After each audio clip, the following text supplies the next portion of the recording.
Commander, we've just received the support of another council member.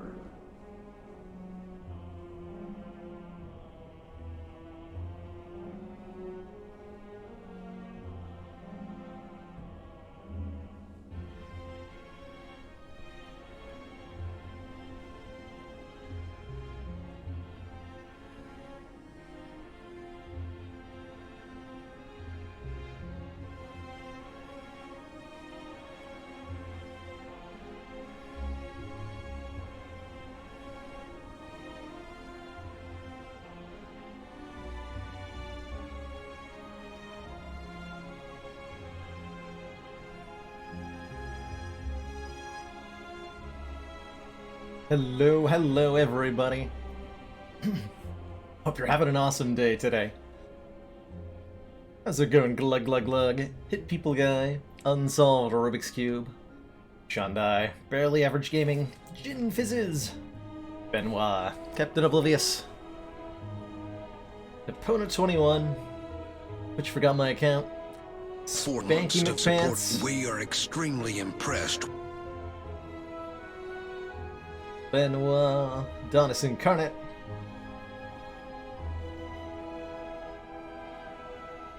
SRF, QWR. During that pre-roll, Spanky McPants, thank you so much for that Twitch Prime sub. Welcome to the council. Enjoy your emotes, the community, and your newfound smug sense of ASMR construction noises. The contractor is hard at work. I'll hopefully have a picture to show on Discord after today. But the contractor is currently working on the basement studio for the stream, so there might be a little bit of noise. He did all the heavy work done. All the heavy work was done yesterday. In particular, what came through on stream was he was putting in studs for a new wall that's going up. And they have to be hammered into fit really snugly, and I guess he was hammering them really hard, because like the whole frame of the house shook when he was hitting it. Shouldn't be anything quite like that today. I think he's doing some wiring related stuff.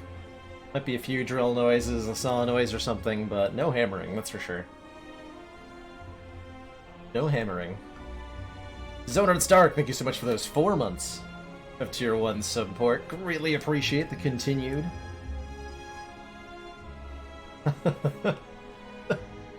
the jokes in chat are so good right now. For the continued support, and appreciate the continued smug sense of banging noises. There is, as ever, a new patch today, with a few interesting things. Fasting B, the variant that gives you tons of strength index and reduces your energy output by 1 per turn, is the variant that gets kept, which is very fascinating to me. I think I'm in a minority, but I actually liked the A variant of fasting quite a lot, like the 1 strength, 1 dex, just a little basic card making you a little bit stronger, a little bit more defensive. Seemed like the kind of straightforward play it and get stronger card that Watcher was lacking to be a little bit more baseline approachable, I thought.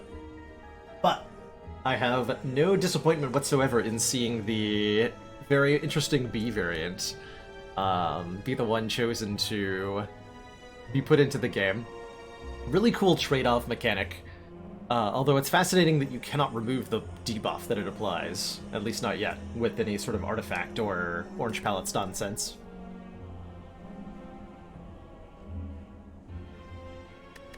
I'd bring up the card on screen, but it's showing as unknown. Oh wait, I'm on the wrong save thing.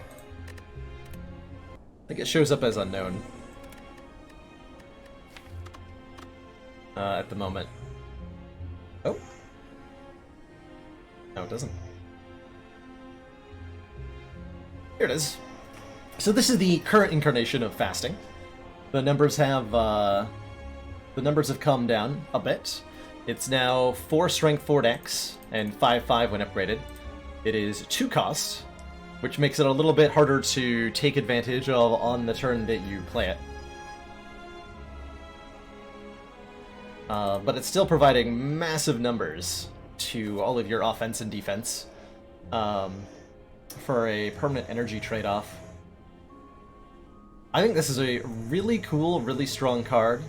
You can expect me currently, like, I would take this anytime I see it in Act 1, pretty much, as a card that really lets you scale up in power, especially if you can get a way to not care so much about the energy downside. And the mere existence of this card, well, not only in Act 1, but, like, what I'm trying to indicate is it's something that you'll grab, like, whenever you see it. Kind of like Footwork. Just like a, yes, take this card kind of power level.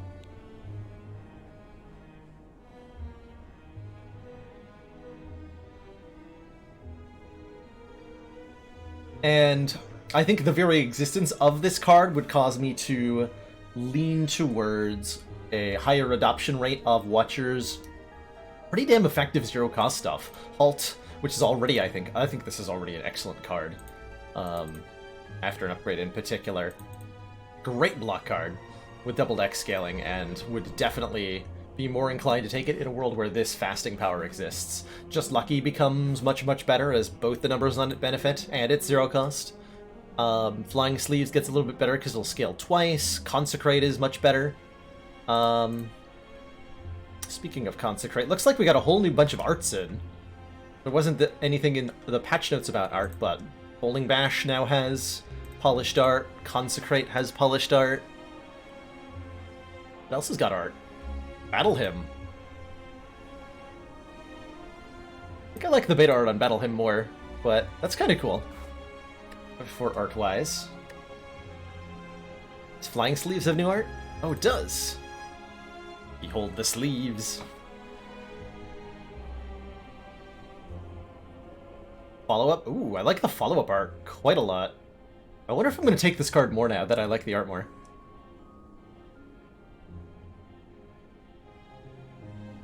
Collect?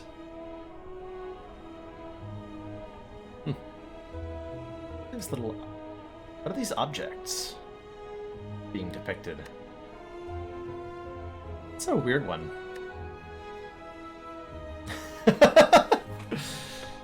Ooh, I really like the Evaluate art.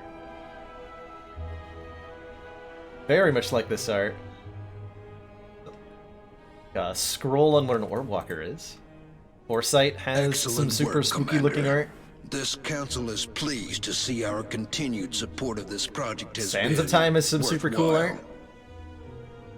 art. Let me add 1, 2, 5, 4. Thank you so much for those 2 months of Twitch Prime support. Greatly appreciate the continued council funding, and in return, enjoy your renewed smug sense of superiority and being one step closer to that blue defect energy badge.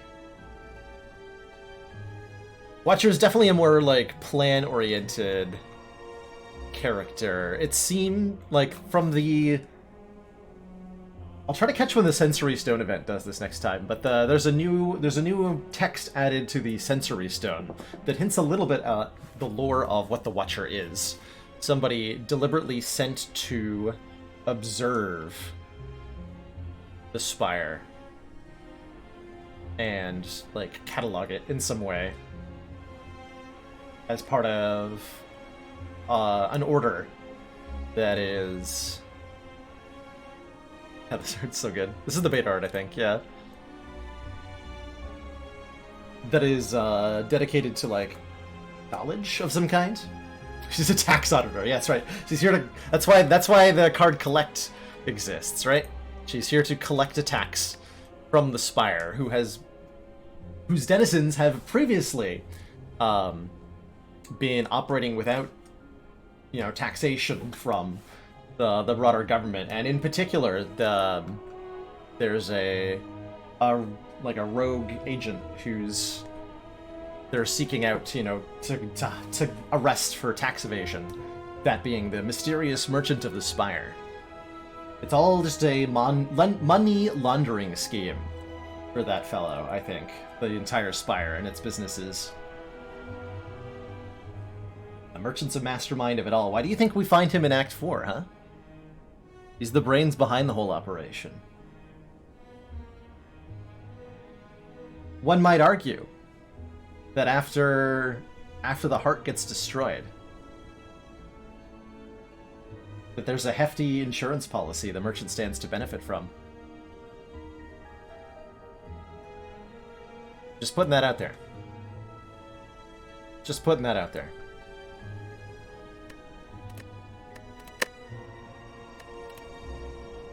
So where are we on the ladder here? Looks like we just had an Ascension 5 Ironclad victory.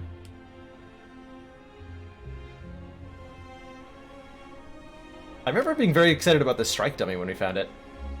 Looks like we picked up Runic Pyramid Fiendfire and had a fun time.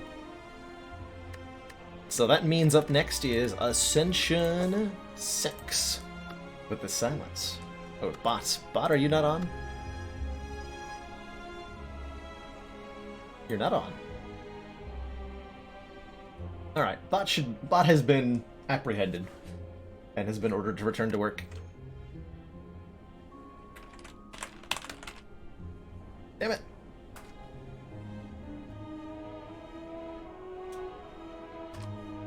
There we go.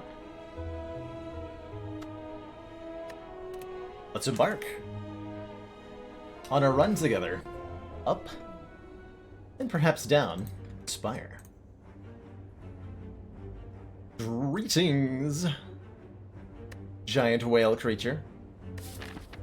Your offerings offend me.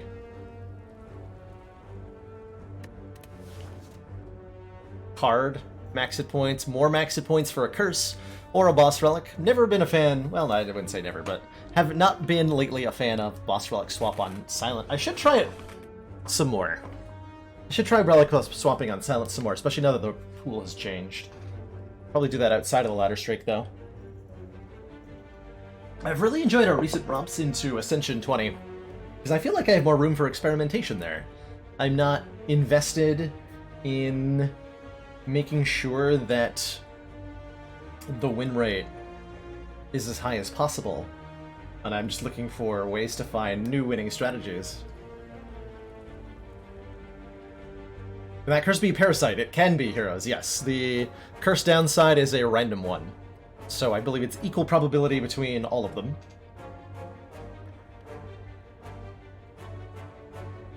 Let's go and DJ Dragonflame.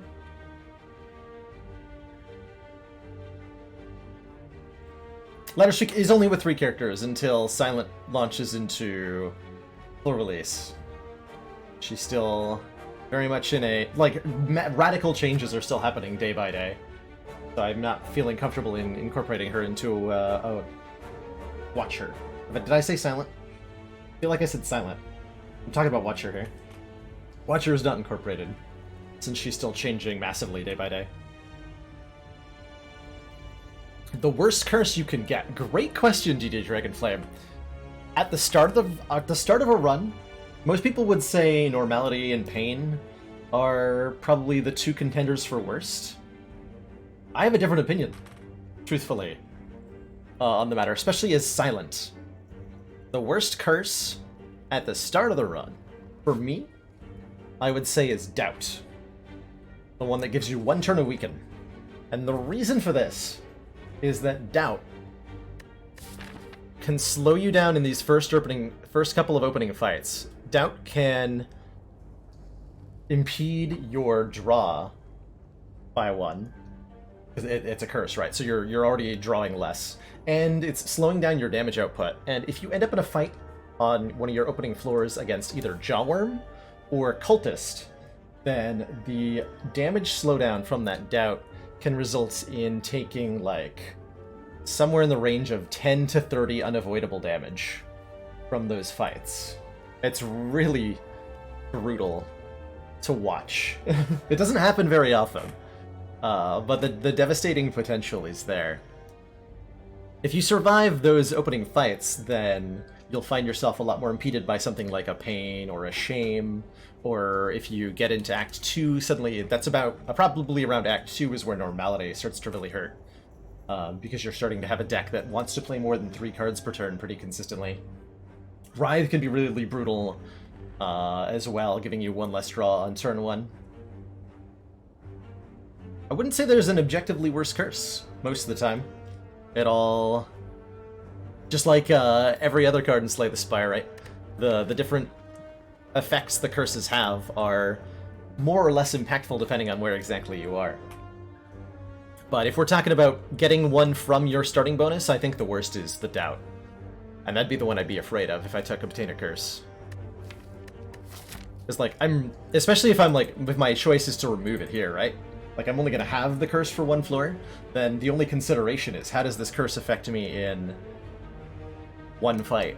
And that the Doubt is where I'd be afraid, then.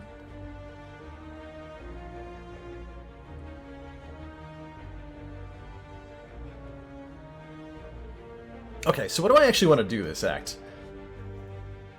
As a general rule, you know, damage, pick up damage, fight some elites, that's the strategy.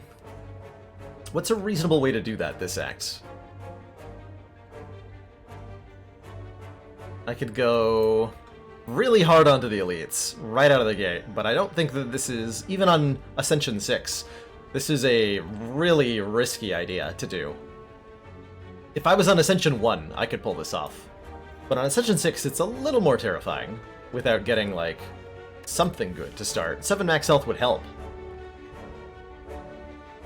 A card choice would also help. Just being one card pick ahead of the curve here could allow me to really accelerate into these elites. I could also pick a flexible path, right?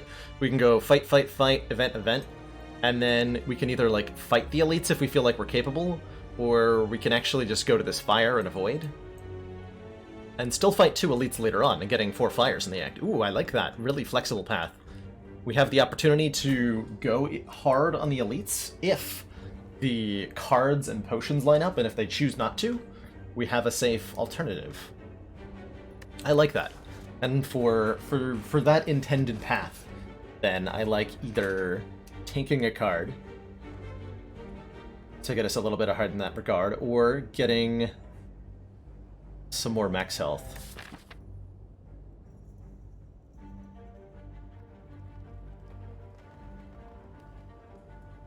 Let's take a card. Sucker Punch, Bane, Dodge Roll. I'm totally okay with floor 1 Sucker Punch. The extra weaken is really impactful against Lagavulin and Gremlin Nub. And continues to be relevant throughout the run.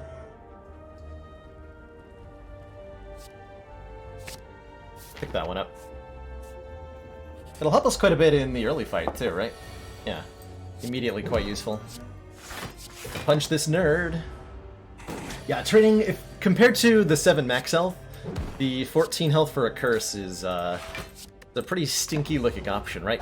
Because you can suss out the choice then as, would you like to take a curse to gain 7 max health?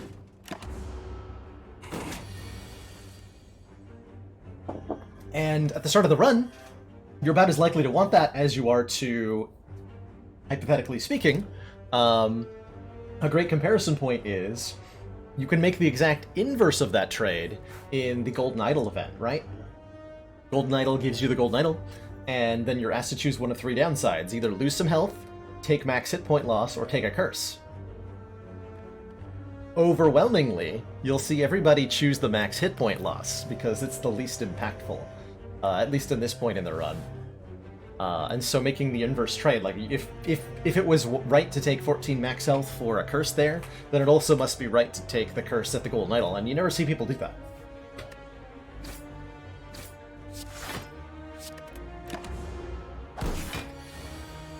That's my thinking, anyway. Ooh, oh man, okay, an Entropic Brew is 3 potions in 1, and I'm immediately setting my eye on the more ambitious path through the act, because that is a high-value find. Not sure what exactly it's gonna contain, but I'm excited either way. Crippling Cloud, Gamble, Flechettes. I'm down for a first pick Flechettes, though it's not actually a first pick, and that we picked up an attack does make it a little bit less useful. I really do like a floor 1 Crippling Cloud. Very good against, well, not that good against triple sentries, but good way to apply poison. It'll be nice against Slime Boss, too. And it's likely we can get it upgraded pretty quickly as well. So let's snag that Crippling Cloud. Could contain 3 smoke bombs. I mean, well, that will successfully let me survive this pathing, so I'm in. I'm in. Sign me up.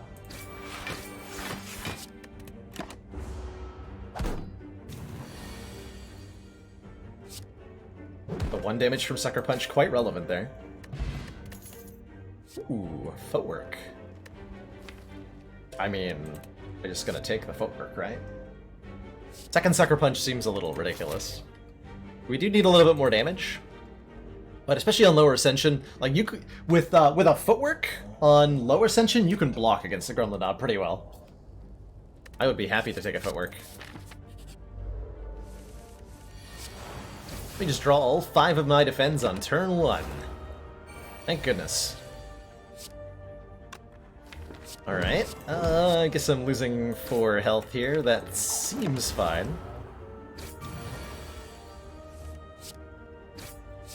I would have had lethal this turn if I just played the strike instead of the defend. Not that it matters for the footwork. Alright, damage card. Damage card. Damn. I mean, dodge and roll's good with a footwork, right? We'll take that one. But I am a little bit worried about my ability to hurt this elite. Guess we'll see what the events give us. Let's go this way.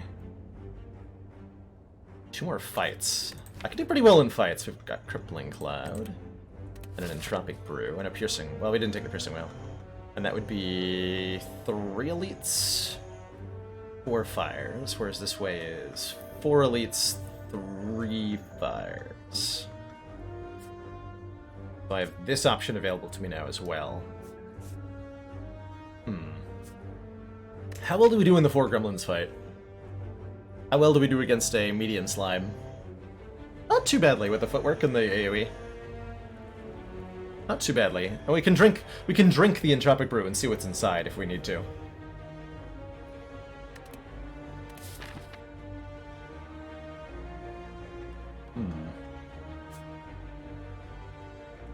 Hey, you're only hearing some echo noise. No, that's also me. Sorry, that's not even the construction. That's actually some guy right outside my window using a leaf blower really loudly.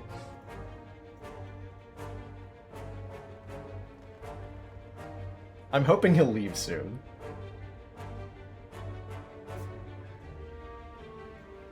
I was wondering if that was coming across. He's really going at it.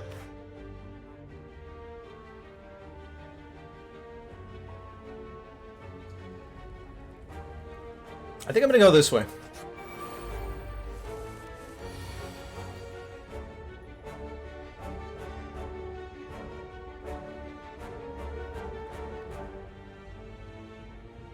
Actually, I can also use this leaf blowing as an opportunity to refill my water. I'll be right back.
Alright, if you can believe it, he's somehow gotten closer and louder.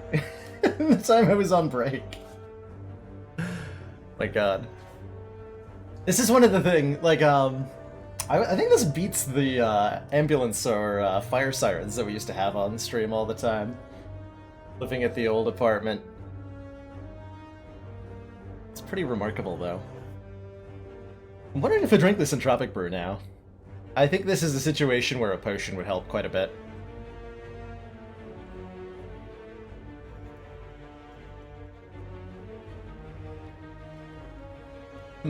Because we could just block for 15, right? But then we're taking 5, and next turn might look like the same deal.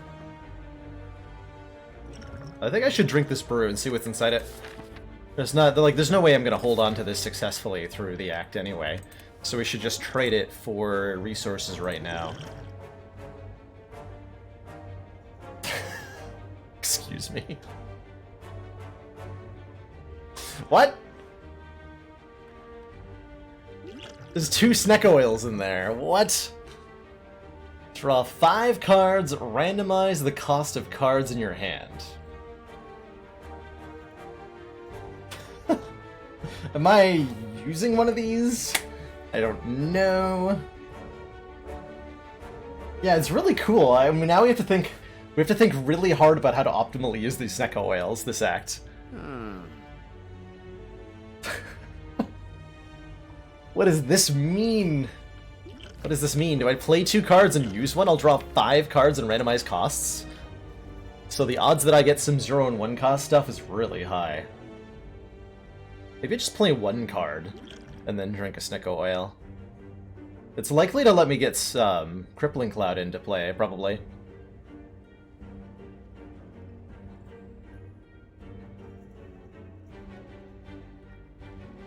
Maybe I, like, Footwork Defend, and then drink 1? I have no idea. Secco's the worst potion. Since the rework, I think it's really strong, and I think we're about to see how strong it is. Truthfully. I'm just debating how best to use that strength on this turn. How many cards do I play before I use it?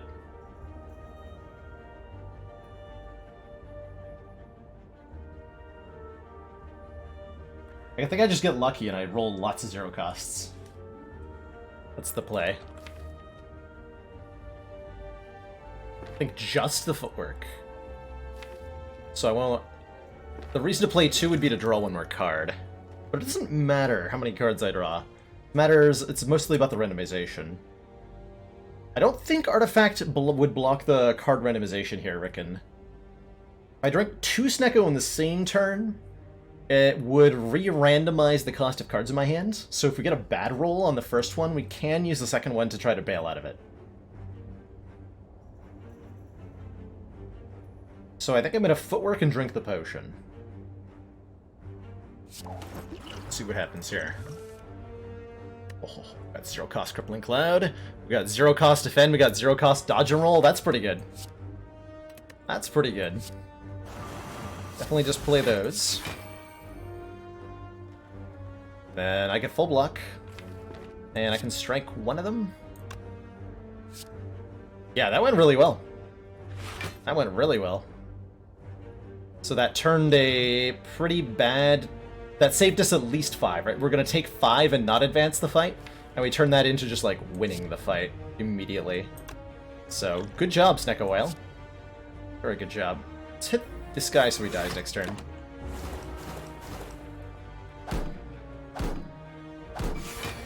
I think playing Sucker Punch first would have ended up being better, but this worked out just fine, too. Guy dies. Got him.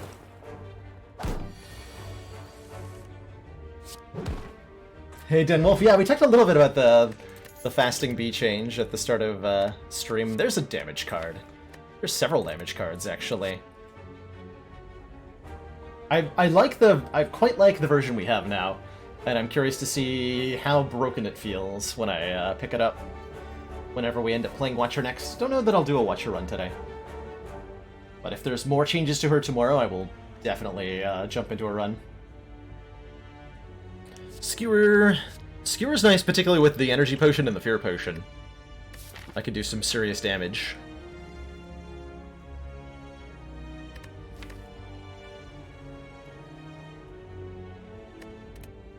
Dagger Throw, I think, is the more universally applicable damage card for us to pick up. The draw and discard is going to be nice for helping us filter through, especially against like Gremlin Knob. It'll help us discard these useless skills. Or help us find block cards when we need them more. You can think of Dagger Throw as an attack card that doesn't take up a spot in your deck. So if you choose to use it to attack, you're not as worried about not drawing a hand of block cards too. Infinite Blades lets us get out shivs every turn. Nice little scaling thing. Really good against like Lagavulin and Triple Sentries. Not so good against the Nub. Let's go with the immediate damage of the Dagger Throw, I think. That's my choice. Okay, happy to see these two. This is a pretty easy fight, usually. As long as you have even remotely acceptable damage output, you should win this fight quite handily. This fight will really, really punish you if you're still using only strikes, but I think, for the most part, it's not too bad.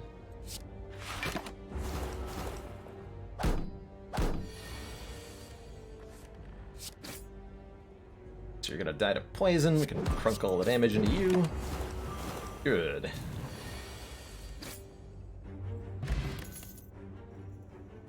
Ooh, Slice, Cloak and Dagger, Eviscerate. Well, Eviscerate, as usual, is too expensive to ever consider playing.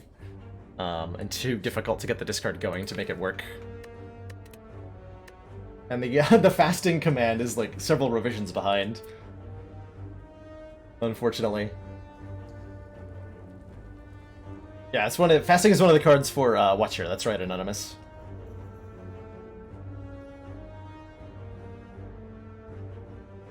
The current version, it is not the one that gives you artifact. The current version gives you 5 strength and 5 dexterity when upgraded at a cost of 2, but also decreases your energy per turn by 1. So if you were on 3 energy, you're on 2 energy afterwards. Used to give you, the version we played with yesterday was 1 cost and gave you 7 strength and 7 dexterity. And 1 energy down. And that one was a little busted.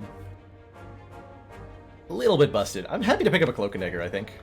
Got decks, we want a little bit more damage, but we also want block. And Cloak and Dagger is both of those things at the same time. Gonna upgrade, I think Crippling Cloud is the upgrade. It's realistically our best damage upgrade. Wonder if we end up using the Fear Potion to remove an artifact from a sentry. I think that's probably what's gonna happen. You sure I'm not sleeping on Eviscerate? Oh, it is what's gonna happen. I might be. I could see a world where I am. It really needs to be like 1 energy cheaper though. So you can just hard cast it for the damage if you need to. That it is completely unplayable at the moment. Like, if I were to add that card right now, I actually could not play it without an energy potion.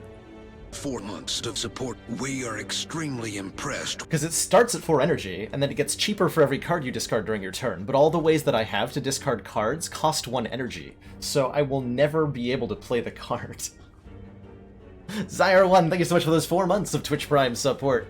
Greatly appreciate the continued council funding, and in return, enjoy the renewed smug sense of superiority.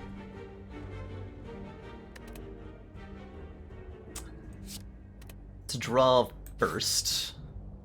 Aha. Yeah, I'm probably going to use the energy potion here. It's actually really imperative that I play Sucker Punch. It's also imperative that I play Footwork. But it's imperative that I strip Artifact here. Because when we draw Crippling Cloud, we want it to apply poison to all of these enemies.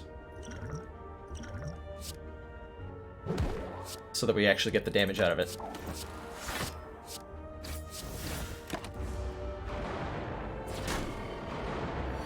As it applies in the order Poison, and then Weaken. Kill this guy second. We'll full block here, I think. We're gonna get a strike down. Next turn I do Crippling Cloud Defend. You know what? I'm gonna make sure I kill this one. I'll take 4 to do that.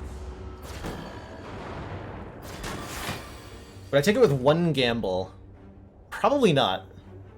One gamble does often let you, like, lets you get it into play for free sometimes, which is super nice. But it's surprisingly difficult to draw those things in the right order to actually have that work out for you. Unfortunately.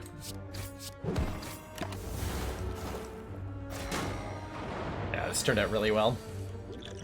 I wonder if I was meant to Fear Potion this guy to get the artifact removed. I'm hoping no. Because we could have had this one poisoned as well. No, I don't think it was important. Looking at this hand, I'm going to say nope. It was not a factor. I did just draw, like, every... we're fine. Take 3 points of damage this turn. I'm okay with that. Yeah, if you can get... So the thing with most of the discard cards on Silent is that they're in a troublesome spot where it doesn't feel like you can just take one and immediately, like, have it do something for the deck. Like it feels like with most of the other synergies for the other characters. So many of the pieces of the discard puzzle, they work really well together. Like if you have Eviscerate and Acrobatics and Prepared and Tactician and all this in the same deck, you can get some really magical things done and have a really, really powerful deck that would be more than capable of beating the Ascension 20 Heart. But picking up those pieces, they have to be picked up one at a time. And just about all of them end up with a run that is dead at Gremlin Knob or something. And it seems like there's so few cards that you can take, and they're immediately having a really positive impact on your run. Compared to, like, Exhaust Synergy for Ironclad. Commander, we've just received the support of another council member. Compared to Exhaust Synergy for Ironclad, there's a lot of cards like True Grit, or Feel No Pain, that you can add to your deck on floor 1, and they're immediately impactful. True Grit's a pretty good block card. Feel No Pain interacts with stuff that enemies are doing, Triple Sentries and Slime Boss in particular, and can provide an immediate defensive benefit, even if there's nothing, like, even if you're just slapping it onto the starting deck and not doing anything else. Whereas a silent starter deck that adds a Tactician or a Reflex or an Eviscerate is notably worse than the base starting deck. Kevonian1, thank you so much for that Twitch Prime sub. Welcome to the council. Enjoy your newfound emotes, the community, and that smug sense of superiority.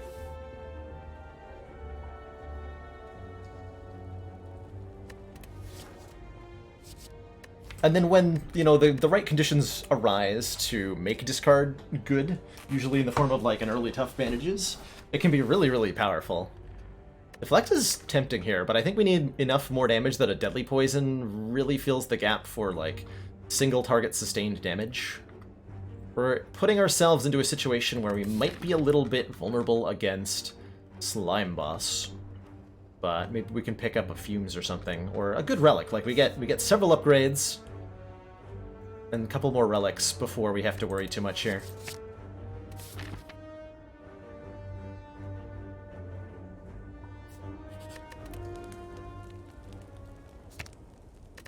I'm gonna upgrade what? Deadly Poison and Footwork? Maybe the damage is needing an upgrade? Well, Deadly Poison is our damage. Yeah, we upgrade that. Relic. Clap, clap. Singing Bowl. This early on, very excited. When adding cards to our deck, we can instead gain 2 max health. Gonna make hallway fights a bit more valuable for us. We're in an okay place with our weaken uptime right now, that we don't need to worry about upgrading the weaken cards, so we're upgrading either Footwork or Cloak and Dagger for this fight. Let's upgrade Footwork. Make our skills that we are playing more impactful. If we get Lagavulin, we'll have time to put that in play, and if it's Knob, well, we'll just draw a Crippling Cloud on turn 1. I'm wondering if this is where the Fear Potion is going to need to come in. Probably. Yeah, let's not try to be conservative with this thing. Just get our value out of it immediately.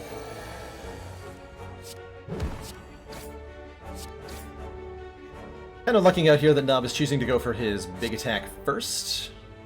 We're not becoming vulnerable yet. Yes, perfect. That's exactly what I wanted you to do, Mr. Knob. That is exactly the card I think I wanted to draw. So we're aiming for a kill next turn. Currently at 5 poison. So currently at 20 health, we'll be at 16 health next turn. We're drawing a strike guaranteed. If we do 9 with the strike... We don't have guaranteed lethal unless I play both strike and deadly poison, but that seems ridiculous. I think we just play the strike and a defend, take, like, 3 damage. And there's, like, no way I don't draw 1 more damage card next turn. I would have to draw all 4 defends, basically. And in the nightmare scenario that happens, I do have a Snecko Whale. Okay, so we're fine. Deadly is guaranteed. The other option I have is play defend deadly, and then we do have guaranteed lethal next turn, right? Because this would be 13 additional damage compared to the 9 of strike. So defend deadly is guaranteed lethal, but I take a little bit more damage. Actually, how does the rounding work here? Okay, so this should only improve his damage by 1, right? Yeah, I'm willing to take 1 to guarantee that. If it was 2, I would have made the other choice. I would have come out with 1 more hit point there if I'd played the strike instead, because we did draw another strike, but 1 hit point. Don't think it'll matter too much either way. Question card? No, that has anti-synergy with my singing bowl. If you're offering me more cards, I'm going to skip them less. This is horrible. This is the worst thing that's ever happened. I do kind of want this backstab, though. Deal 11 damage on turn 1. Always a nice little addition. Helps you, especially if you have kind of slow damage from poison. This is the kind of card that lets you, like, take out the red guy, the red slaver on turn 1 or 2 instead of failing to do that. Being 1 turn slower to kill red slaver usually means becoming vulnerable, usually means becoming dead. So a card like this can really make the difference in a fight like that. Also really good against double thieves. It'll continue to be good until... Actually, good double orc walkers even. Like, this will continue to be pretty relevant. Or I can take 2 max health. I don't think any of the other options are particularly worthwhile. Is it a bug not seeing the extra card when you on the floor that you pick up the question card? That is, I think, intended. It does specify future card rewards. Plus, and I think it's to avoid a weird interaction, because I'm like, if I looked at the card reward before picking up question card, like I can press skip, right, and then I can go to the, and then I can click on the question card, and then if I were to click back to the card reward, what would happen? Would a 4th card appear? Would it reroll all of them entirely? There's probably some sort of like nonsense that they're avoiding entirely by just not having it work on the floor that you pick it up. And it's probably related to why they still have not managed to make egg relics update the image of whether a card is upgraded. Had I just picked up a molten egg, these would not show as upgraded, but they would be upgraded when I add them. And I bet that has something to do with how the question card works.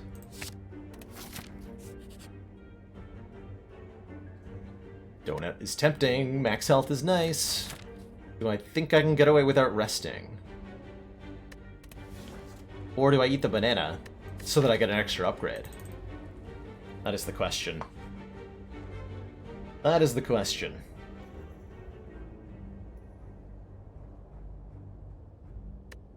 Maybe there's an invisible 4th choice that we simply haven't tried clicking on. I like that idea.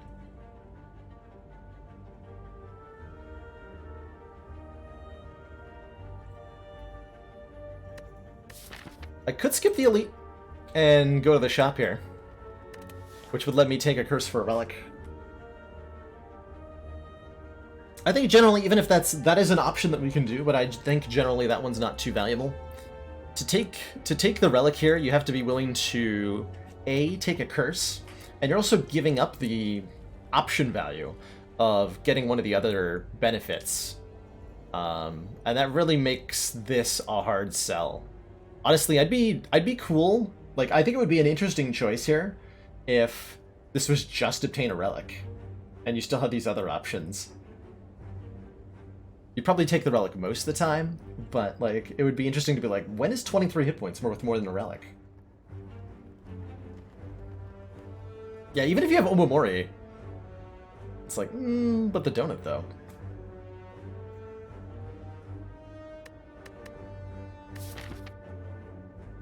I think I go with the greedy play. We take the max health. Fight the Legavillain. Am I waiting until I get Footwork in play to start this fight, or am I just taking my Backstab Crippling Cloud play and being happy with it? I want to play Footwork. I think. I don't know if this is the right play. This might be the wrong play. This feels pretty right. I would have taken 8 damage, no, 7 damage this turn, had I played those things on turn 1. So if I take less than 7 damage from here on out, then not playing that Crippling Cloud was correct. Retroactively. I think I might achieve here. Oh yeah. We're achieving. You're definitely achieving.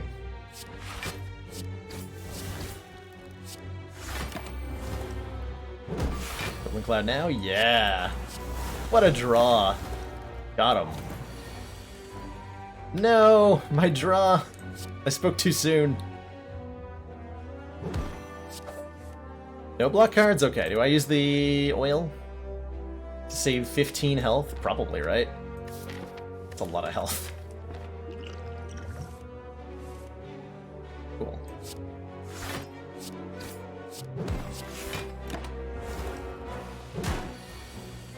What if I had lethal there and didn't check for it? Okay, so our 2 Snecko oils did a lot of work. I am really impressed with how they worked. We got ourselves a speed potion, gain 5 dex at the end of your turn, lose 5 dex.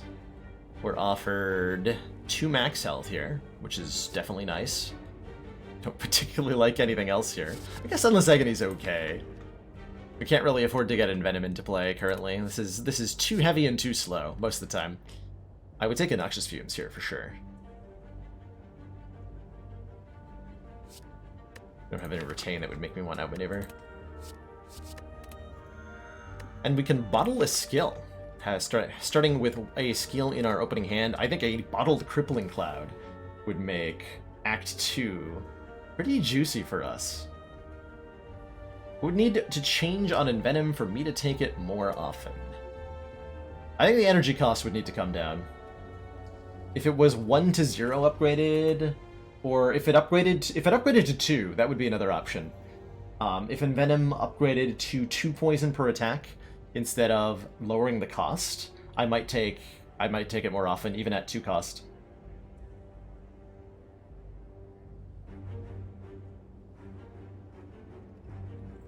I think those are the things that could change. Bottle the heck out of that Crippling Cloud. Yeah.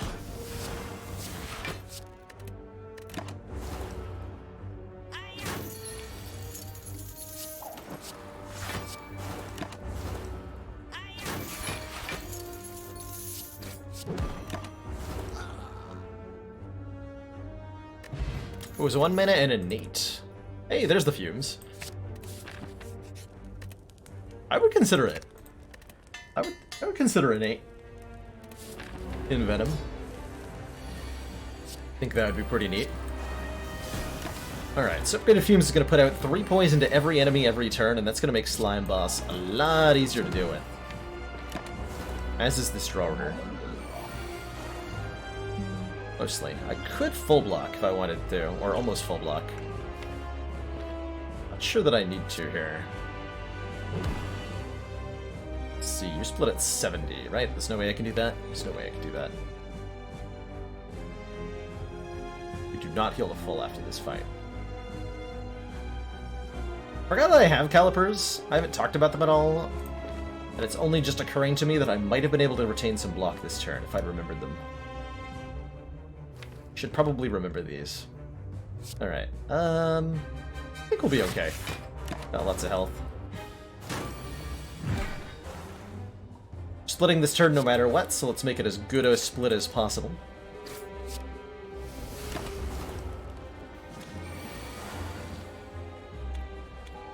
But I think of an Envenom-style relic. Any sort of putting the Envenom effect on a relic would be really cool. And possibly very strong. I would like that quite a lot. We'll take out the Spike Slime first. Most of our damage is coming from poison, so the Frail debuff is by far the one we're more afraid of.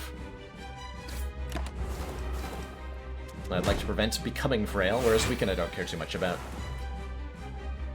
Yeah, let's just not ever be frail, thanks.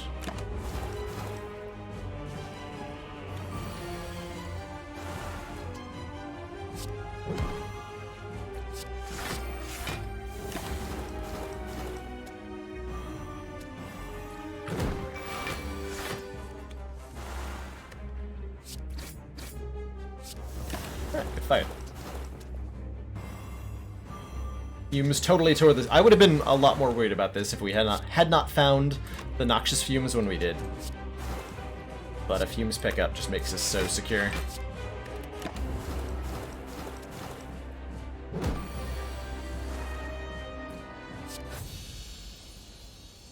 But if the Wrist Blade made zero-cost cards apply 1 or 2 poison instead of its current effect, might be weaker, truthfully. A lot of the benefit of Wrist Blade is the ability of it to let you like deal a lot of front-loaded damage with stuff like Blade Dance for little energy investment. I think that would actually take away from it. Honestly, like if Envenom, conversely, if Envenom said your zero-cost attacks deal 4 more damage, I would take that a lot more than I currently do.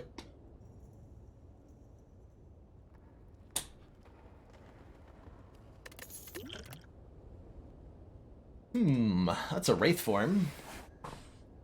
Immediately, eyes drawn to Wraith form. That's a powerful, powerful card that lets us do very much nonsense.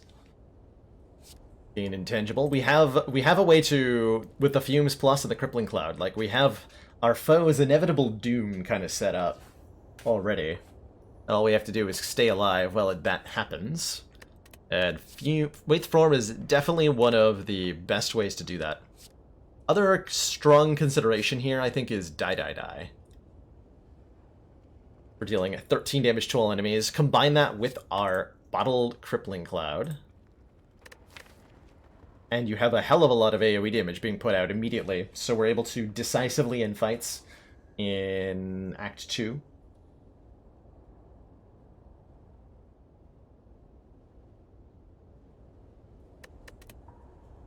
Wraith form also lets me take Snecko Eye if we see one.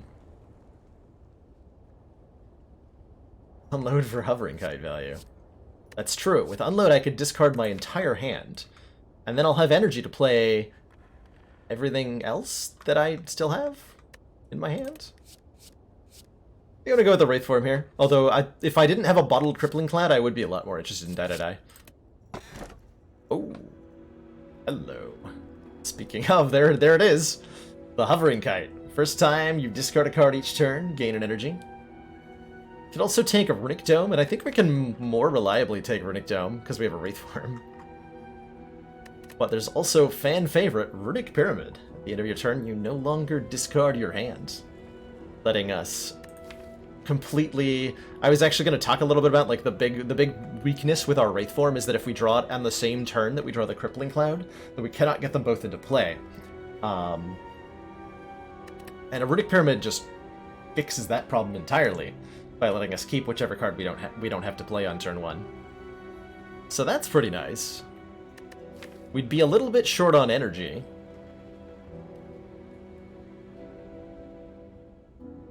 Could have gone for the Storm of Steel Hovering Kite value, but I could have had the Storm of Steel Runic Pyramid value. Discard 9 cards and get 9 shiz. That is an extremely true statement, Jin. I am my own biggest fan. Oh, constantly. Alright, easy early shop into probably Burning Elite because we have a frickin' Runic Pyramid and we can't lose to anything. Although I have to, hold on, I have to upgrade Wraith Form before we can't lose to anything. Okay, so we're scared until we get Wraith Form upgraded. Excuse me. I almost spoke too soon there.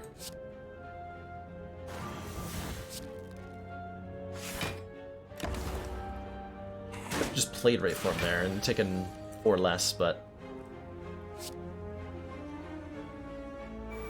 If you're wondering why I haven't played Backstab yet, it's because I won't get through the block. I'd like to play it alongside some other attacks, but I might also just want to draw more cards. Yeah, I decided I wanted to draw more cards.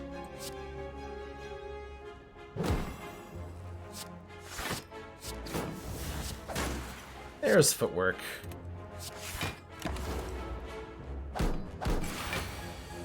Current biggest problem with the Wraithform itself is that if we play it, we're taking at least chip damage from whatever is attacking us that turn.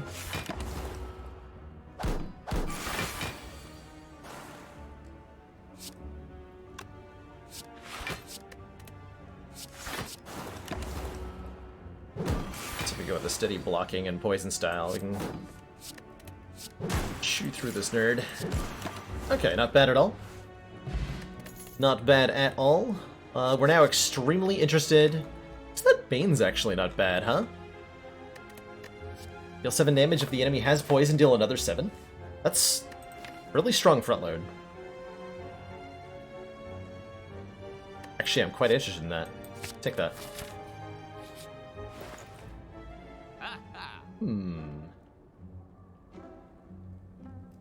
Oh man, Runic Pyramid Hand of Greed is hilarious.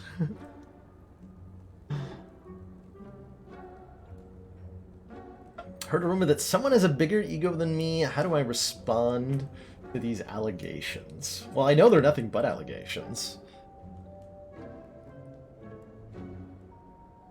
Because if they were true, then I wouldn't be me.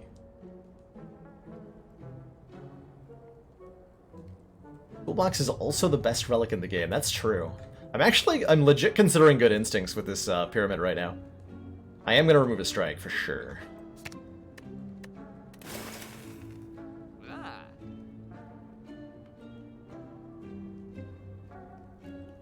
Spire considers pyramid about average. Fascinating. I understand why that is. It's just also hard to wrap my head around. Innate Fumes would be nice. I think it's unnecessary with our Crippling Cloud bottled, though. I'm not feeling the need to pay 248 gold to get any of these powers into our opening hand. Although Footwork, I think, would be even better, maybe. I'm legit tempted by Hand of Greed. I think I'm gonna take it. Definitely gonna take that. Could take a Pen Nib. Toolbox is also interesting. It could generate Hand of Greed. I think Toolbox might take up hand space too often. I considered growing a beard. I've thought about it. My biology does not agree with it. My facial hair does not grow in very evenly. So I much prefer to keep clean shaven.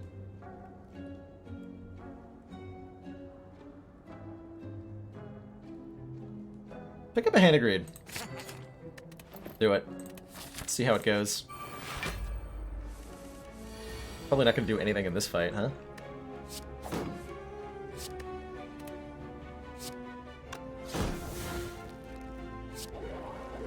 Too many artifacts. Too many. Alright, the real test is, how well can we block while frail?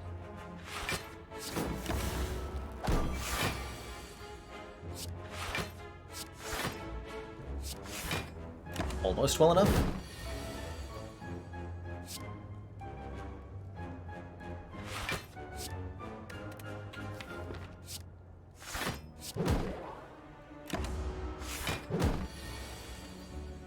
Oh, Good Instincts coming in clutch here. ×2. So it would take 4. Or I can play Wraithform and... Oh, Good Instincts let me block when I play Wraithform. Oh, that's so nice. Let's go with that approach. Let's go with that approach.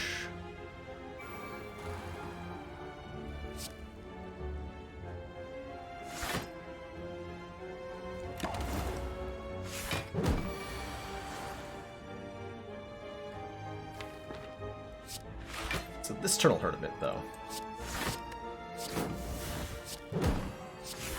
It's fine. Take 5. Can't get the hand grenade kill, unfortunately.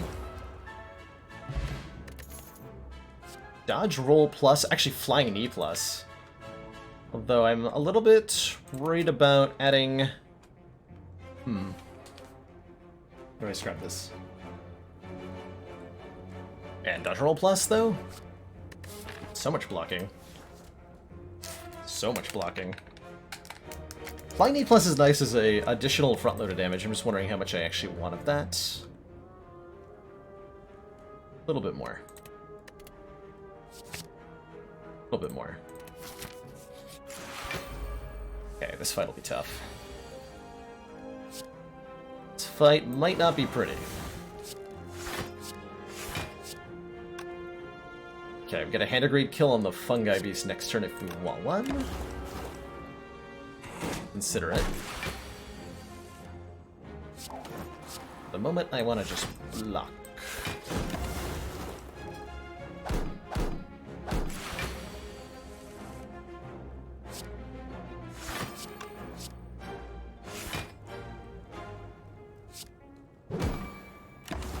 Okay, that should give me enough energy to Hand of Greed and defend at the same time.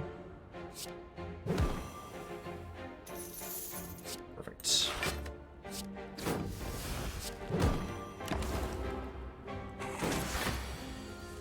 Glad it chose not to go for the really dangerous attack.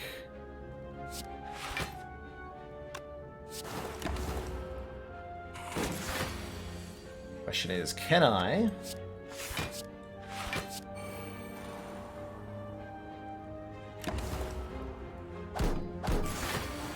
do enough damage on the Hand of Greed turn to actually net the kill there?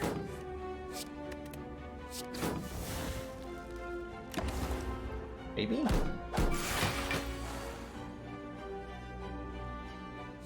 Maybe. Got Bane to punch through the armor. Actually, wait, I can just do that. I could have done that this turn. Okay, so we're fine.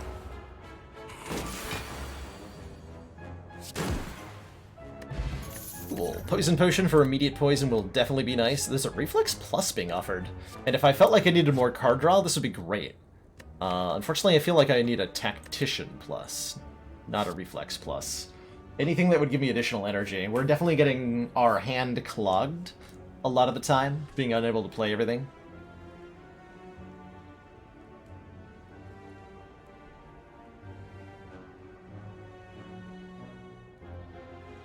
Finding a way to go all in on discard with Unload. Fascinating, Toadish.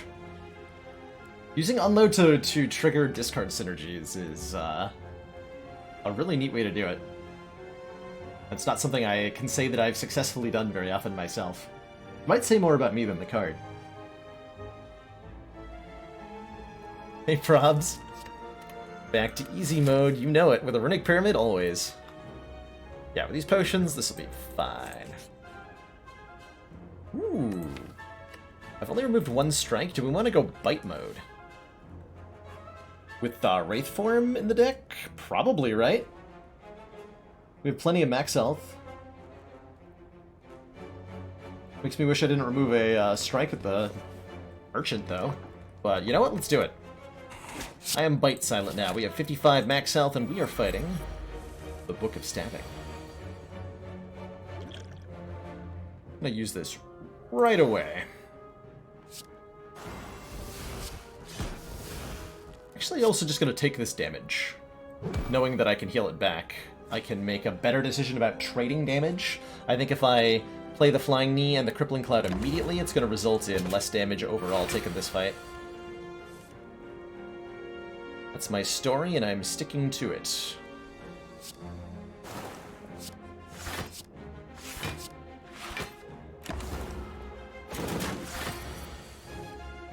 Can't help but notice we don't have any Crippling Cloud yet.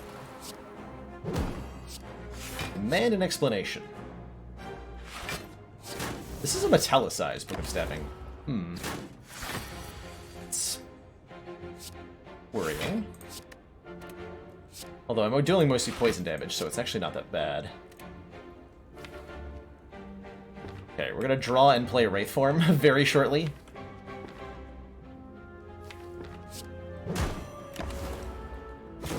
buy me the time I need. Oh, crap.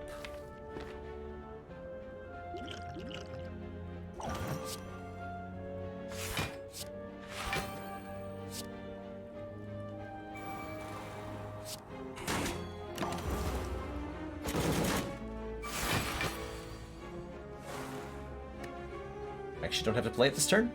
Play it next turn. Nice. And I can actually just kill next turn. So the Wraith form was not even helpful. Alright, good talk. Fight. Fight. And agree. Ornamental Fan says, if every time we play 3 attacks in 1 turn, gain 4 block. That'll be helpful, especially with the bites. It's not bad.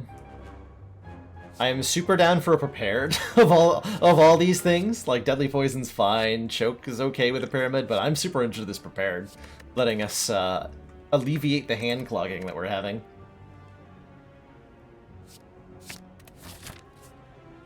What Wraith Form. I was gonna say, what upgrade do I want? Wraith Form. I want Wraith Form.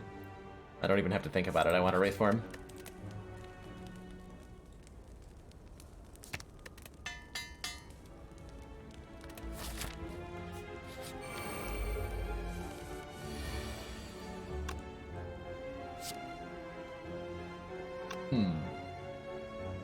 Pretty good turn 1, courtesy of Crippling Cloud Backstab, like always offering me the damage I need. As ever, we want to make sure we kill at least 1 Gremlin on turn 1 of this fight.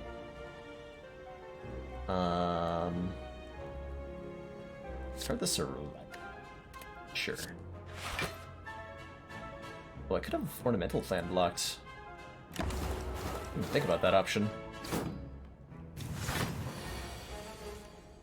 Okay, a rude.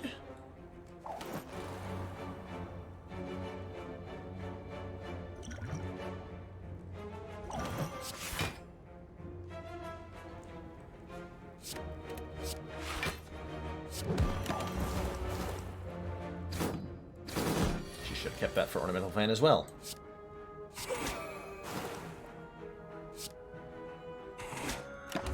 Should be able to come out of this with a net gain of health, hopefully. Okay, or we could be attacked by this nerd. Repeatedly. For way too much damage.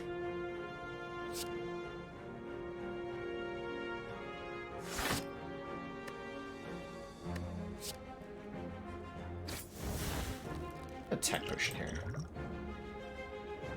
Predator. Actually, wait. Finale?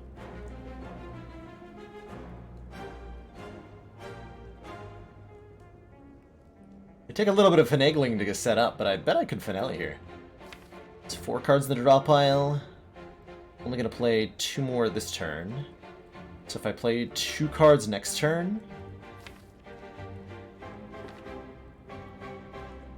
it should work.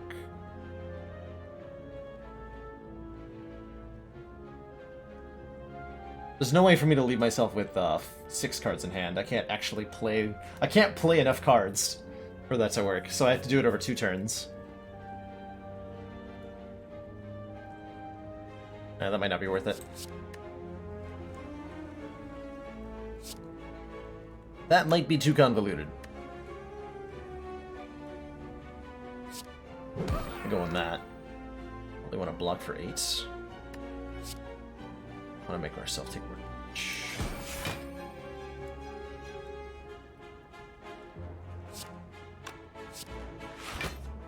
Okay. Take 14. A little bit uncomfortable. It's ultimately alright, though. We have Wraith form now.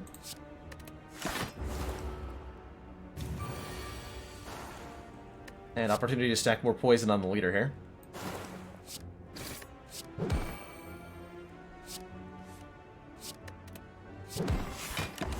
Should be able to, yeah, hand a grid kill here. Can I actually prolong this in a way that nets me maybe more health? Yes, I can. So instead of killing Gremlin Leader this turn, we're We're gonna try to draw some more bites next turn. It's only gonna get me 2 more health, but that's still better than nothing.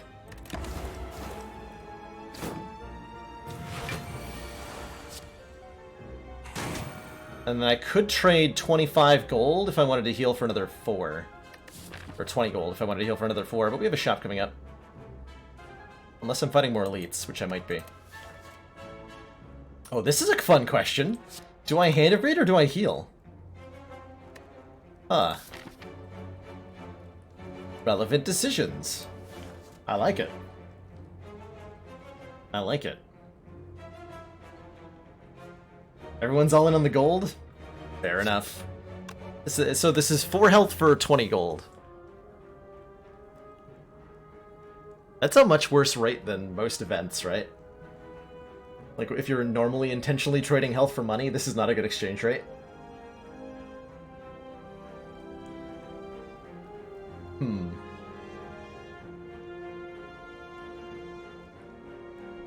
That's kind of a crappy exchange rate. But if I don't use the health...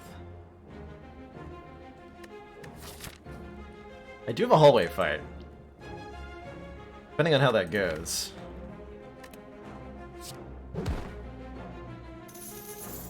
The health is better, but do greed anyways. I like it. I'm really that guy. Well, that was our last chance to greed, because now we're doing 3 damage to all enemies every turn, which is going to make it really hard to stall for healing. But we also get a frackin' bullet time, and we're very excited about a bullet time with this runic pyramid. We have a lot of difficulty playing all the cards in our hand right now. So we end up with a clogged hand, and bullet time will allow us to play everything, including our high cost Wraith form, Hand of Greed, Crippling Cloud, you name it. Bullet time says play it. Tough Bandages. Whenever you discard a card during your turn, gain 3 block. One of the best rare relics on Silent, if you ask me. Very, very happy to have that. That makes our Dagger Throw block for some. It makes our Prepared block for 3. It makes our Survivor block for 3 more. And it means Calculated Gamble is now basically the best card we can find. So how do I feel about this path versus this path? No potions. I should probably go to the store. Should probably go to the store. Want to upgrade probably Hand of Greed? Yeah. Gotta upgrade the Hand of Greed. Do you always get rare relics at a black chest? Not always, Robzor. But you're right in noticing that the color of the chest is related to what you get out of it. Black chests have a 25% chance of a rare relic and a 75% chance of an uncommon relic. You cannot find common relics in black chests. And black chests also contain the most gold of all chests. The little small, like, bluer ones are... like the small gray ones, the smallest size that has the round top, can only give you common or uncommons, and then the middle, like the triangular ones, can contain any rarity of relic.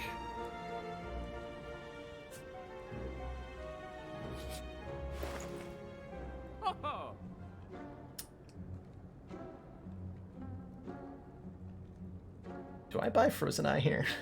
Thinking about it. I could also just remove a card. Frozen Eye says, when viewing your draw pile, the cards are now shown in order. The Runic Pyramid lets me have total control over something.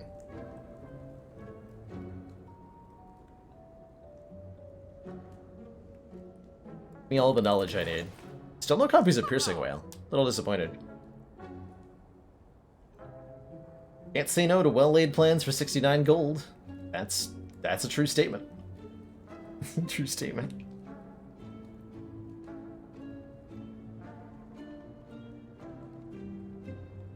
Frozen Eye worse on Ironclad than on the Silent Defect. The more card draw you have, the better Frozen Eye becomes, as a general rule. And I think Ironclad does struggle a little bit to find card draw compared to the other two, which would, I guess, imply then a little bit of a lack of Frozen Eye value there. But there's still plenty of reason to want a Frozen Eye, especially if you've like lots of copies of Shrug It Off or something. Flechettes could do a lot of damage, huh? Especially if I remove a bite or something. Although I'm honestly tempted to remove a defend right now. Legit tempted to remove a defend.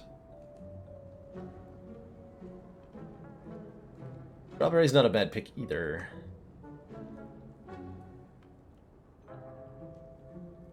Do I generally ever take tools of the trade unupgraded? Yes. Usually when I find it offered, like, I like the additional choice that you get when you have tools of the trade in play. Drawing one and discarding one means you get to choose from 6 cards on your turn instead of 5, and that's got quite a bit of value. That said,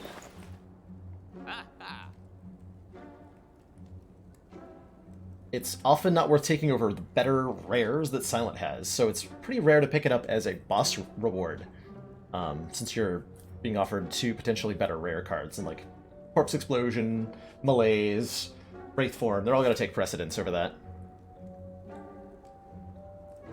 going to remove a Defend, I think. Is that right? Sure. 1 Defend. Next removal will be a Bite.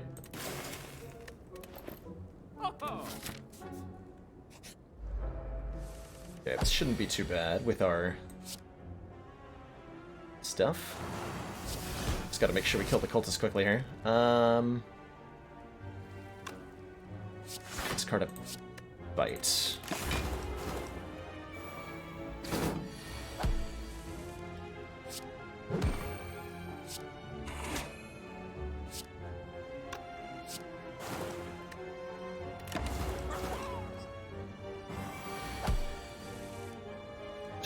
Damage, you say?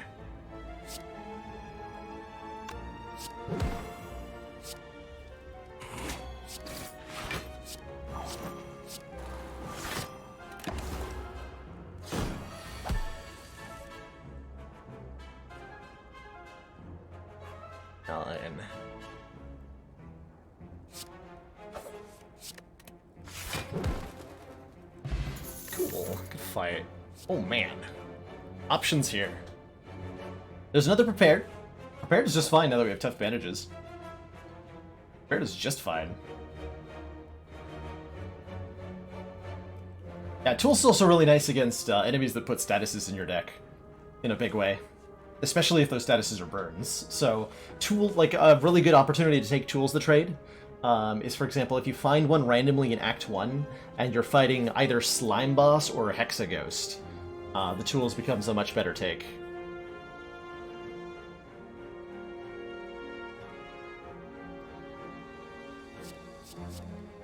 Distraction Plus is kind of tempting. Can make use of most random skills. Yeah, or if you have a Hovering Kite, it's also a much better take. I think the addition of the new Hovering Kite had a lot to do with improving the viability of Tools of the Trade. I do like Leg Sweep here a lot. But it might be too expensive, even with a bullet time. Which we haven't drawn yet, by the way. Come on, bullet time. Although the bullet time makes the Prepared worse. Yeah, let's do it. Alright, the rematch against the Book of Stabbing.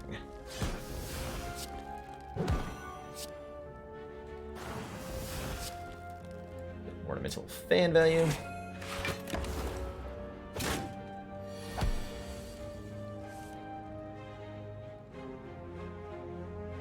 Sure would be nice if I... Let's see, go like this. Some extra energy here. Should be nice if I had a bullet time. Hello? Bullet time, are you there?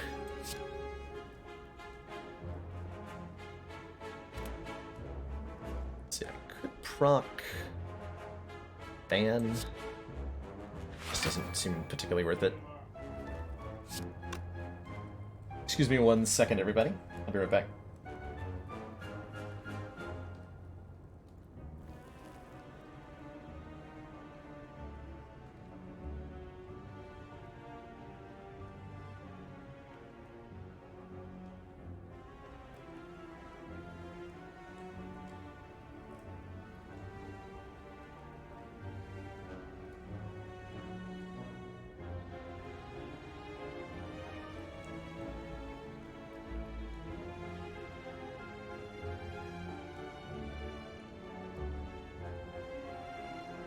Alrighty, thank you everybody for your patience. It's just my contractor letting me know he was headed out for the day. What was I doing here? I think I was gonna fan block. No, I can't fan block. I was gonna defend.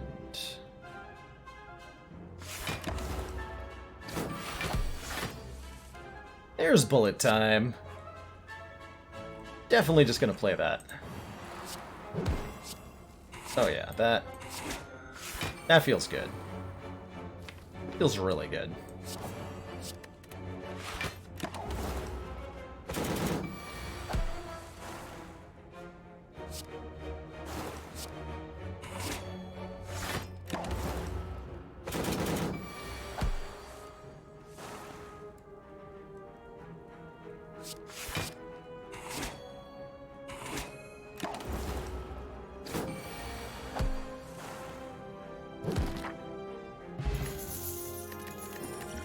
That felt pretty good. Ooh, Blur Plus. Blur Plus is kind of tempting, letting us retain block from turn to turn, which we can in theory already do, but at a dramatically reduced carryover rate. And we don't have the energy right now to generate enough block to even think about using the calipers.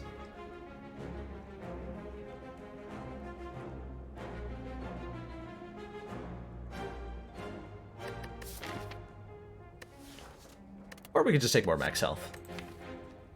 That it's upgraded makes me want to take it. Events. We could get upgrade defends. We could get apparitions, which would be stupid good. The guaranteed value. From a card reward, get some max health or something.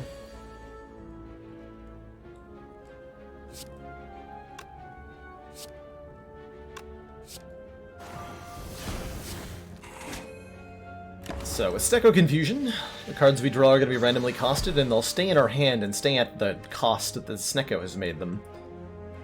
Which is definitely awkward at times.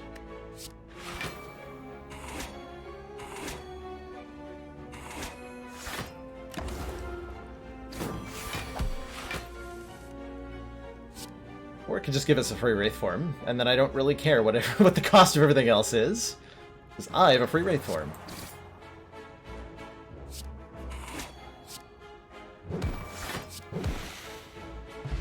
Now we are at full health, and we're rich. We could take an out maneuver with the Runic Pyramid. It says next turn gain 2 energy. Would let us set up some more impactful turns, but I think that the bullet time that we have is already filling that role pretty well, and that we don't need another card to cheat the energy game for us so much. So I'm okay not taking that, just taking 2 max health.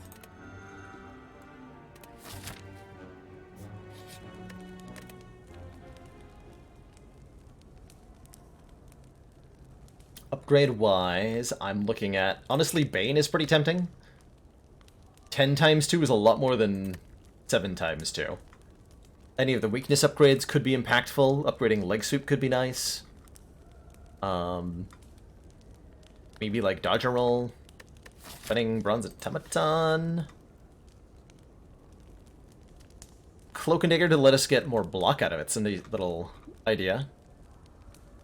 Getting more ornamental fan value here. I like that quite a bit, actually. And it's dealing more damage. But I think I want the Bane upgrade more. Cloak and Dagger's on the short list. Well, I'm offended we haven't yet seen a...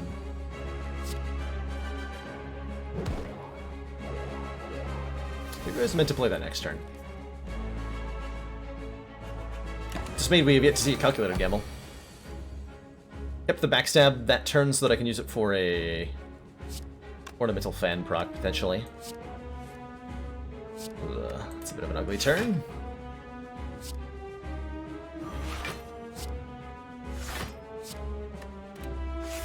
Okay, we're looking at 16, plus 12 is 28. I'm okay taking 3.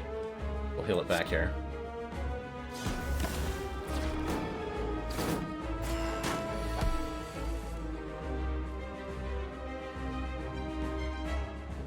We find the Red Cow of Rage. Is that what it's called? I like that.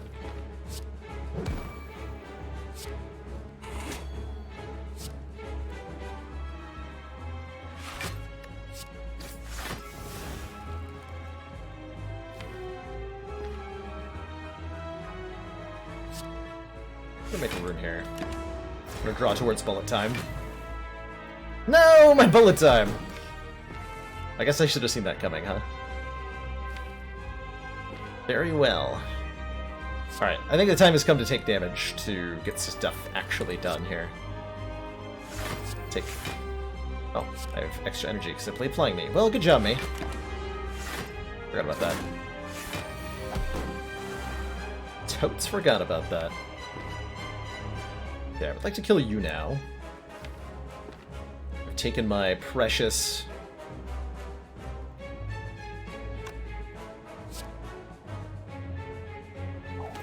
precious bullet time. Probably I'm just going to play Wraith Form next turn. Because this is a Hyper Beam coming up. And it doesn't look like I'm going to be able to block it very well. So... I imagine that means I play it. Silex Starting Relic is best in the late game, that's right. That is definitely where most of its impact lies. Alright, I have to actually figure out how I'm going to win in the next few turns here. It's like I block this and I block the next attack, but after that it's going to get ugly here. So I really need to put a damage on Bronze Automaton as aggressively as possible.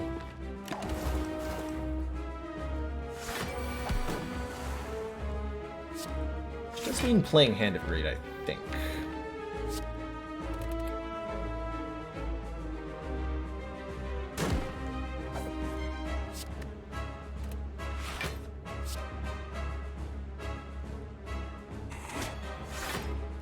So now you can just Blur Dodge and Roll to build up some luck.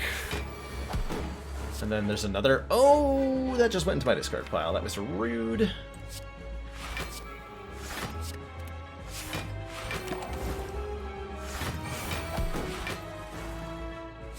That was so rude.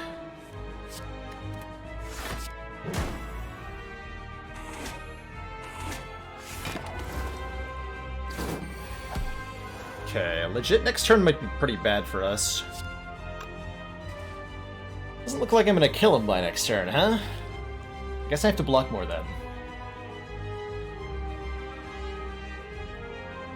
Yeah, bullet time is definitely not cooperated with me on this battle.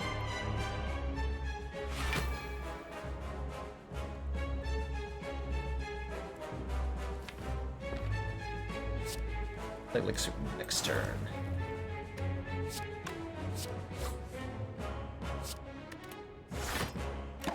Okay, the good news is I don't think I'm gonna die. Hey, bullet time. Thank crap you're here.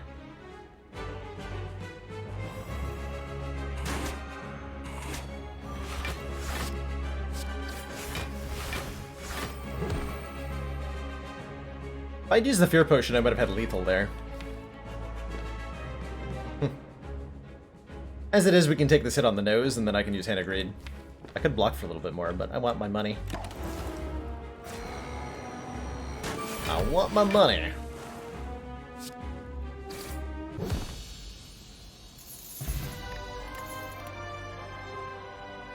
Second bullet time. That would let me operate entirely off of 3 energy, right? If we had 2 bullet times, probably. That'd be kind of cool. Could also take After Image whenever you play a card, gain 1 block. With our Calipers, we're definitely interested in being able to scale our block up to infinity. We're going to need to do something better than, or at least to let us survive up until we play the Wraith Form. And it also lets us block while we're in Wraith Form with our attacks, rather than having to, like, dedicate one of our precious energy to blocking. We kind of have that with the fan already.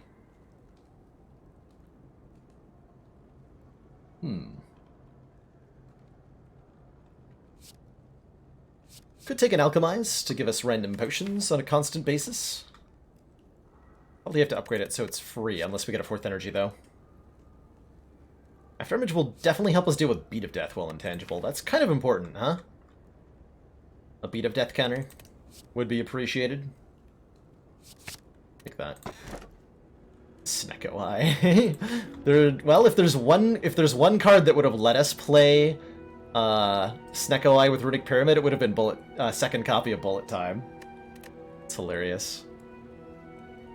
So our options here. At the start of our turn, draw 2 extra cards. Start each combat confused. We could remove 2 cards with Empty Cage, or we can take the Philosopher's Stone, which gives all enemies 1 extra strength. What gives us an extra energy? I'm kind of keen on an extra energy here, and I'm okay taking the Philosopher's Stone to deal with it. I think that's my take. Hello, Jepses.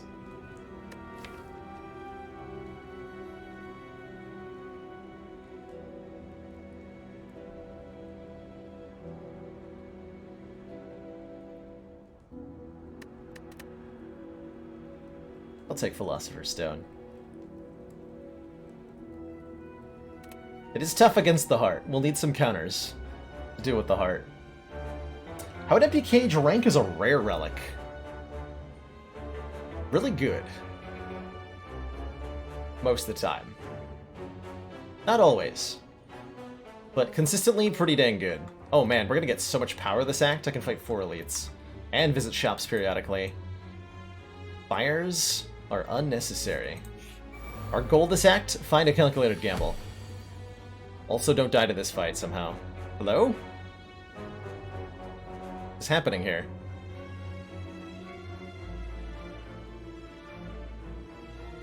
My potion? I mean, I can just bite my way back up to health, right? This is fine. This is fine. Birds are only in Act 2, that's right. But this is in Act 3, 4. 3, whatever we're in. It's terrifying. No way I can kill this guy, right? 11, 7, 17... Oh, I can kill him with Crippling Cloud.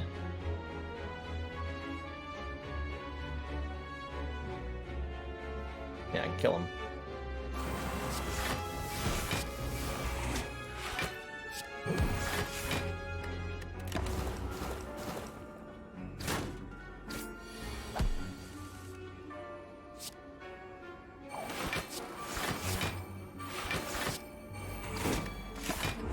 The passive damage from the Hourglass prevents me from getting, like, too much value out of the Hand of Greed in this fight.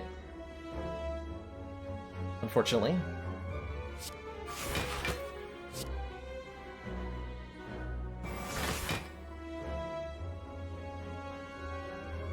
You're just dead at the start of next turn anyway, so let's use an opportunity to relieve my hand. Come on, Hand of Greed. Come on, Hand of Greed.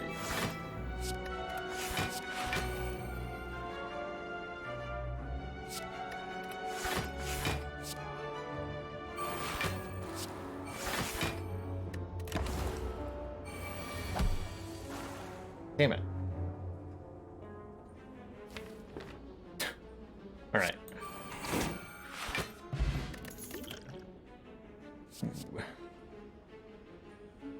Flask Plus is the kind of additional poison damage we need. We would like to scale up our poison a little bit harder in order if we're going to beat the Heart or any Act 3 boss. Catalyst is the ideal way for us to do this, especially if we can get a burst. But we only have the 3 poison cards still. Like, we added so much to the deck. It's probably time to take another poison card, and I think Bouncing Flask is the best way for us to do that, especially with the bullet time. So we'll take that over a Deadly Poison. I will not pay 361 gold for a relic, thank you. But I will duplicate a card in my deck. Probably the obvious choice is Wraithworm. There's some other good options, though. We could duplicate Footwork Plus, we can duplicate After Image. Removing 2 random cards? Oh god. That would be terrifying. I don't think I would pick up that relic very often, unless it was really early on. 2 random cards. Yikes. Yeah, Footwork Plus might be the better option. How much am I playing non-block cards? I can actually math out whether After Image or Footwork is better. Right? Like if I play 2 attack cards for every block card that I play, then the After Image will be just as good. Got what? 1, 2, 3, 4, 5, 6. Got that twice. 6, 7, 8, 9, 10, 11, out of 31. It's actually about even. It's actually quite similar in terms of total block generated, assuming we play every card in the deck, which is not true. There's some cards we do not play that are only discarded. And once we exhaust stuff, that actually leans more towards the block cards. Okay, so we duplicate footwork. I think that's the math I arrive at. Oh man, speaking of block, there's Bag of Preparation to draw 2 extra cards on turn 1, and the Anchor to start with 10 block. I was duplicating Wraithform. Duplicating Wraithform was excellent. Definitely excellent. Thought about duplicating Bullet Time a little bit, too. I think I'm leaning more in the footwork direction because of the calipers. Letting us do some silly block things. I'm gonna make Anchor pretty good too. I would like removals too. Maybe we buy one of these 2 relics and a card removal. I think that's where I end up leaning.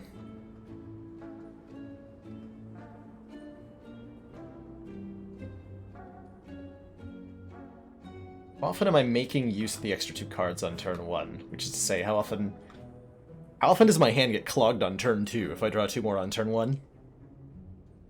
Some of the time? Some of the time. On average, I'm playing what? Backstab, Crippling Cloud, and 2 other cards. Leave me with exactly 5. Okay, so Bag of Prep's pretty good. Would the Cauldron be worth it to look for Ghost Najars?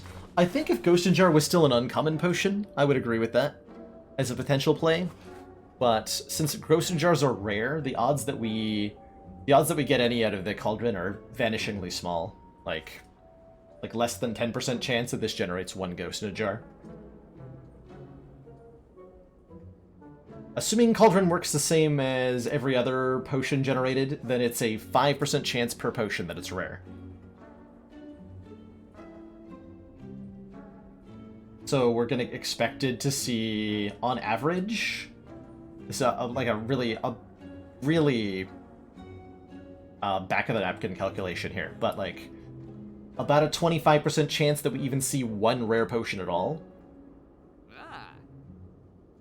And then that rare potion has like, I don't remember how many rare potions there are, but it has like a 1 in whatever chance of being a rare, of Ghost Najar specifically. So the overall odds are like closer to 5% that we get a Ghost Najar out of this. Rare potions are Ghost Najar for Silent, Ghost Najar, Fruit Juice, Entropic Brew, Smoke Bomb.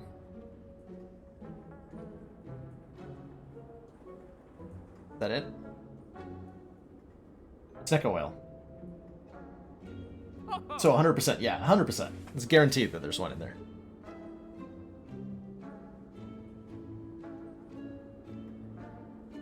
Do I take 1 bite out? I think I do.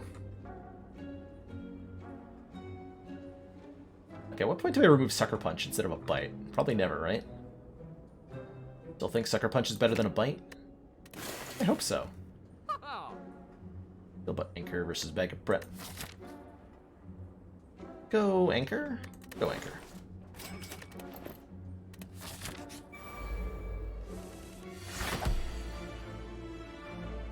It was immediately useful. Hooray!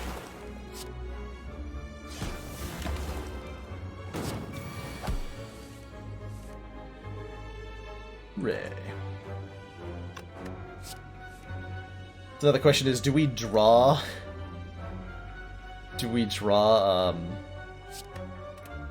Hand of Greed before we accidentally kill this nerd? The answer is, I don't know.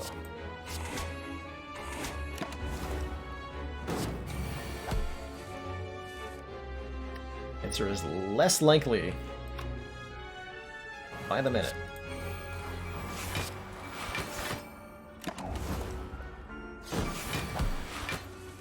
There it is.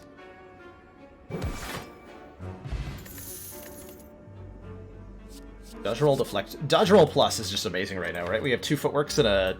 Yeah, we have 2 footworks and a calipers. So this is just so much block for 1 card. It's a filthy amount of block.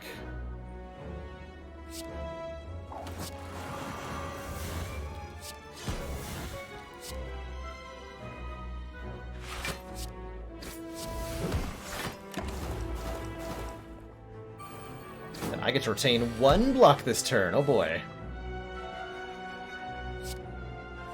Very excellent job.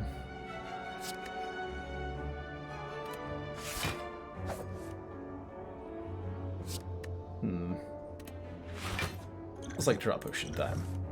Yeah.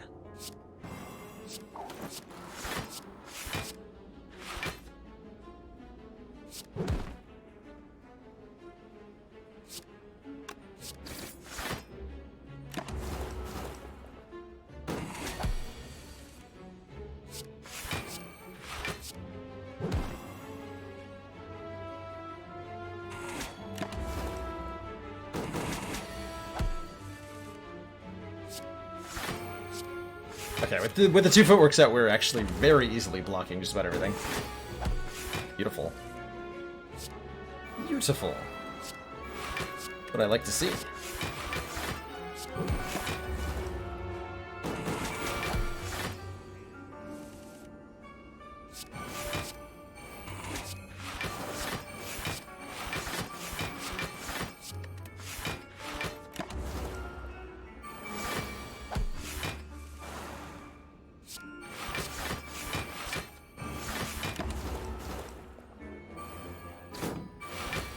I have under block!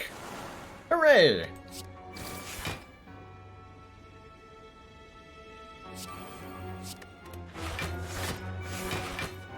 And I'm intangible, screw all of you.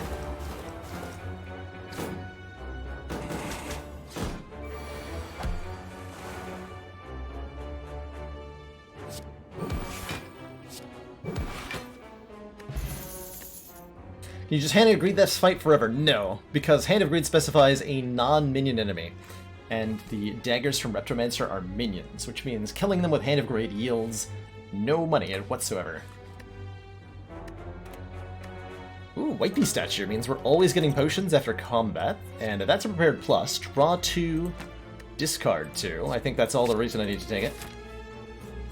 Have you ever managed to farm Ritual Layer with an infinite source of exhumes? I have not. And I would like to. Because that sounds great. Okay, we still haven't seen Mind Bloom, so we're still going events. Tesseract is awesome. I have Bites, so I can look at cards pretty freely. I also have Singing Bowl. Apotheosis seems incredible for a myriad of reasons. Kind of Enlightenment does, too. Dark Shackles is great, given that we didn't find a Piercing Wail. Thinking Ahead's not bad either. And we could take a Panache for more damage output. But with a Calipers, I think the Panic Button's going to be the winner here. 0 cost block lots. So let's go Panic Button, Dark Shackles, Apotheosis, which is, if you asked me my opinion of like the 3 best colorless cards, I might tell you these 3. Those are some pretty good ones. It's actually got some really good colorless cards in this deck. Panic Button, Dark Shackles, Hand of Greed, Good Instincts, Apotheosis. That's pretty cool that we're, like, 1/7 colorless here.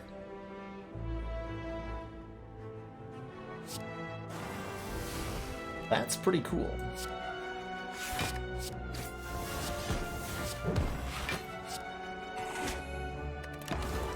Nemesis is always easy with the Runic Pyramid. This enemy basically tests your drawing consistency, and we have that in spades. We have that in spades.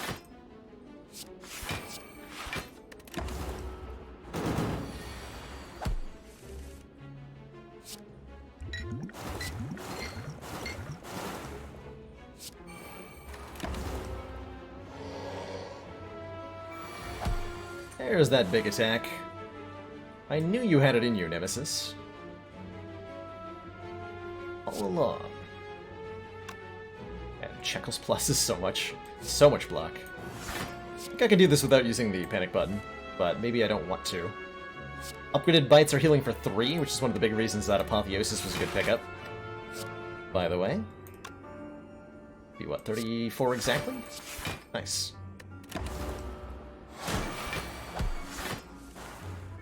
Dare I say convenient, even.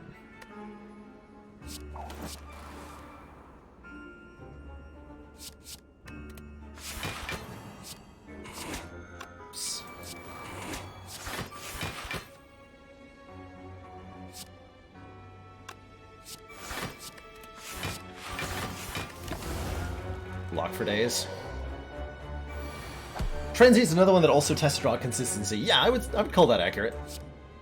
I would call that accurate.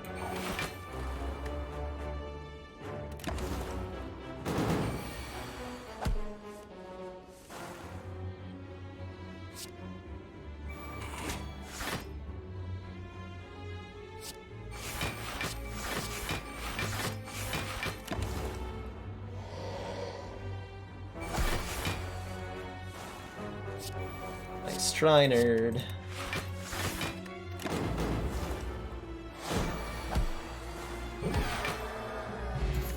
Ninja Scroll. Start of each combat, add 3 shivs to your hand. Oh, that's why we didn't buy the Bag of Preparation. So we would have room in hand for the 3 shivs we're gonna get. That would let us do 12 damage and gain 4 block on turn 1. With the Ornamental Fan. Neat. Neat. Hey, and a real Piercing Whale. All enemies lose 6 strength this turn, exhaust. That's good too. Consecrate's not bad. Or Concentrate. Prostate.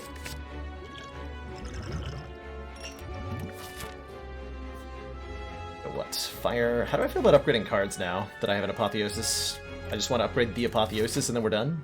Well, that's good because I'm out of fires. Good talk. Although I could upgrade the Apotheosis in Act 4 in exchange for at least 25 more gold going into this shop. Pretty tempting. Sapphire key here.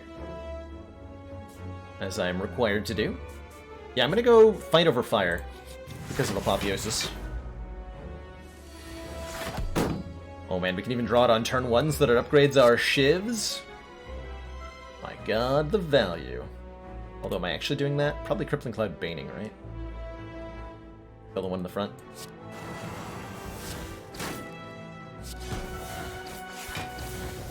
Yeah.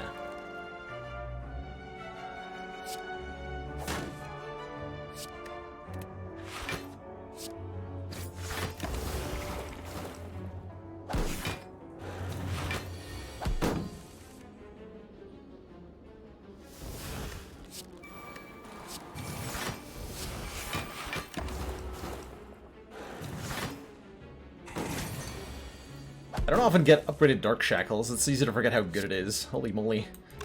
15 strength down is so much. It's a Wraith form. Not me. Not this guy. Man, I really wish I could stall better in this deck. Do not have that ability whatsoever. Courtesy of, Hourglass and AoE poison and all that.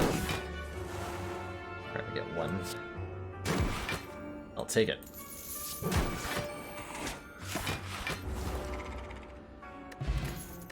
Regen potion. Probably better than a Fear Pot. Late Dance Plus is okay for fan reasons. We could take another dodge roll. I'm just gonna take max health. We've barely taken any. As such, we're at 37 cards. Oh man, Potion Belt? Upon pickup, gain 2 potion slots is very tempting here. Does mean I can't remove a card.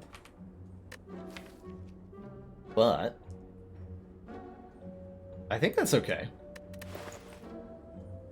Hey, Brilly Whirly. Some potions, maybe? Never. I will never do that. But I will acquire more, so that I can throw them on the ground after I beat the heart.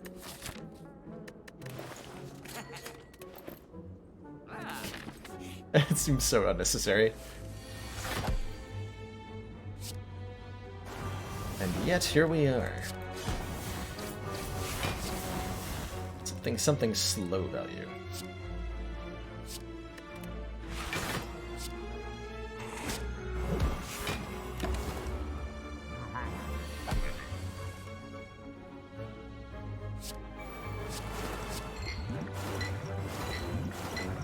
By the time we're done setting up, Giant Head's gonna have no clue what is happening.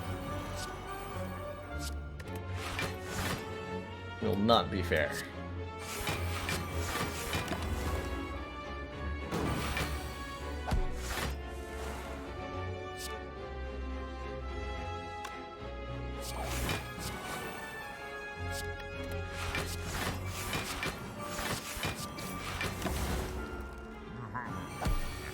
One of the neat things I can do with the bullet time is just deploy Wraith Form whenever. Doesn't even matter. And then, as Wraith Form is ticking down, we're accumulating block with calipers, such that by the time it wears off,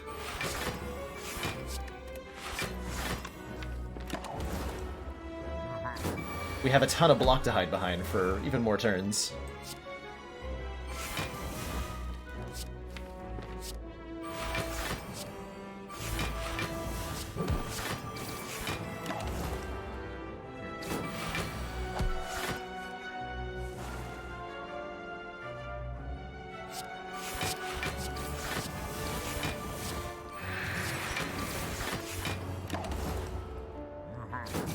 Intangibility gone, but I have 134 block now. I also still have 3 points of dex, so it's not like we can't continue to block.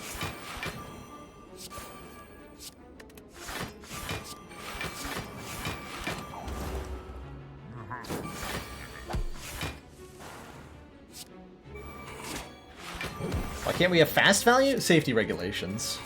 Unfortunately. There was an incident last year. And speed limits on the Spire have been strictly imposed. Ceramic Commander, fish. The aliens are disturbing. Says, whenever we add a card to the deck, gain gold, which means I can never get Singing Bowl value again. Also, if you're wondering why the deck got so huge, and why we have so many cards, it's probably because of the question card, meaning I always had a good choice. ZeroMax1998, thank you so much for those 5 months of Tier 1 support. 1 more month till that shiny red ironclad energy badge. And the smuggest sense of superiority that goes with. Plan seems pretty good. We're not fighting Time Eater. Escape plan seems excellent. Excellent. Who's Bane plus? No, I'll lose Defend rather than Bane plus. Got one too many block cards in this deck. You hear me? One too many.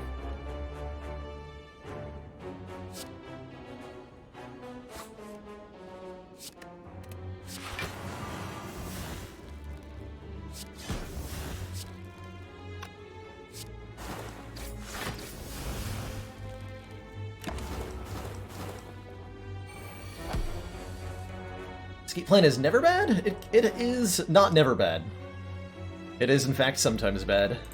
As most things in Spire are, there's so many little edge cases and conditions that any card can have its perfect moment, and any card can have a moment, even something like Demon Form, can be terrible at times. Something that is considered, like, traditionally really strong. Time Eater is the really notable example where a card like this will hold you back by counting towards that timer that he's got and ticking up his strength as you play it. It can also be particularly bad if you have, say, a Velvet Choker or an Immortality in your deck, limiting you to a certain number of cards. If you've got a Pocket Watch, then that can also, like, this card can prevent you from limiting yourself to 3 cards voluntarily to get extra card draw. And so, just having a Pocket Watch makes something like a Escape Plan suddenly a card that is no longer desirable. An edge case for everything.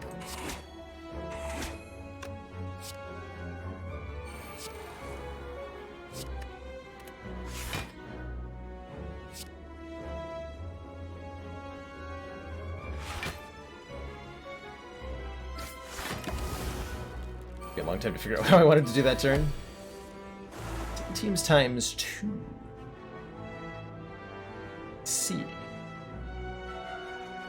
And Apotheosis and then Bullet Time. Actually, Apotheosis, Escape Plan, Bullet Time.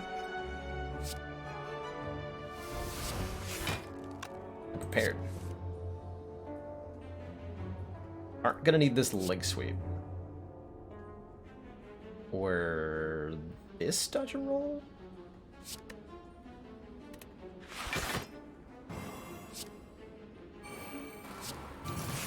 Shut that down entirely.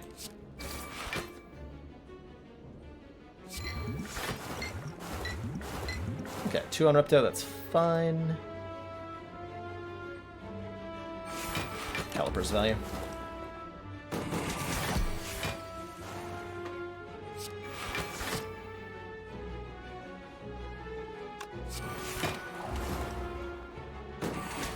How would you balance a relic that gave energy but limited your max hand size? The exact relic you're thinking of, Emperor Wildcat, exists in, I want to say it's in Hubris, the mod pack. We've tried out a couple times on Spire. There's a variety of, like, a mod that adds a variety of relics and stuff called Hubris, and there's an energy relic in Hubris that says, gain an energy at the start of your turn, and your maximum hand size is reduced by 3. And I think that's a pretty reasonable value for it to have. It definitely felt like a handicap, especially, like, if you're going into having a lot of card draw, potentially. That would really limit you. Runic Obelisk. Yeah, I think that's what it's called. Something Obelisk. For sure. Oh man, a paper crane. Okay, well, this run is now over. Although I appreciate it with heart runs. Like, it's only now that I'm confident in my victory, which is fine, because we're at the end of the Commander. run. It's perfect timing. This council is pleased to see our continued support of this project has been... So yeah, thank you so much for the tier 1 sub. Greatly appreciate the 3 months of support. In return, enjoy your new blue defect energy badge and the heightened smug sense of superiority that goes with.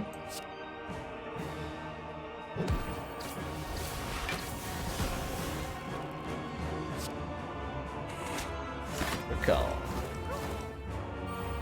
Piercing Whale, ever a bad card?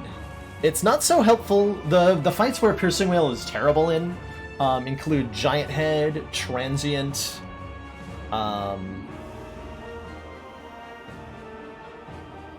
anything that hits you like once for a lot of damage. Piercing Whale does not do a whole lot in. And its disadvantage in those fights can be noticeable. Like, you can definitely have a deck that blocks really effectively with Piercing Whales, but is completely useless against Transient or Giant Head. Trying to think of other fights. I don't care about giving you strength. I have a paper crane, so you're just not going to do any damage no matter what.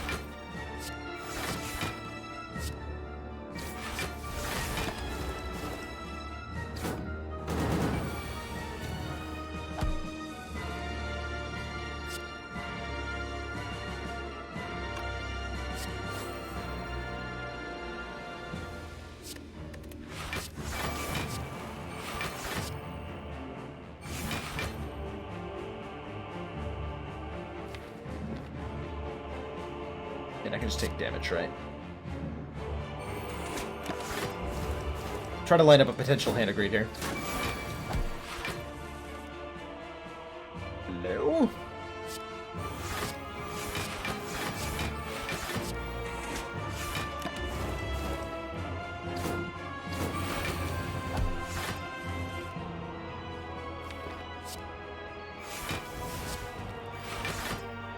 Defense is blocked for 14.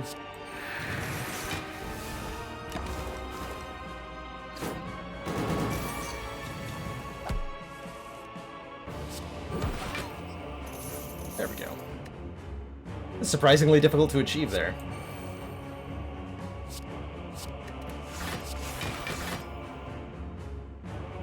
Shockingly difficult to achieve.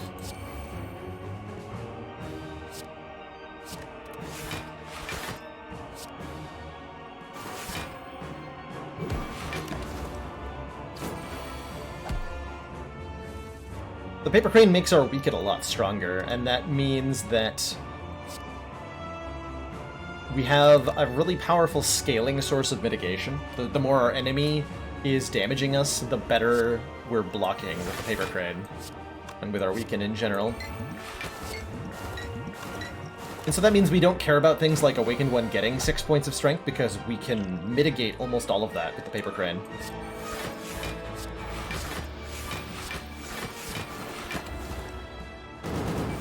You could have 10 points of strength right now, and I would still block it. Because the 10 points of strength wouldn't increase its damage by that much.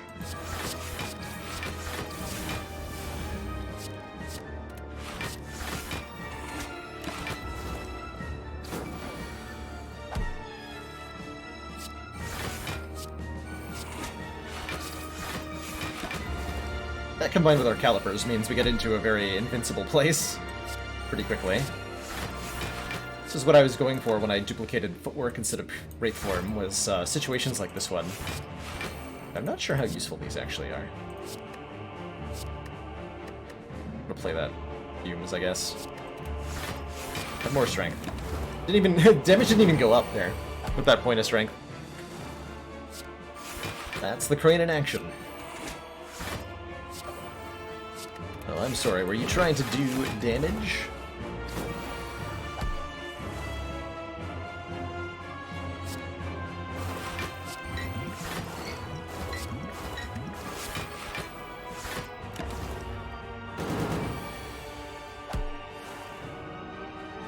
So we could reset his strength here with Dark Shackles. I guess I can just show that off. But we can win at 7 points of strength if we play Dark Shackles on the turn it dies. And also show off that you do not gain money from Hand of Greeting the first phase of Awakened One. Since the Dark Shackles was played, the Awakened One's strength gets reset entirely there. Have a little bit of interactions.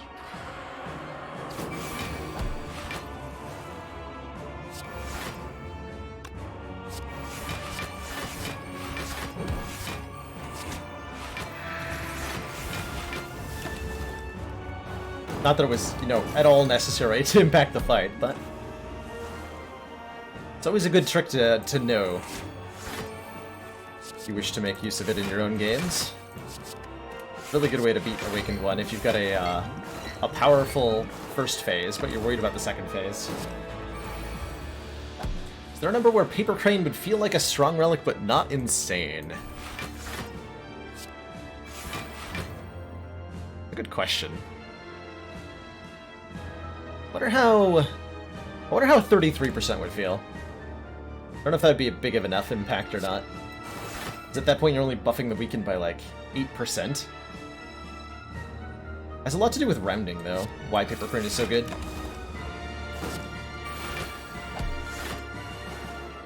I don't think it's likely to be nerfed again. This is the nerfed version of the relic. It's used to say 50% less.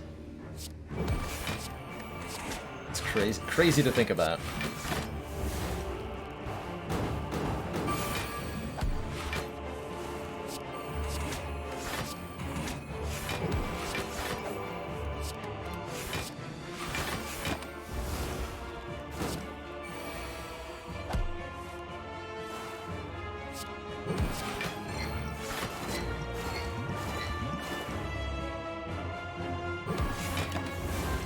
Careful about lining up the Hand of Greed.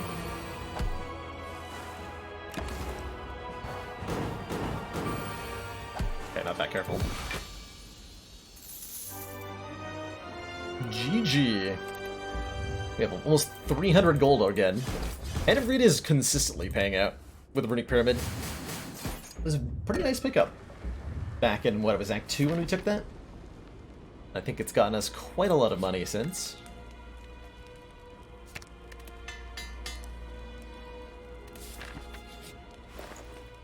There's orange pallets if we want it. Whenever we play a power, attack, and skill in the same turn, remove all of our debuffs. It's pretty dang significant. Could not afford that alongside a card removal, but we could afford it alongside Discovery if we wanted. Crane is uncommon? Crane is uncommon, yep. It's an uncommon relic. Which means you can never start with it from Niao. Unless you get it off a Calling Bell or something. Yeah, so close. One more Hand of Greed proc, we would have gotten Orange Pellets Bronze Scales.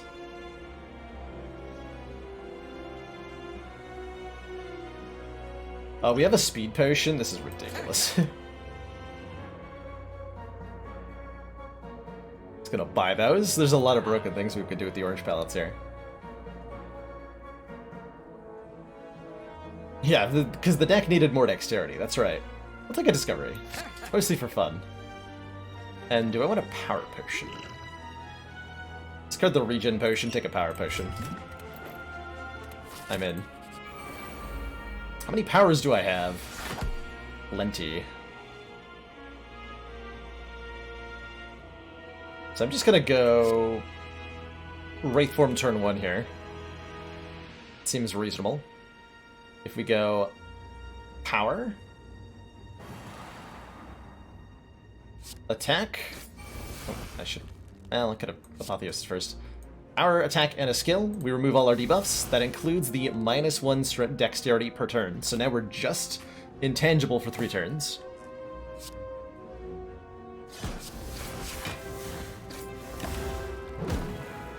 Meaning we get to totally ignore the whole first cycle these nerds do.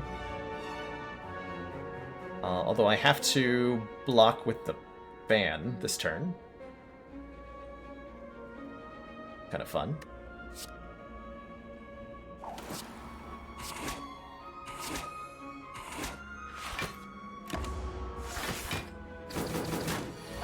But the chances to get a normal, uncommon, and rare relic, it depends on exactly how you acquire the relic. I believe if it's a random relic, which is to say if you get it off an elite, or if you see it in a shop, or if you get it from an event like Ranwid, then I think it's 50% common, 33% uncommon, 17% rare. I think the spreadsheet knows this. This is information I would find in the referential spreadsheet, which says...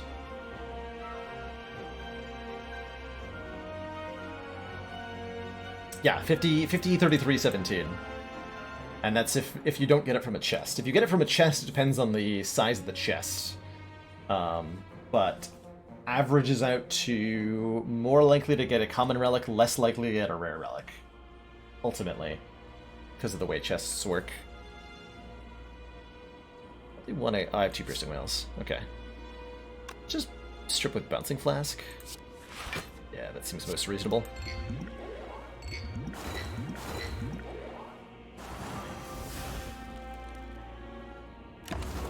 The size of the chest is also random, yes, but has its own separate probability, with I think the small chests being less common than the big chests, because we needed that many layers of RNG in finding a relic. Apparently.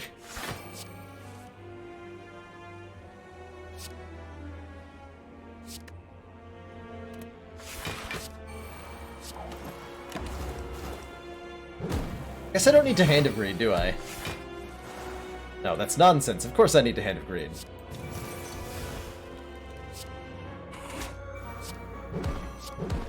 Give me your money.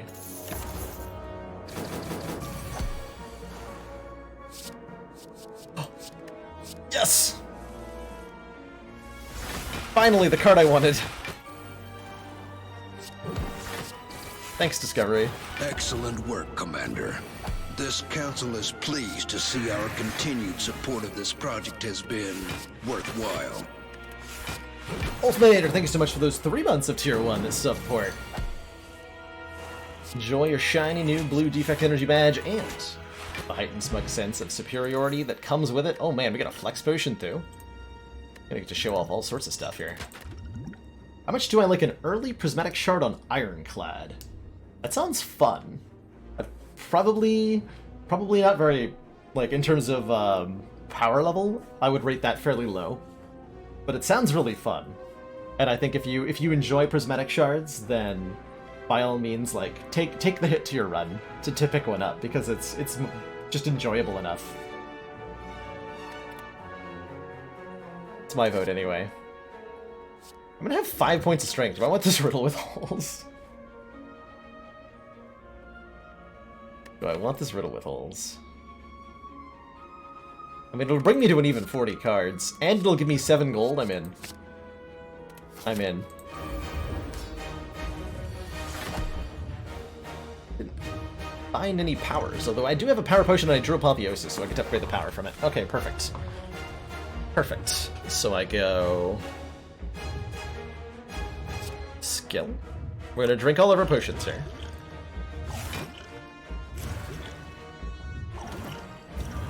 The strength and dex potions, the flex and speed potions rather, give us 5 points of the respective stat, and then 5 dexterity down and 5 strength down, which are debuffs. If we trigger the orange pellets, we will remove those debuffs, and so we will not lose the stat at the end of the turn. Do by doing what? Blur, power potion. Get even more dexterity. That sounds hilarious. So we played a skill, a power, and an attack, and then we just keep that entire stat line. Because it's OP.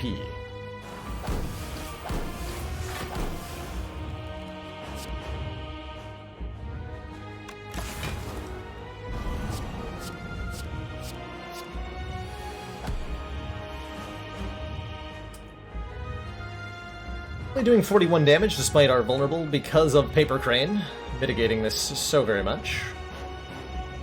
Unfortunate I didn't draw a power here. I could have removed the weak and the vulnerable, but this is fine. It's not like we're not going to block it, right?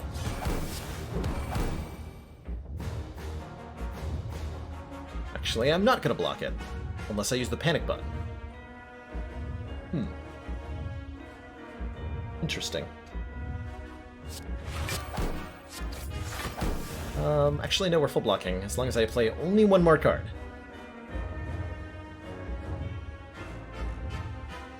Or I could do Bane with Whole Shiv. Full block that way.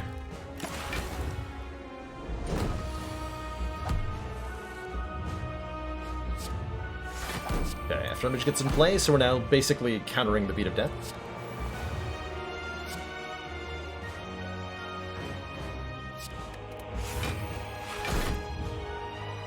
So Piercing Wail. Also Panic Button. Piercing Wail here.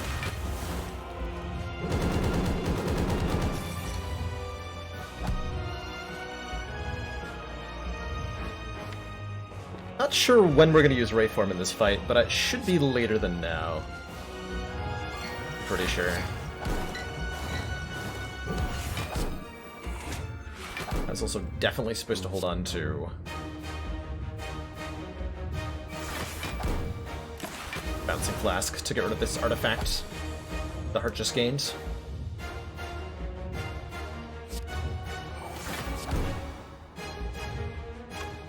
To play Bullet Time here. Nah.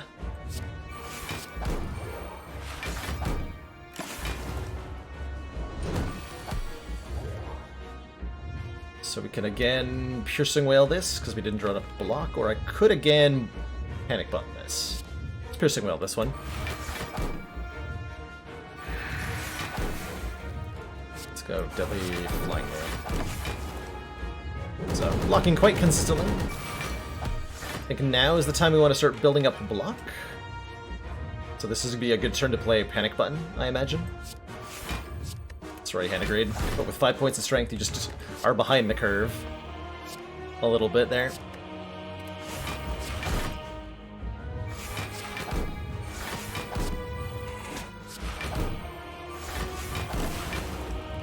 So I have 140... 62 block. That's a lot of block. I didn't have all my dexterity. Footwork's in play. Oh my god. What? Not realize that. Definitely did not put that together. Oh yeah, we could also remove the no blocking from Panic Button with the orange pellets. I did kind of forget about that. Just a little bit.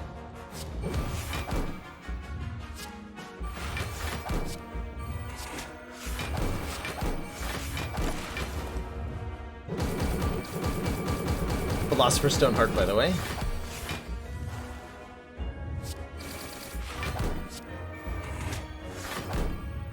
I think I was meant to Bullet Time there, whatever.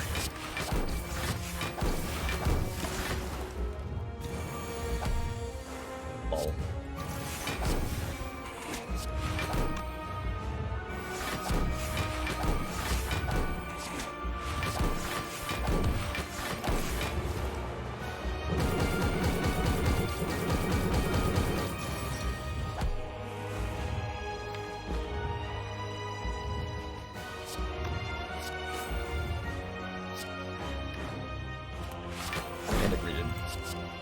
What if I discover Sneaky Strike and give Sneaky Strike the final kill?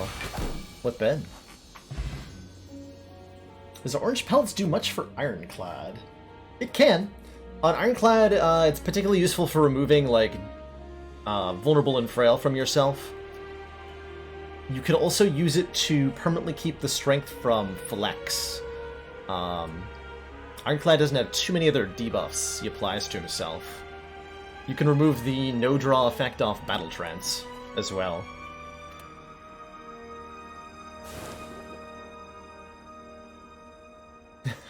Sir, your game appears to be bugged. This fight is supposed to be difficult. Allegedly. Allegedly, Cruel Cow. Well, GG. GG. Yeah, that was mitigation.deck for sure.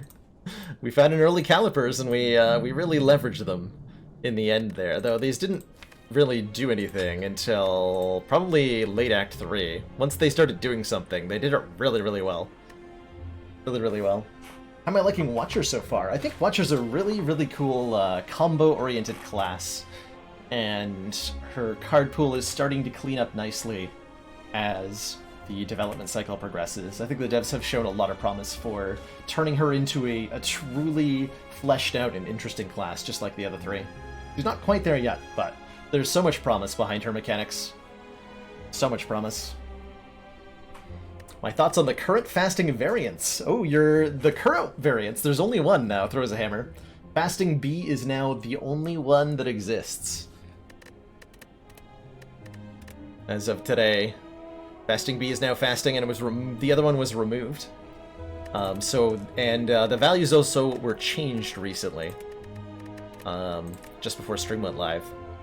So it is now a 4 strength index, upgrades to 5, and it's 2 cost. Which is a lot more reasonable. I think it's still very, very, very powerful, but not as ridiculous as it was before. But I'm not gonna hesitate too much time. We're gonna jump right into our defect run on Ascension 7, which says normal enemies are tougher. All normal enemies in the Spire have a few more hit points. Not a lot, but a little. Often enough to take 1 more card of damage before they die. 1, 2... I could fight 4 elites, but it's crazy. What are the reasonable ways to get through the act? Take this fire, fight this elite, and this elite. And then we get, like, what, 4 fires and 2 elites? That's pretty reasonable. 4 fires and 2 elites is pretty reasonable indeed. Start options, upgraded cards, fine. We would upgrade Zap. Common Relic is usually a pretty good start as well. Almost all the common relics do something for you immediately. Losing all our gold for 14 max health. That's a lot of additional max health, which is pretty nice.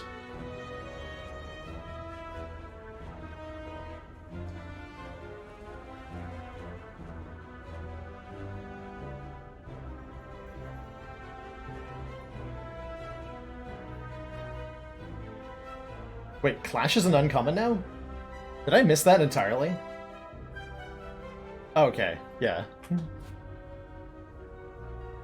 Over my head there.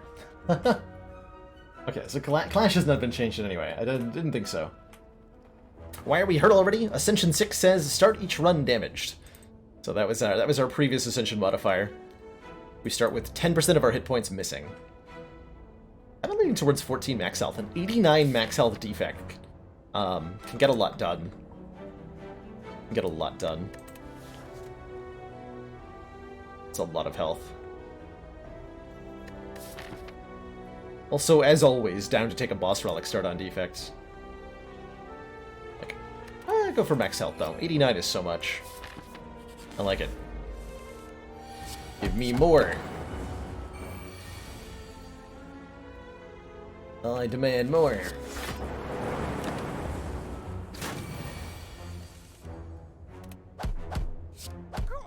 Oh.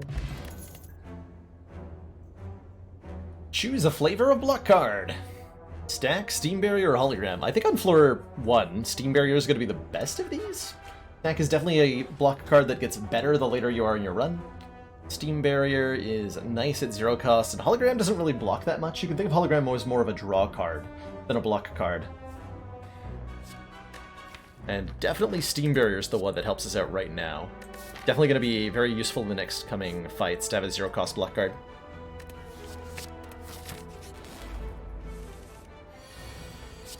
I would like that 0 cost block card now, please. Thank you. Thanks. That's exactly what I wanted it.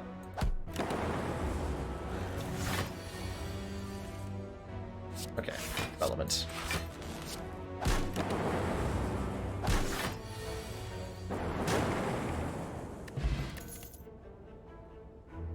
Could take another block card. I think we're okay on blocking though. We need to find some ways to do damage. Static Discharge is one such way. Whenever we would receive unblocked attack damage, Channel Lightning. With 89 max health, this could be a pretty interesting way for us to block, or to deal damage.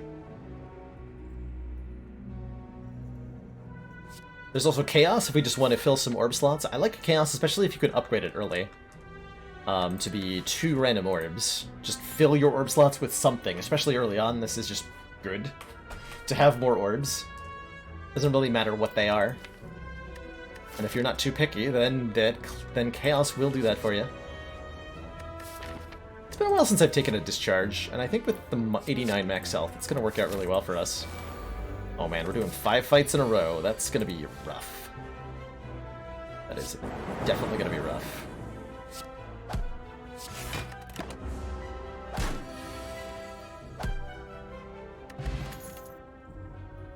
Rebound, FTL Charge, Battery. I like Rebound for its hand-manipulating abilities. And it's a good attack card for now. Just dealing 9 is a lot. Similarly, we could take an FTL to give us some 0 cost damage output. That also replaces itself, so it's essentially just deal 5 damage for free whenever you draw this card. And don't take up a spot in your hands. Really good, especially against early elites. Taking out a Gremlin Knob is a lot easier if you've got an FTL. Definitely a lot easier if you have an FTL. I didn't actually consider this route.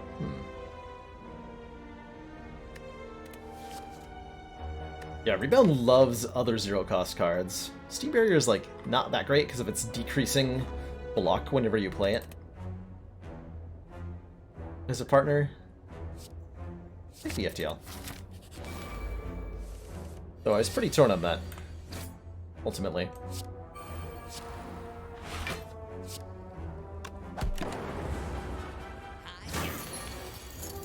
I expect to take a fairly decent amount of damage between these 2 fights, so I'm not going to be disappointed here by however much I have to take. This is probably one of the better fights we could have gotten. And kill him before he hurts me. Good. Get a potion. Gambler's Brew, not the best potion we could have found, but it's alright. In our quest for more damage, I'm going to pick up a Melter here. Melter's not the greatest damage card in the world, but it's quite nice. We'll find it extremely useful when we get to Guardian, as this boss blocks quite a bit. But right now we just need something that does damage, and Melter does that damage at a pretty reasonable rate. So I'll take it. Taking 8? 8's fine. We have 73 health. Do 8 to me if you want to.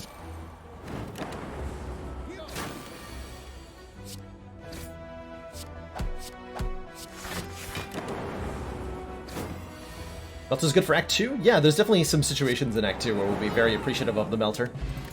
In particular, I think, what, all of the Act 2 bosses block. All 3 of them. And the baseball. Indeed. Since we have Melter as a damage source and an FTL, a Beam Cell is not bad here. As a damage enhancement utility pick. And then we would upgrade, like, Beam Cell here. Or Melter here. Melter's another good upgrade. Might even be better. Other really good upgrade right now is Static Discharge. For elite fighting.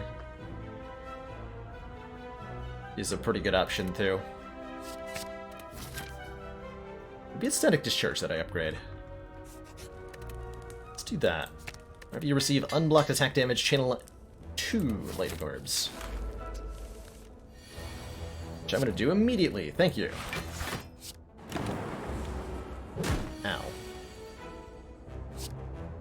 So here I'm going to deliberately underblock by 1 to get 2 lightning orbs out.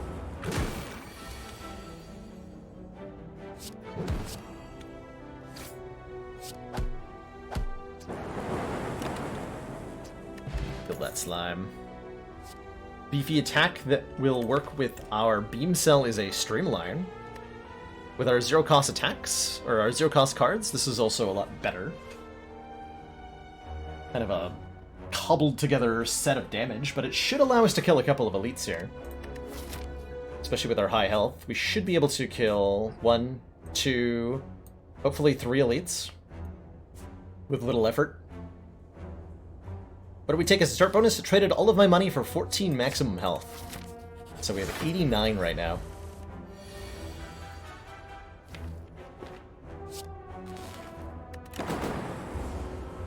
Okay, my blocking is a little bit short for Legible. Tempted to play Streamline.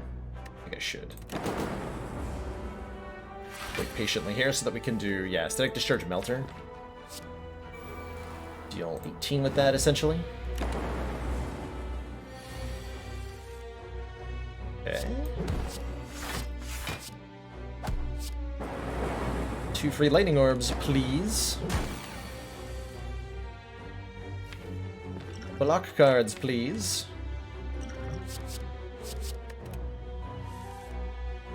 Thank you.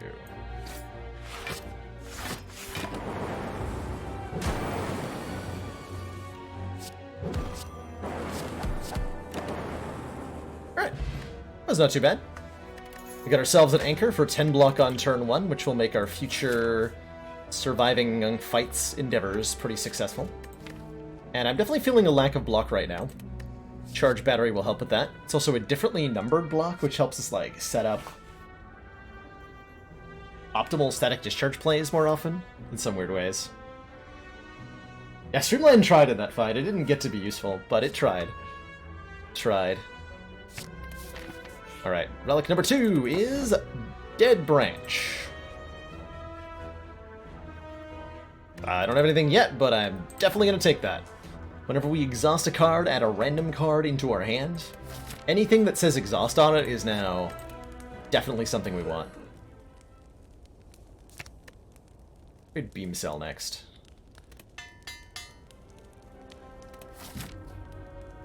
Sentries. Damn it. Oh man, nice beam cell draw though. Boom. Frickin' got him.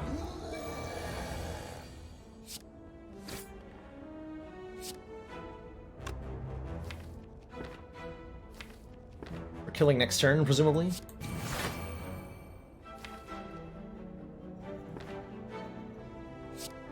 Right now. 21. I could only draw 2 strikes. Not likely to happen though. More likely I'm drawing dual cast strike and that will kill, so I can defend here. Okay.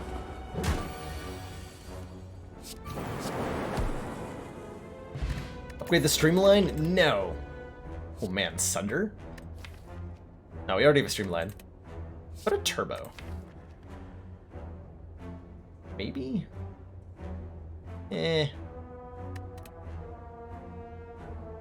Maybe. How's it going, Rojo Pantalones? Hello and welcome.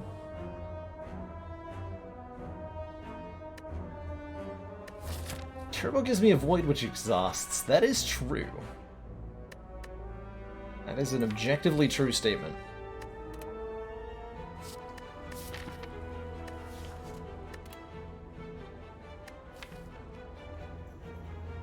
Like, the ideal deck we're gonna have will want a turbo later on. Just not sure we want it now. Like, we just take a turbo later.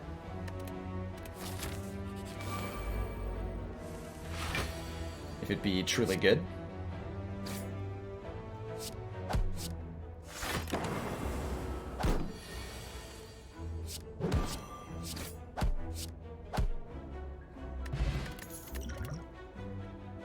Now, these cards are good right now.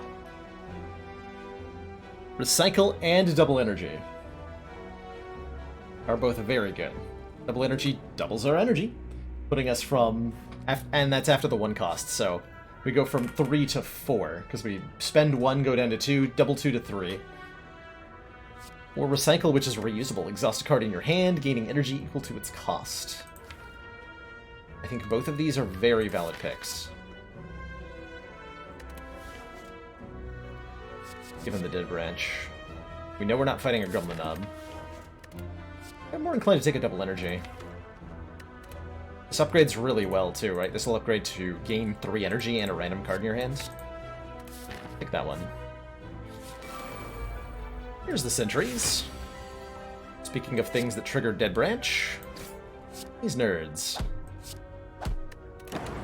Nice job, Lightning Orb. You got him.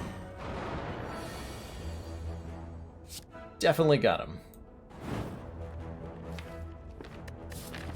Guardian, probably use the Dex Potion in the Guardian fight, huh? Oh, I have 2 energy. What am I talking about? Derp. Derp. Aha! Now your eyes are exposed. Vulnerable. So there's a world where I take less damage this fight by not playing Steam Barrier and getting 2 free lightning orbs from this thing hitting me. In fact, I bet we're living in that world. Do that. Because the less, yeah. Too likely to draw hands like that. Otherwise...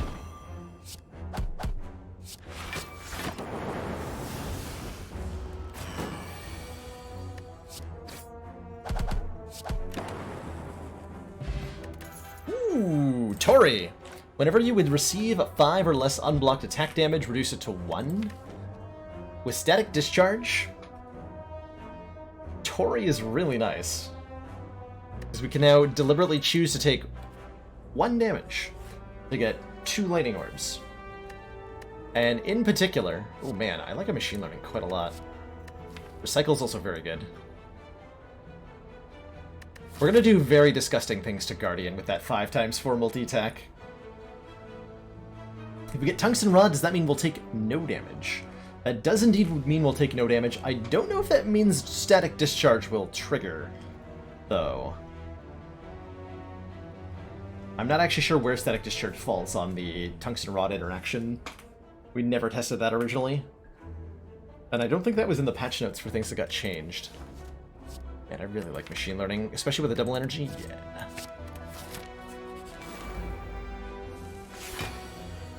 Anchor. Love you.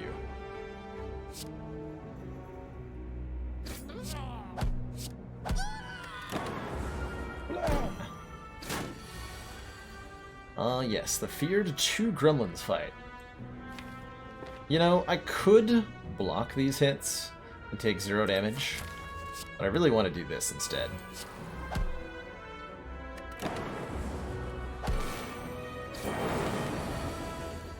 So satisfying.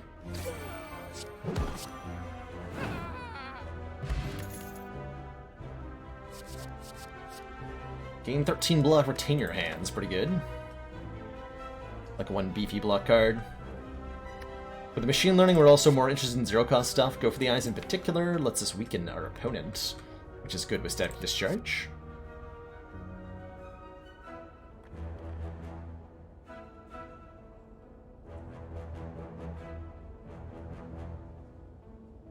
Patch notes said Tungsten Rod plus Emotion Chip has been fixed, so you assume all of those types of interactions are gone. That is like a reasonable assumption, but also, like, my own logic is like they didn't specifically mention this interaction, so I'm not sure. Maybe they overlooked it. I don't know. Let's go Equilibrium here. And I'm gonna upgrade Double Energy, I think. Might be too much energy, we'll see. Yeah, it's currently too much energy. Do I just... yeah. We're not very reliant on orbs, and I need the damage now. Might actually get hit by this, depending on what we draw here. Melter? No.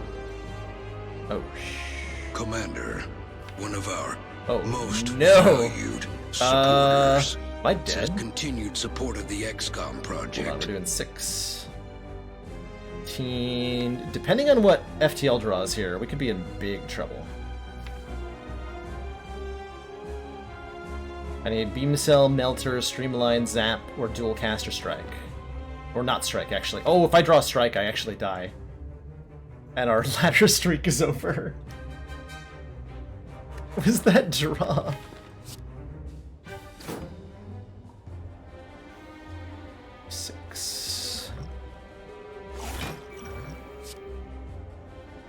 Oh, that exactly kills me! No! That's one off. Oh no! Well, I think we just died.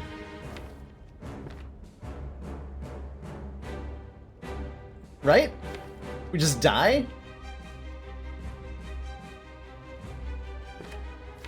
Holy crap. I would not have expected that as a possible outcome.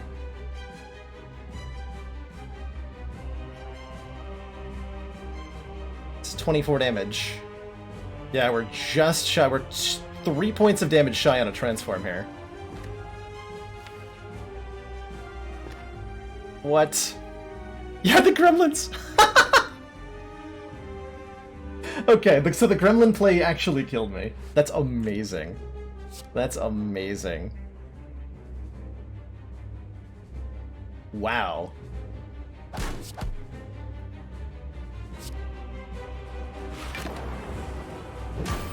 Wow. Guardian and Defect dies again. Of course it's Defect. Of course it's Defect, it's always Defect. Yeah, we can go watch a run before we jump back into the A0. God, that's funny. That's so funny.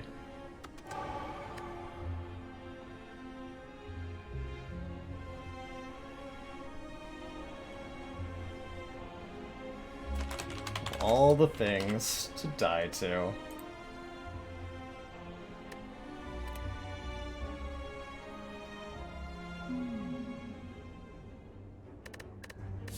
I haven't tried Boss Relic Swap on Watcher much. Let's give it a try here. Our starting relic is the Pure Water. Start of each combat, add a miracle to our hands.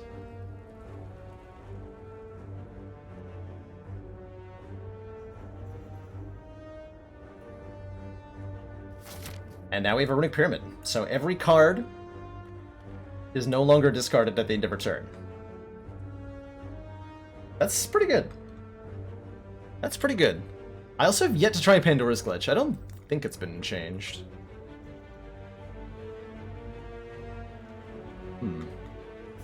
Go to this store and we're gonna... We think we can find an elite with a Pandora's... with a Runic Pyramid start. We should have a very easy time as Watcher. Killing an early elite on Ascension 11 here. Has Defect claimed all of my ladder streaks? Yes. Every single one has died on Defect. Which is hilarious. I think it's coincidence, and not like anything about the Defect specifically, but it's hilarious that that continues to happen. Poor Defect. Man, I am so shocked we died to Guardian there.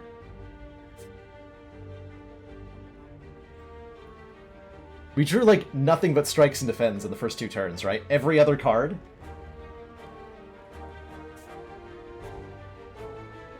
Every other card was on the bottom.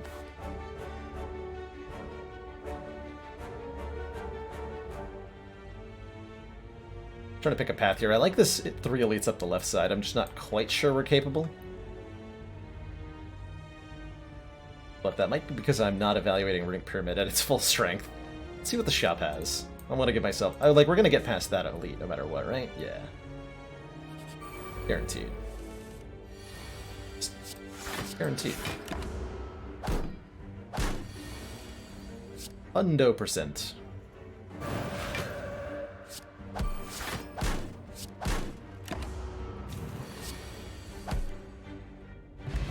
So if you're new to watching The Watcher is a stance-based character who focuses on toggling between different combat stances and retaining cards, although that's not going to be too relevant with our Runic Pyramid. There are a number of cards that say retain, but I don't need to do that because I have a Runic Pyramid. So I'll probably take something like Sash Whip. 8 damage attack if the last combat card played was an attack. Apply some weak is fine. Beat the Flame is a neat little setup card that we could make use of if we had a multi-hit attack, but we don't. It's the ending of the Silent Run. We completely dominated the heart, and then Defect met an unfortunate end shortly afterwards. Met a most unfortunate end. Our primary stance is Wrath Stance, which our Eruption card lets us enter. In Wrath Stance, we deal and receive double attack damage. So there's a lot of play in, like, setting up powerful turns where you can unload a lot of damage at once, which the Runic Pyramid will make extremely easy to do.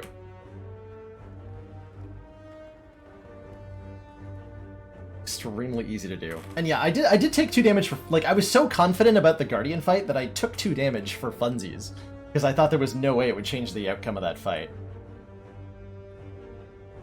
And we just drew, like that death was bottom, I'm gonna say bottom 5% draw order luck on what happened against Guardian there.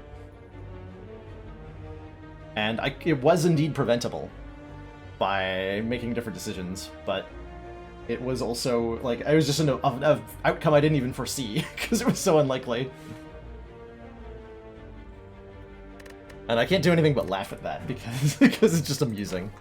Why not? Why not? So that's alright, we get to start a new ladder climb after this run, which will be fine by me. I don't know if I want any of these. Like, Meditate and Tranquility are things for people who don't have Runic Pyramids. And I am not that person. And that's true, Elijah Pre. Especially on a, oh hey, here's fasting again. I mean, we're gonna buy that, right? 4 strength, 4 dex, gain 1 less energy at the start of each turn. This card has been nerfed, but it is still very strong. And that'll go great with Tantrum. Deal 3 damage 3 times. Yeah, that seems like an easy pair of picks. Seems like a very easy pair of picks. This is our first time, I think, seeing Goldeneye. Whenever you scry 2 additional cards.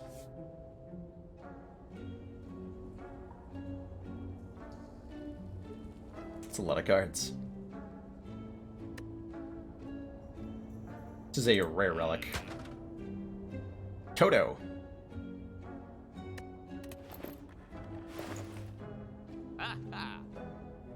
No desire for forethought?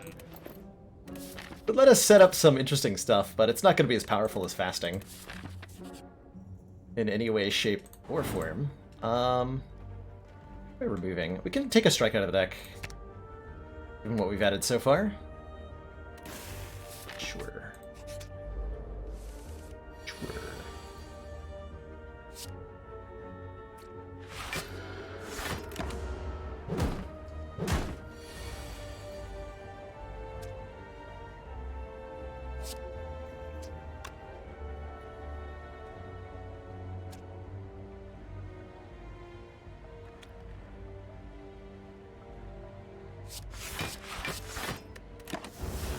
Not sure what to do with that hand. Hello? Stop attacking me.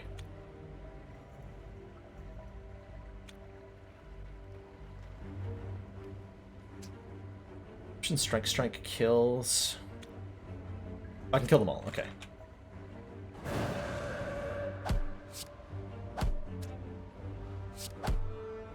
There we go.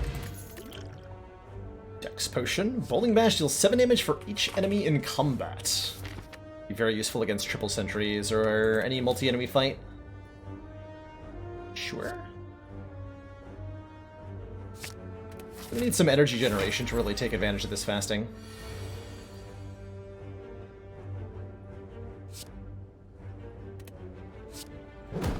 That out of my hand. It's gonna be a little tough.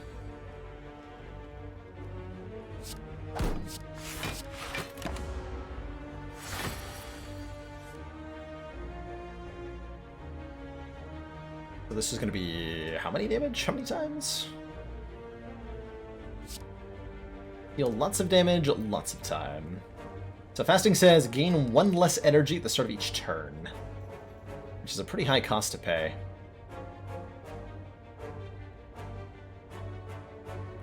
Considering. I'll be just going to spend my next 2 turns blocking.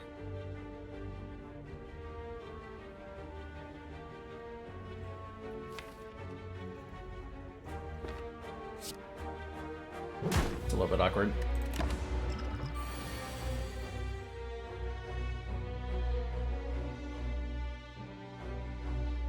So this is what, 7 times 3, we can make that 14 times 3. It's gonna be really tough.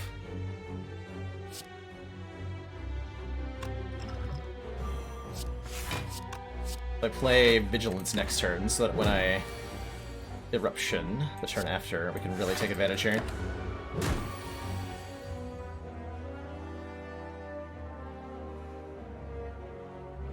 So do I even play Eruption? I don't think so. I go Tantrum, and then play out the other stuff, right? And I'll redraw the Tantrum. Yeah. Let me just do all of the damage at once. Tiny Chest gives us 30 gold, and we're more likely to find treasure in question mark rooms. We got an attack potion as well. Something like an attack potion is really strong with fasting, because we're getting a zero-costed thing. Prostrate is going to be great here. It's a zero-cost block with Runic Pyramid and a zero-cost block with fasting. So this will be blocking for like 8. Follow-up's not bad either. If the last card played this combat was an attack, gain an energy. Also, he's similarly amazing. The upgrade for fasting is +1 strength, +1 dex. Still a very good upgrade. But not as ridiculous as it was. Like that. And I think I'm more than capable of fighting 2 more elites right now. This is going to be the best way to do it. I think so. The Eruption upgrade is particularly tempting. I think I'm going to try fasting, though. No donut. Refuse donut.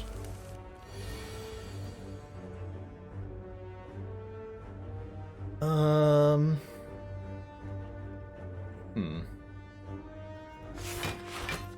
have a lot to do here other than defend twice. Okay, there's Fasten.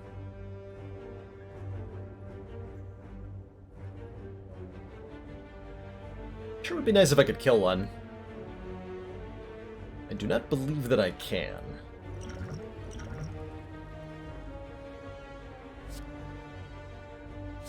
So that definitely helps. 15, draw 2. If I draw Bowling Bash, I can just kill one.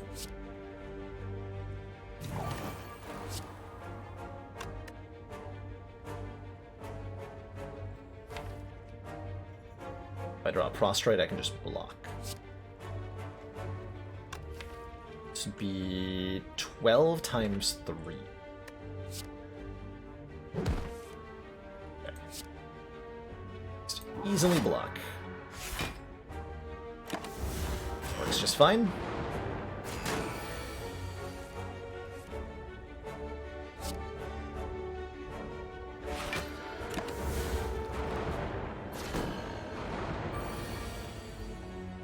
Here we go. Tantrum. Bowling Bash. Strike, strike. And they're just gone. Man, this deck's gonna be fun. I can tell already. Shuriken says, every time we play 3 attacks in 1 turn, gain a strength. That'll be a lot less impactful. Thanks to fasting. Really want zero-costed stuff right now. Path Through Fate's not bad, though. Let's scry, and that's pretty valuable. Sure. Omomori. Happily. Prevent us from gaining curses is always good. Really nice to get calm early on. Let's clean the hand up a bit.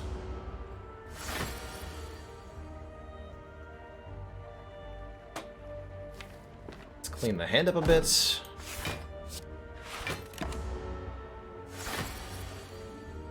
Cool, we'll get to fasting and a tantrum. Although I know I don't want a tantrum because then it'll wake up, right? Unless I can kill it with the tantrum. Seems unlikely.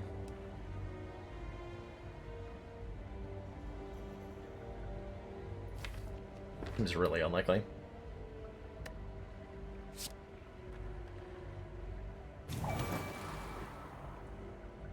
Eight times 3, gain 2 energy. Then I would do what? 20... 24 plus 24. And then next turn I'm doing another... Hold on, I gotta do math.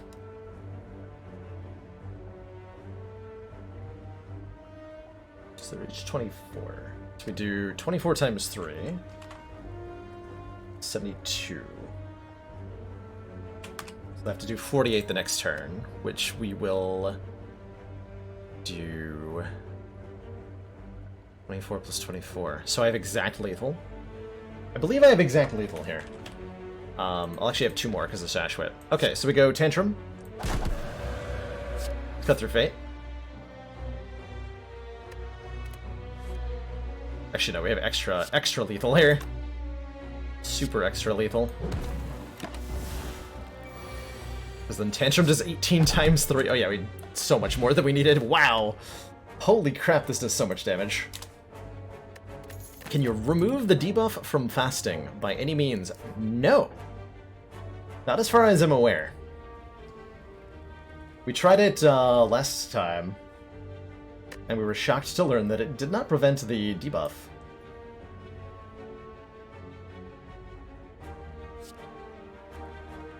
Divinity is OP, and it's difficult to acquire. In order to gain Divinity, you must gain 10 Mantra, which is acquired in small quantities from some cards, or there is a card that immediately gives you Divinity, but it has a downside, and that downside is next turn, die. So, it's pretty strong. Alpha's kind of hilarious with Runic Pyramid, huh? I like a zero-cost attack. Weave is just, like, a lot of damage. And with our Cut Through Fate, we'll actually get it for free sometimes. Really interested in any card with a zero cost at the moment. Probably want to make either a Tantrum hit one more time, because our huge strength scaling means that is a big deal. Or we want to upgrade, like, Eruption to be cheaper. Dash Whip upgrade's pretty significant, too. Let's do that one. Big chest with a White Bee statue. Potions always drop after combat. Yes, please. Yes, please.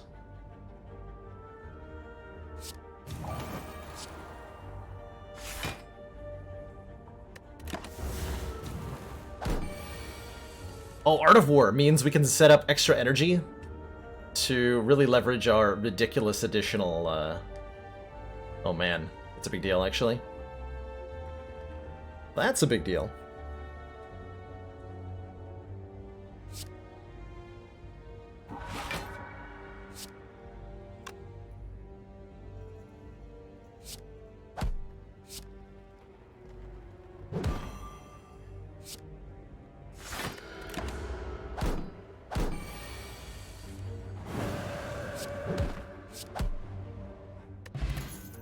I've had lethal on both last turn. Ooh, Halt. Halt's a good block card. Especially since we're doing so much wrathing. We could pick up another Tantrum, which will also be insane. I think I like the Halt more. Especially if we can upgrade it. Becomes an insane amount of block while in Wrath stance. Let's drop a Dex Potion. That actually doesn't feel that useful.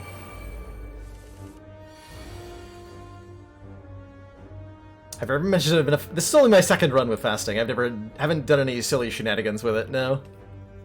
Given that we have halt, we can actually go, like, eruption on you, murder you,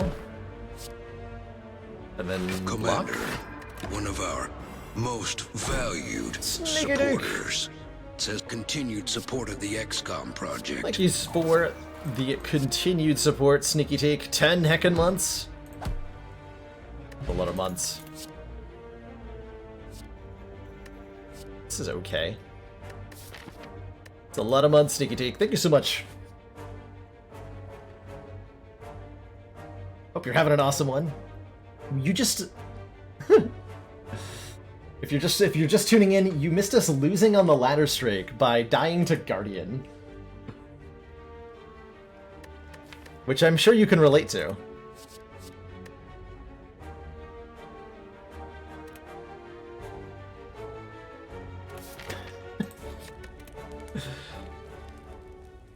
Our turn, the turn 1 and 2 draws collectively were like entirely strikes and defends.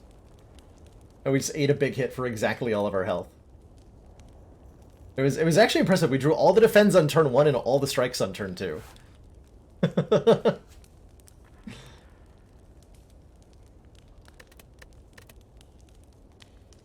I imagine there's gonna be some revision to how fasting interacts with orange pellets at some point. Because it does feel really counterintuitive, the way it works currently. Great halt here. This card is so good. Okay, we're not going to go Wrath on turn 2 here. We have too much health. Be very bad. Gonna not play any of these cards, because I would like the extra energy next turn.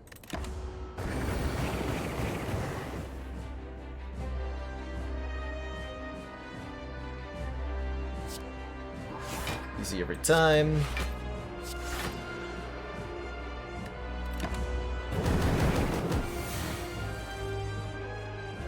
Easy every time. 9 plus 19? Are you serious? That is a lot. That is absurd. Discard that, put it into my hand immediately, thank you.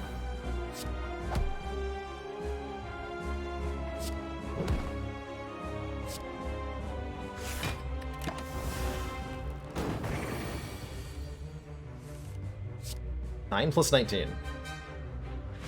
Just effortlessly block this. Whatever.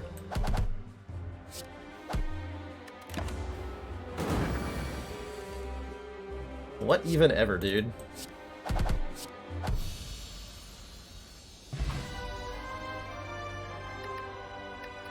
Wow. And there's the way we can break the energy game. Deus Ex Machina's not bad either. Add 2 miracles to our hand and exhaust. Huh. This is more immediate impact, whereas Daviform is the long-term, like, would you like to scale upwards infinitely? Question mark? And that would be nice.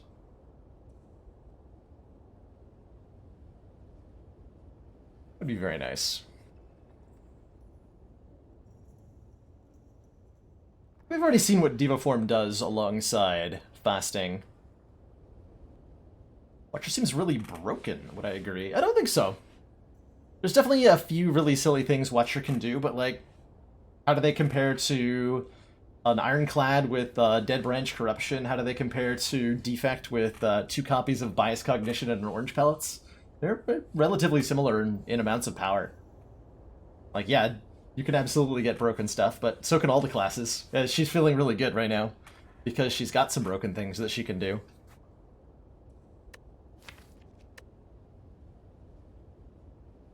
Legit. Does this upgrades to 3, right? Probably have Hand Clog if we take Deus Ex. Yeah, the X-Cost healing. This one I don't know how I feel about as a card. Like, if we pick up a Diva form when we find this, then silly things happen, right?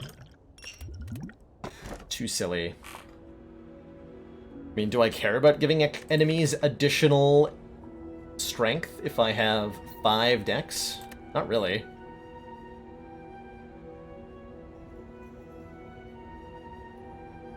Could take Astrolabe to transform and upgrade 3 cards. Could take Tiny House for a bunch of stuff. Probably just want more energy, right? It makes, it lets us get Diva Form into play initially, which is normally really difficult to do. Lets us play fasting initially more easily. Take the Philo Stone.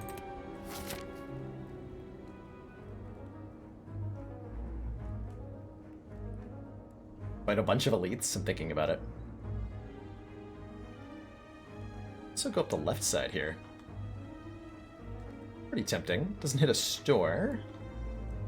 Commander, Get less fights. one of our let's go up the left most side here. valued supporters. Cat Bash! Their continued support of the XCOM Thank you so project. much for those 14 months of Tier 1 support. Greatly appreciate the continued council funding. Thanks so much for supporting the stream for as long as you have. Birds? Hello, birds. Well, I'm willing to throw potions galore at these guys because I have White Bee statue. Yeah, let's just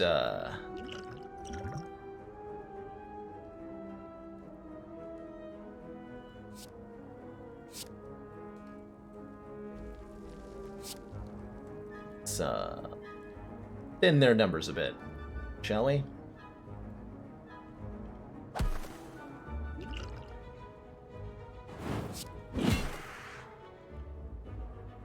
That's better. Not good, but better.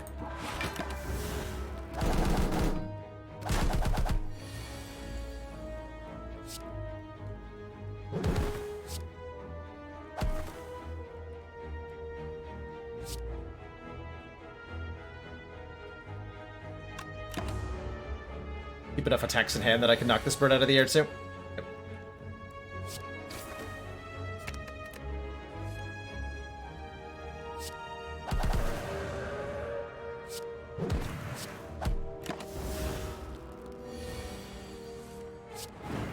Okay, not too bad. We took like 10 damage. We got ourselves a duplication potion, letting me double play fasting in one fight if I need to.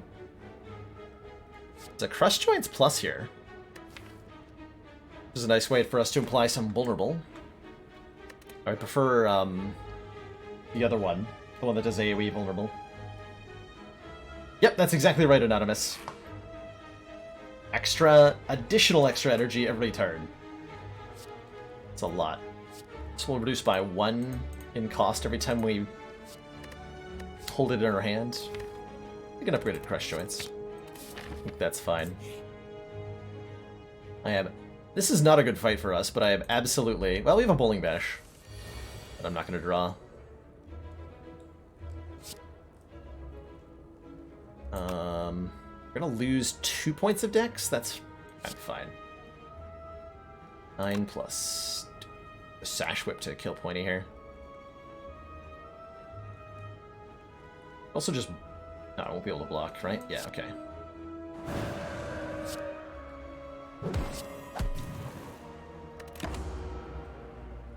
Grab him. You know, I didn't think this far ahead. TBH. Oh, I got Vigilance, okay. But I would like to kill someone. Times 3 plus 14 is 40 even? Really? Really? Okay.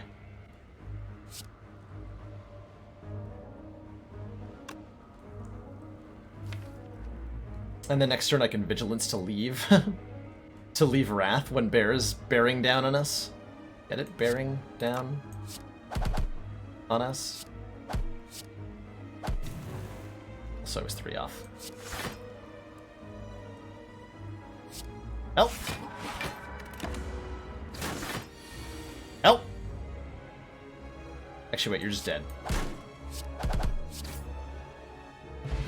Red Mask. Apply 1 week to all enemies on turn 1. Snecko Oil's fun. Draw 5 cards and randomize the cost of the cards in our hand. I'll take another Prostrate. Yeah, we need more 0-cost blocks. Although we'd like ones that are effective before we draw the fasting. Really like a Just Lucky at this point. Right. Oh, well. What if we just draw fasting on turn 1? Then what? Huh? Then what? What then?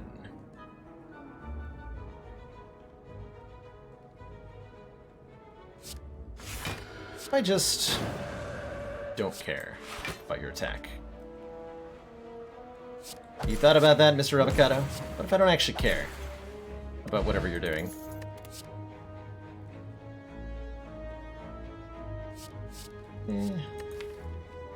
Our Cut Through Fate's okay. Tick. Explosive Pot over Snecko Whale, I think. What we got here? Battle him. It's already turned out a smite to your pile. Another Deva form. There's a Just Lucky. Gain 2 block, deal 3 damage. Is pretty tempting. Or a Wallop. Deal 10 damage, gain block equal to the unblocked damage dealt. This is a really good card. With a Runic Pyramid. Yeah, there's a lot of... If you're familiar with Chronometric's modded character, the Disciple, there's a lot of overlap. And the further we get into the development cycle, the more the Watcher has felt like the Disciple. Like the card Sands of Time, actually, I think is straight out of Disciple, almost. As are several other cards that she does.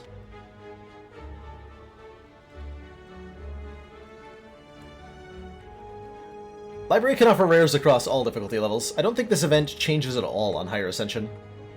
Although the amount of health you get from the healing option might be a little bit less. This is either Just Lucky or Wallop. I think it's going to be Wallop. Given how Wrath-based we are.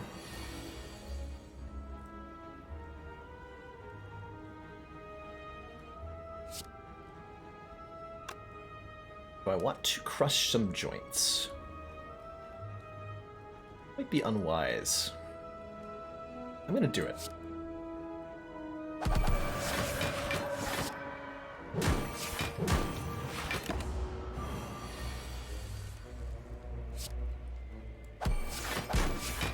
Yeah, we just murder that thing so hard. Double duplication potion I'm in.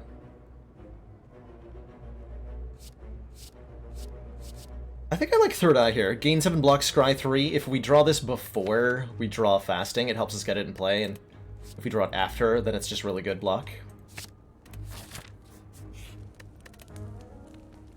Upgrading Diva form might be significant. This is normally ethereal, so we have to play it on the turn we draw it. But with Runic Pyramid, that might not be a thing we necessarily want. Although going into several elite fights, like I'd like to upgrade that for the Collector fight. Going into these elite fights, I'm more likely to want to upgrade Bowling Bash, or Wallop, or let's get Eruption upgraded maybe, finally. Actually, Tantrum. Tantrum. Okay, Book of Stabbing, perfect. Philosopher's Stone, Book of Stabbing, double perfect. I'm gonna do something weird.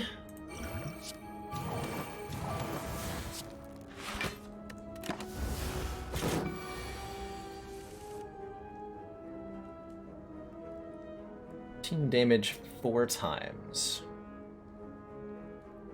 That is a lot of times. And you'll double your damage, but Wallop will also deal double damage. Okay. That's 50-something plus 40. So we're doing about 90. Next turn's pretty relevant here. Actually, wait. If I... Duplication Potion Tantrum. Oh, actually. Haha! Check this play out.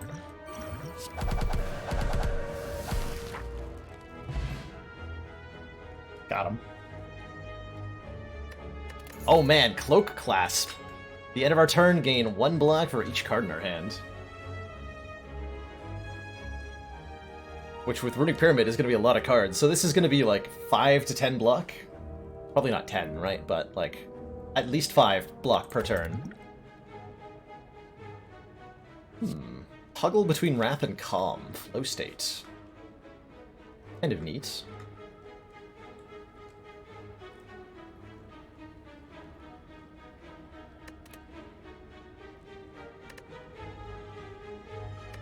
Yeah, let's do that.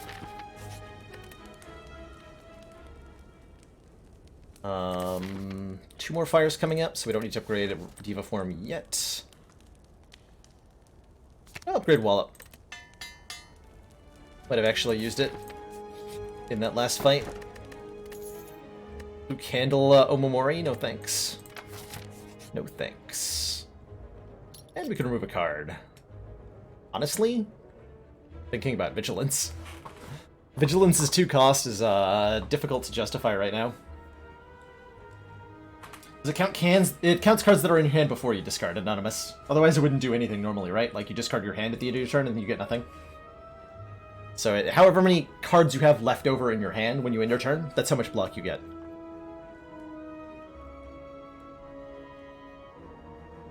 Let's go in Supreme Fury.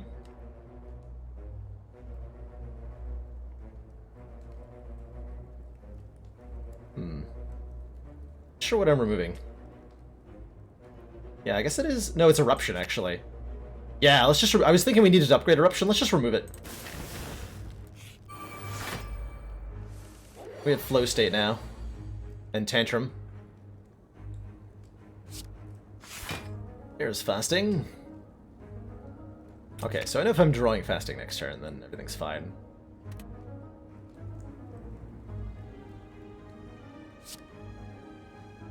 Herself in Calm Stance, I think. Do you know what? This. I don't know if that was right.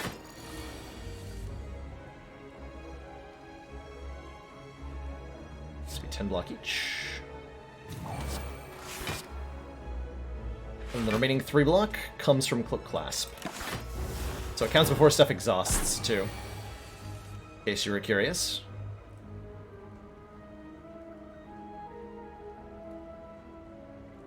I'm currently frail.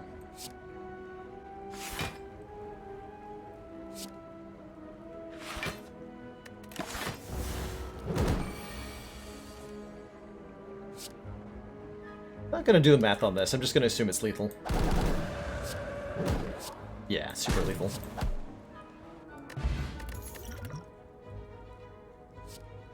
Right, gain 3 Mantra, shuffle an Insight Plus into your draw pile, which is a card that lets us draw more cards. That puts us closer, if we want this. Oh, I like that this is an uncommon now. It used to be a rare card, I like it much more as an uncommon. Carve Reality is pretty okay, or Foreign Influence, letting me get non-Watcher attacks, and those are pretty good, I hear.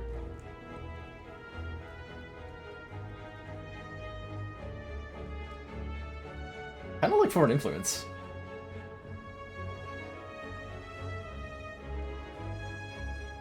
Although this Prey is actually kind of tempting too, right? We're just not having enough Mantra to go Divinity yet. We would need a, we need the power that gives us Mantra every turn.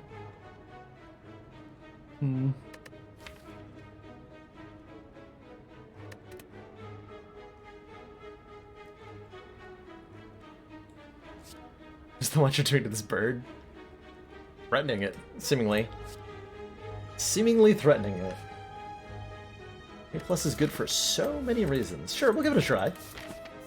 We'll give it a try. See if I end up liking it. Ooh, Bowling Bash. You showed up just in time. The Dunk a Nerd.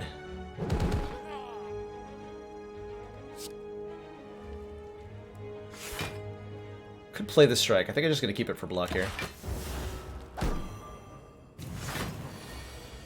Ugh. Not cool.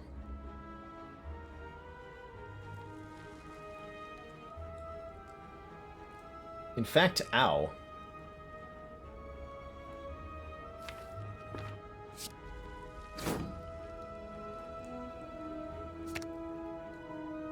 Joints, no.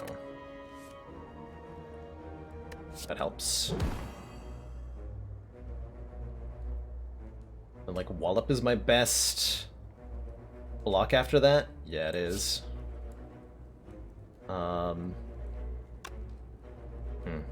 Even if I Fear Potion, that won't kill him, huh?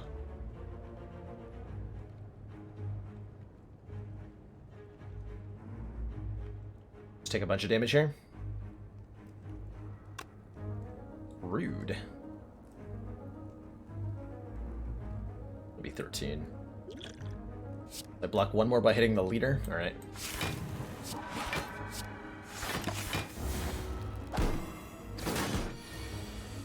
Bit of an ouchie there. Can I have my fasting, please? Thank you.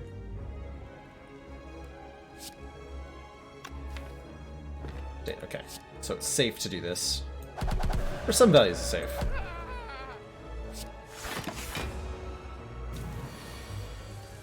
Get 'em, boys. Boys?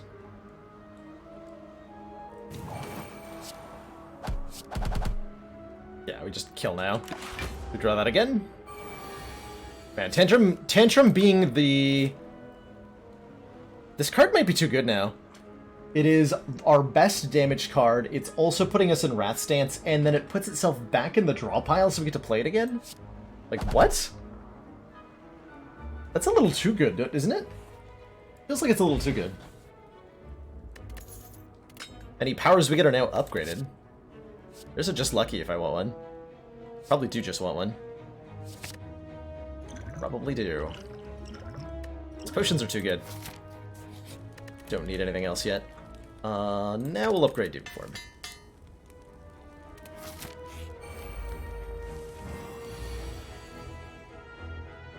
Uh-oh.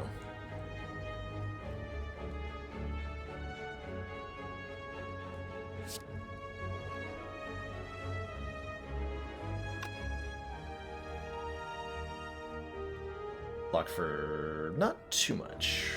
Well, actually I can block for 11. 11's a lot.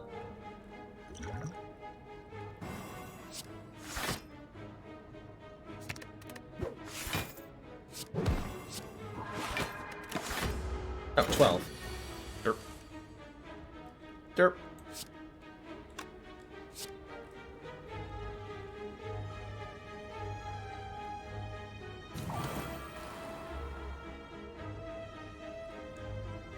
Let's go Vigilance Prostrate. I can go Low State. Press some joints, gain 54 block off of Wallop. And then actually just win. Seems good. Wave of the Hand. Whenever you gain block this turn, apply 2 Weaken to all enemies. Oh, and here's the vulnerable card I wanted earlier. Indignation. During Wrath, apply 3 vulnerable to all enemies, otherwise enter Wrath. Let's just do some AoE vulnerable, although I don't think we actually need that at this point. Spirit Shield is pretty nice with our Pyramid, right? This will block for tons. 3 block per card in our hand is going to be usually 27 block. Spirit Shield does not count itself, so it's at most 27 plus Dex, which is still like a lot of block. It's a lot of block. Excellent work, Commander. This council is pleased to see our continued support of this project has been worthwhile. Isis, thank you so much for those 2 months of Twitch Prime support. Greatly appreciate the decision to continue funding the channel. And in return, enjoy that renewed smug sense of superiority and being one step closer to that defect energy badge. A wave with Cloak Clasp. I didn't even think about that. Right, we're guaranteed to block at least one time. Good call out. It's a really good call out. We should pick up the next one of those that we see. Let's see. 9 Scry 3 or Scry 2 and gain 1 block, 1 damage.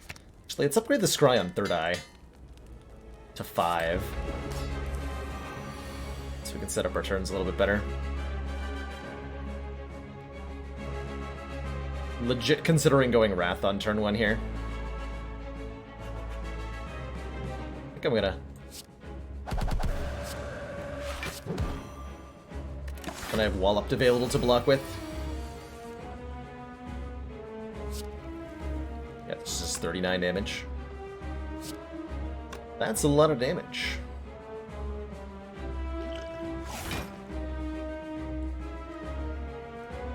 But is it enough damage?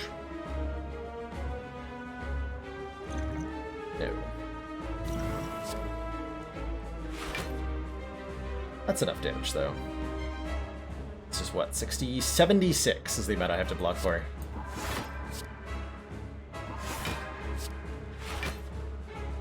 So I'll take exactly nothing if I don't play any further cards. I do want to play Prey, though. Take 1. Don't attack me again. Oh, no. Well, I didn't think this far ahead.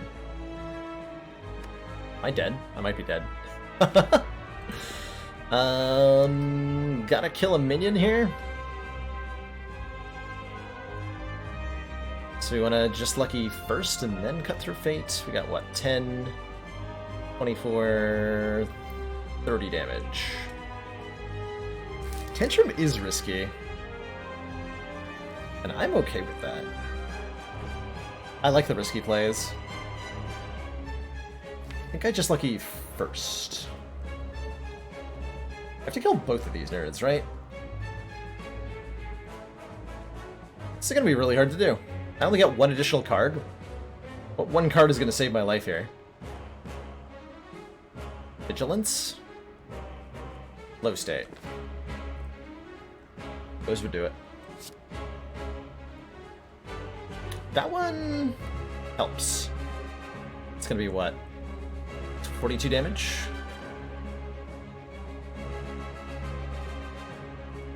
But that only kills 1 minion, right? So that's not good enough.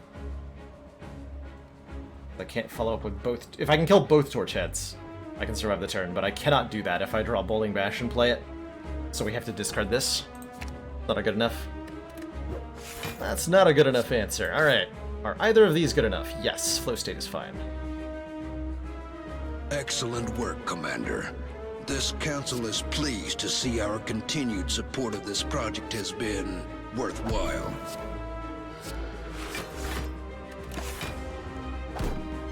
Helm Free, thank you so much for those 3 months of Twitch Prime support. Greatly appreciate the continued council funding, and in return, enjoy your renewed, smug sense of superiority. I'm gonna play Diva Form, finally.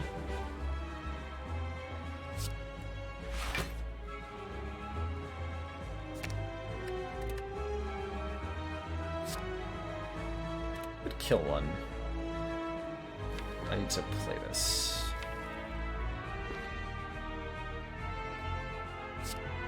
Get 2 extra energy next turn? Yeah, that's gonna be good.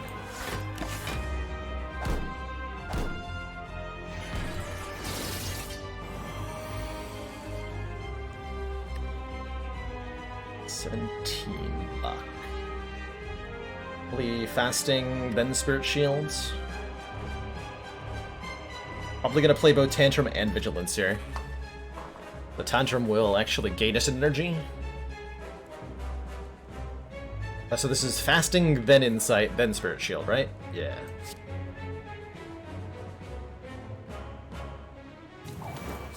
Actually, Windmill Slam the Diva Form.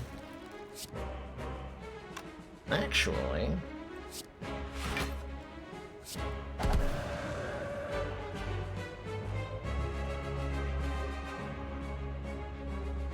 Is 12 block better than Weekend? 3, yes, 12 blocks better than Weekend.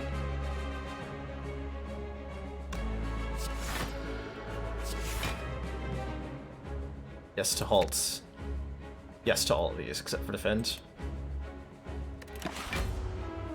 Okay, take nothing.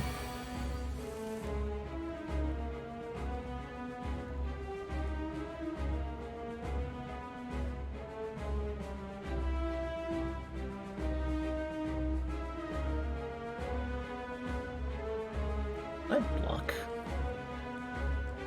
It's 15, this will be 30, so we're talking about 60, and I have Weaken. Yes, I can Tantrum here.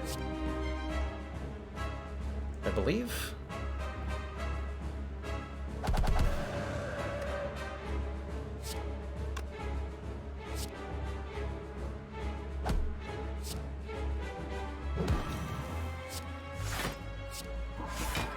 Yeah.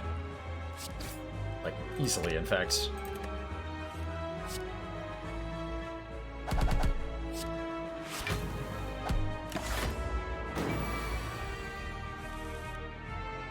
Easily. Yeah, Tantrum just does so much damage. Dear lord. Hey, there's Devotion, and it's even upgraded. Oh, this became a rare? When did that happen? There's also Conjure Blade. Shuffle an Expunger into your draw pile, which is a deal 9 damage X times for 1 energy. With our Diva form, Conjure Blade could be a hilarious way to scale up our damage. Don't think Devotion is rare, but it's on the screen, and it's rare. It's right here. I was 1 Prey Plus away from Divinity. Well, now I can be in Divinity with Devotion.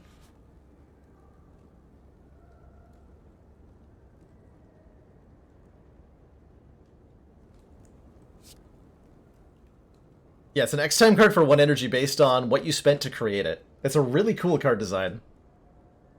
A really cool card design. I think we're gonna take the Devotion. I would like to be Divine. Oh man. Sacred Bark White Beast statue. Double the effectiveness of our potions is kind of a big deal.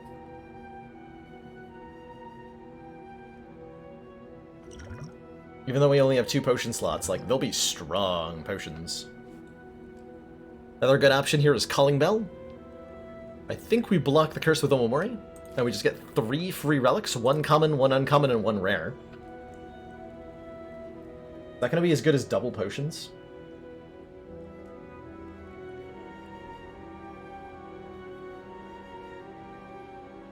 Probably not going to be better than double potions, right?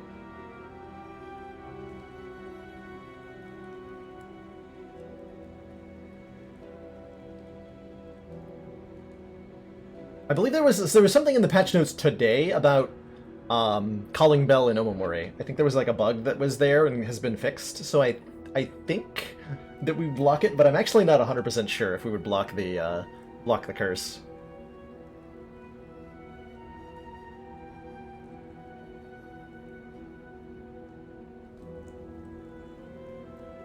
And yeah, this is the beta version of the Calling Bell, so it's only 1 curse, not 3, like the Calling Bell normally gives. Was that recently changed? Yeah, like literal hours ago, Rojo. The bug fix I'm talking about. The Calling Bell rework is a couple of weeks old on the beta branch. I'm gonna take the Sacred Bark, though. I think these double potions are gonna be very, very good. Getting them every combat. We only have 59 health, that's stinky. I also have to fight this guy, which is also stinky. We do get to go to a shop. That smells pretty good. Shops smell pretty good on average, I believe. Exploiters, on the other hand, not so much.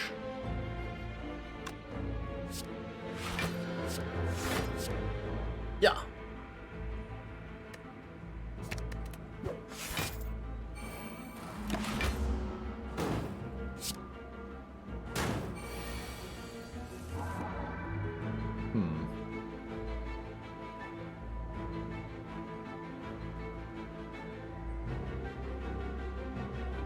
Yeah, I want to be in Wrath stance here, right?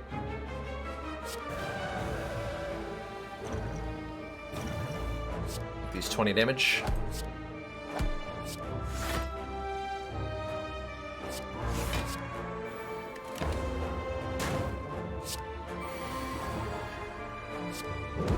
Get out of here. Divinity stance! When we're in this stance, we immediately gain 3 additional energy and deal triple damage. But we leave the stance at the end of the turn. We can use some more card draw. 9 block. If the last card played this combat was a skill, draw 2. Yes, please.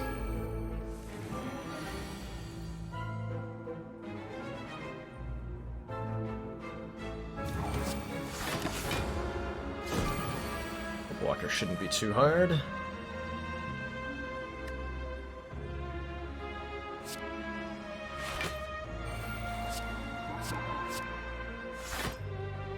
The energy with Thingamajig.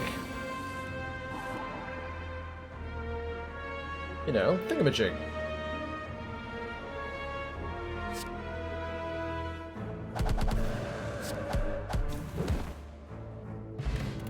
Bottled Miracle. Add 4 miracles to your hand. Okay, well, we'll see if I have room for that. That's getting doubled by the Sacred Bark. It's normally 2. Yeah, good luck to us. Good luck to us. Sure, I'll use a normal Mori charge to heal 18. And then I'll lose that health to get some colorless cards. Mayhem Plus. Start your turn, play the top card of your draw pile. That could go disastrously wrong, right? That could definitely go wrong. You go to no stance at the end of the turn. In that situation, Anonymous, I could have double upgraded Mayhems. Fucking doing it. Let's do it. Let's do it. Let's also take a Violence, because that's card draw.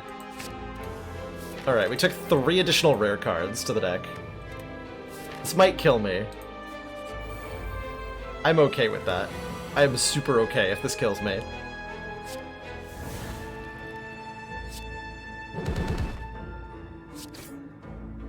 That would be totally fine. That happened.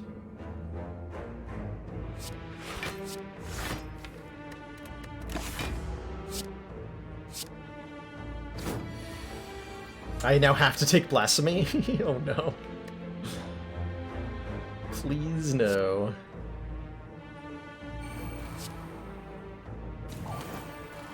So I gotta kill this Spiker now before I die to hitting him. Probably. Or whatever.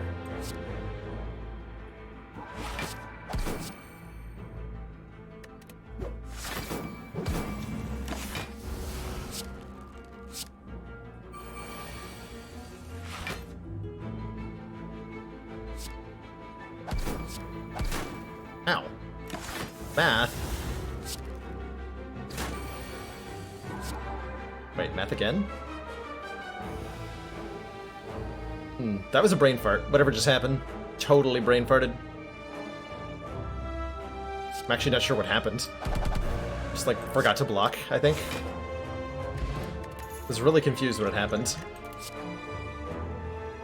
How do I feel about a Wheel Kick Plus? It's a strong card. Or another Halt is actually really good. Let's take another Halt.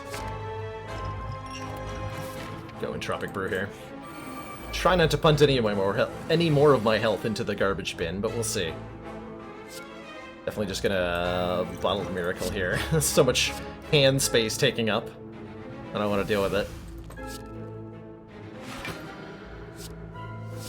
And that'll give me Cloak Class block. Good stuff.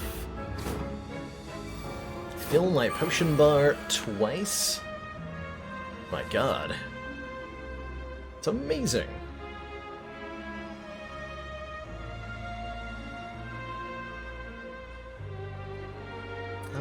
It's a little bit scary.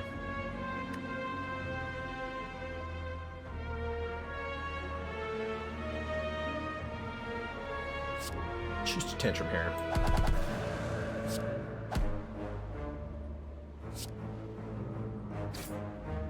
Oh, Wallop. Hello. Welcome to my hand, Wallop.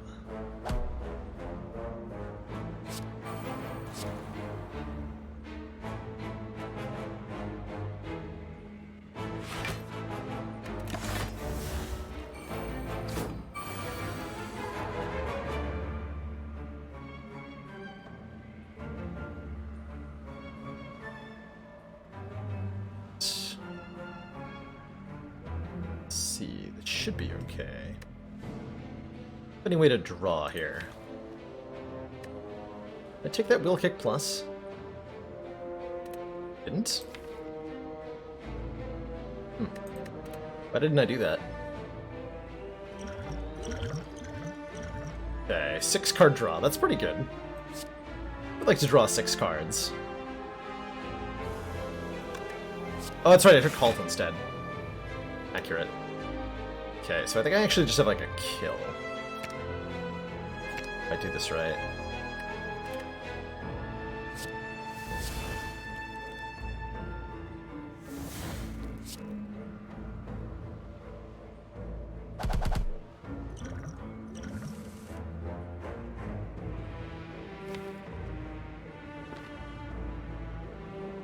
Only gonna be times 3?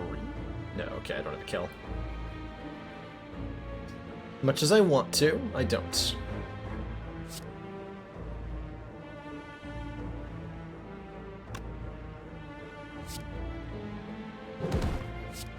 Like this instead.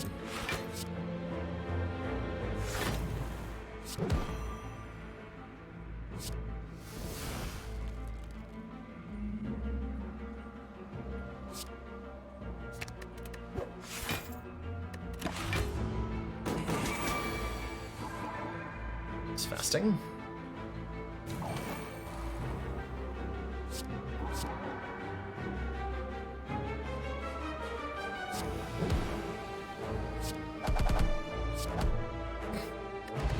Mega Marbles! Apply 1 vulnerable to all enemies at the start of each combat. Oh, there's Omniscience! Choose a card in your draw pile, play the chosen card twice, and exhaust it. It's the dreaded Double Smoke Bomb. Receive -1 rewards from the combat.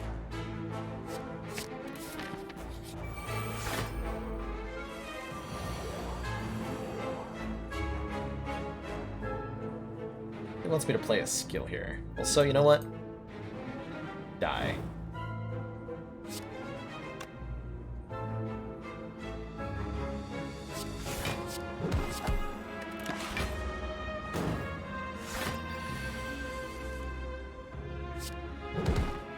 Please kindly just die.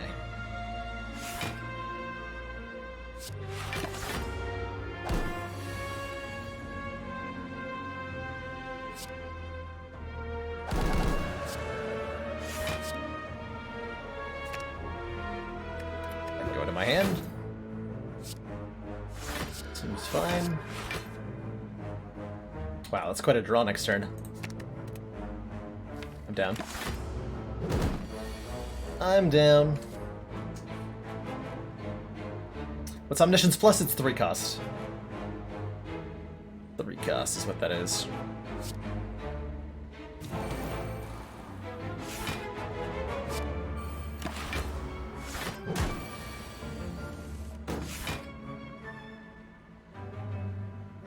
Boink.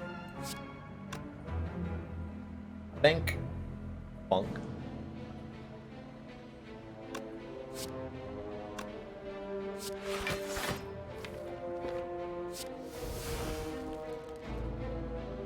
Enter Wrath, you say? I haven't done the math on this, seems like it's fine. Yep. Whenever we change stances, gain 4 block. Windmill Strike, when retained, increases its damage and retains every turn. Anything worth being omniscient about? Oh yeah, we want to be able to either duplicate our Diva form or duplicate our Mayhem. Or Spirit, not Spirit Shield. There's a number of things that Omniscience are good for. Fasting, duplicating Fasting in particular is going to be the big one. But there's a lot of nonsense. We got so many ridiculous rare cards that we can now just do the hottest of nonsense. You have a Courier? Oh my god, this store's going to be nuts.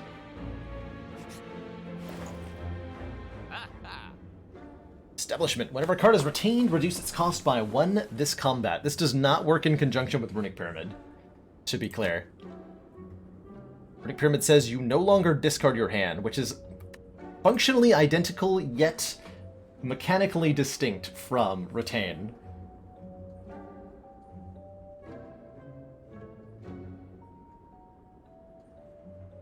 What is Fasting? Fasting is gain 5 points of Strength and Dex, but gain 1 less energy every turn. So we power up massively, but we have less energy, which we can combine with our card that gives us more energy to just have lots of power and normal energy. Good times. Start combat with 1 artifact seems okay. We can show that won't prevent. I want to remove here. We definitely want to remove something.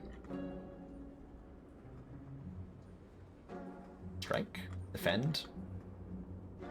Either or. We're also going to restock, so whatever we buy gets replaced with something else. I would think changing Runic Pyramid to be interactive with the retain mechanic would affect its strength. It would become instantaneously overpowered on this character. It's already very strong with her. Ooh, Horncleat. Start of turn 2, gain 14 block. This is one of my favorite defensive relics. I'll take that. And we can bottle a power. We can bottle our Diva Form if we want to. Or bottle Mayhem. And still remove a card. Yeah, I like bottling Diva Form. That sounds hilariously good. Bottle an attack? Wallop? Bottle Wallop seems fine. Am I crazy with the Double Mayhem? Maybe. Maybe. Bottling Tantrum seems hilarious. Is that actually good? Maybe. We have marbles. What do I need? Oh, and that lets me... If I'd bottled... I would have bottled Tantrum if I had bottled the, Fasting. Doesn't mean we can't hit it with Mayhem, that's true. And I'm picking it. I'm gonna do Wallop. I like the Wallop play here. That's my choice and I'm sticking to it.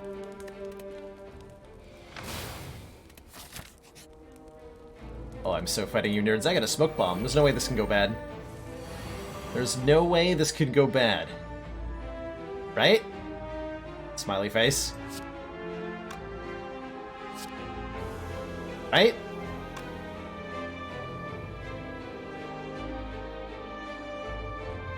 Can't play Diva Form and also not take a ton of damage.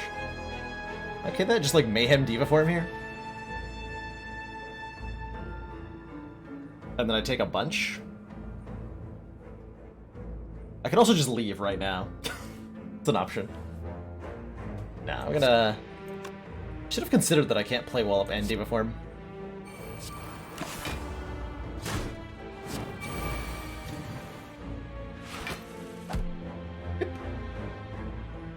Gave him a bit. Bip, bap, boop.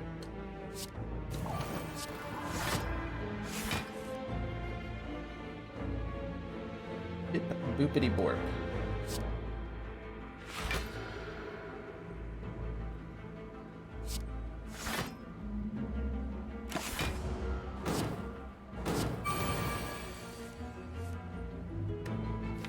I think that tried to play a burn off the top. Not actually sure what happened there.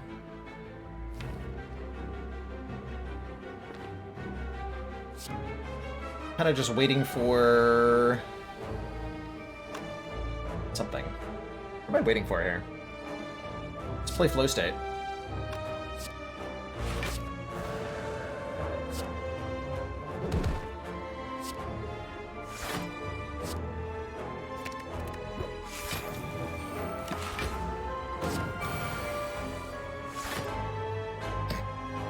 Halts.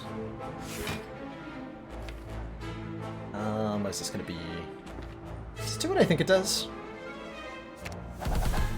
Yep. Just had to play it alongside the Smoke Bomb. Well, good point, Anonymous. Very good point. Guria lets me lift at the Act 4 fire to gain 1 strength, I suppose. And a 3rd halt, which I am definitely going to take.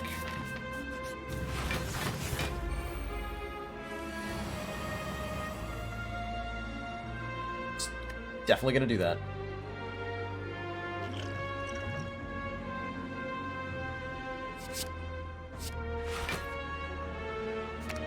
Omniscience on top, yes please.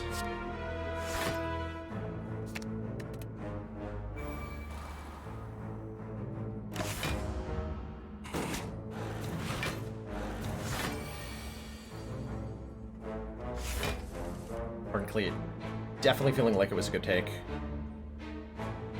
So here's where we Omniscience to play Fasting twice. And then I do this.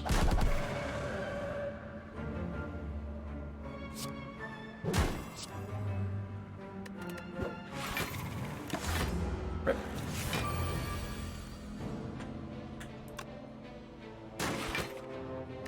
Splat. Got low-costed stuff. I think I need to stop. Aha! Ah. 2 potions. Stance potion not affected by Sacred Bark, right? Can't double entering Calmer Wrath.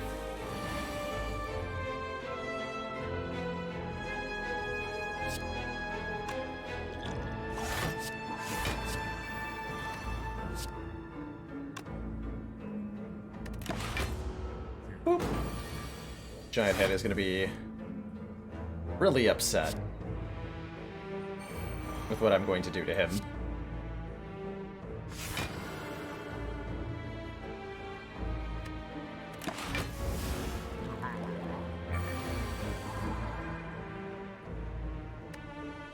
Just really upset.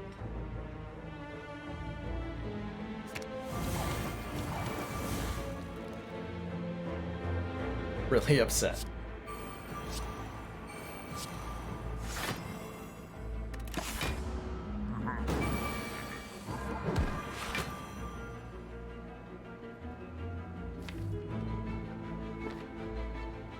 Summon Mantra. Next turn I go Divine. Can I actually just kill him this turn, though?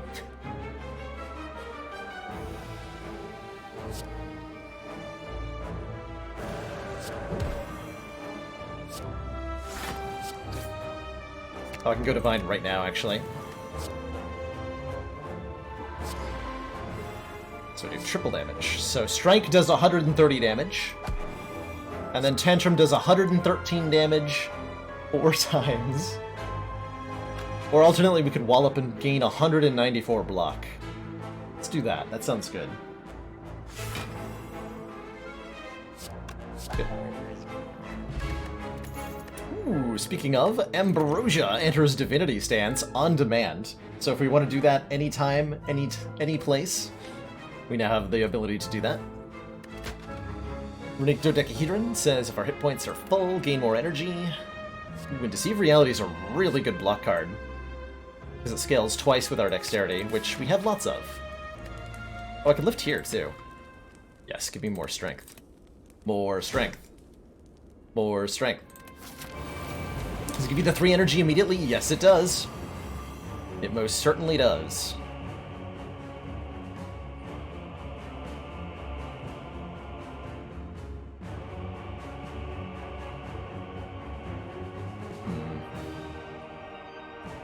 A wall up on this turn. Oh, no. Wrath is new art. That's pretty cool.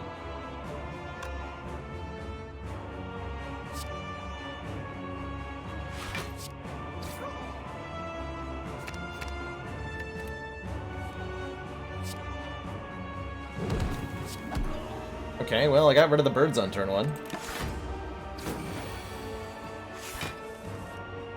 Seems pretty good.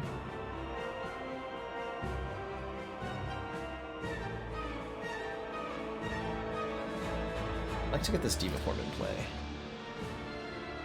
Not sure how to do that. Flow state, this is what, 26 damage? By flow state, Diva form. Gain 1, 2, 3, 4, 5, 6 block, take 3. 3 seems fine. No, 4. 1 point of strength. Whatever. Seems fine. Because it's 2. Even less damage taken. Like 1.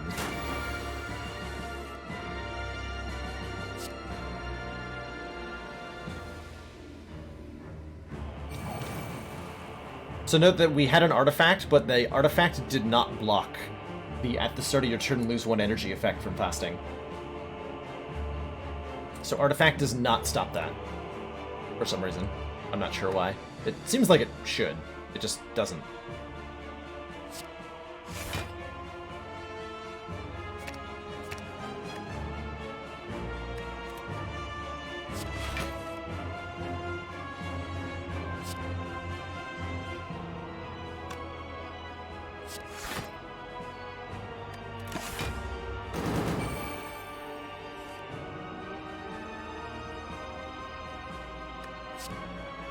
I'm gonna play all the powers. Don't even give a crap.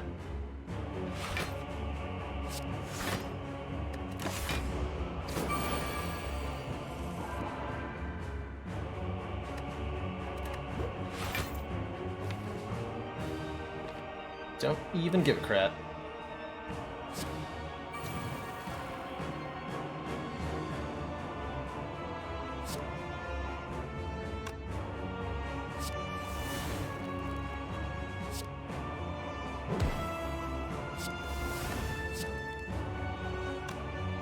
Let's see, we go Divine next turn.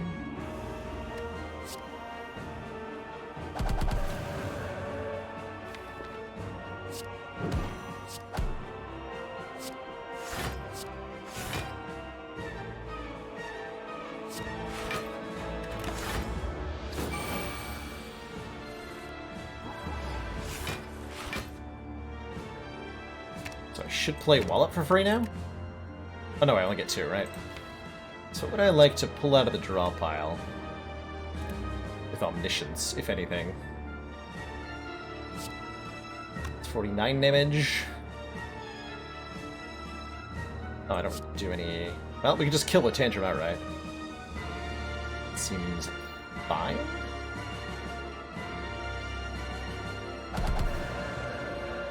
Sure.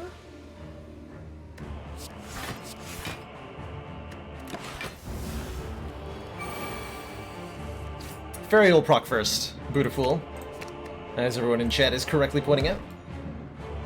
My hand is full. My hand is too full. We have 3 mantra, so even if I pull Prey twice, it's not gonna be enough.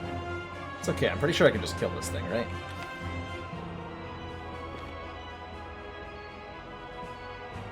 Oh, wait, I just do this, right? We Tantrum for 22 times 4. That puts it into the draw pile, which means we can Omniscience to play it twice more. And it's dead. And it's dead. Oh, I could have also gone Divine. Yeah, I had 1 in hand from the 0 cost card. Prostrate, which I actually forget. I forget that even does mantra, because it's so little. To thump is this. The Heart of the Spire. Have I been here before?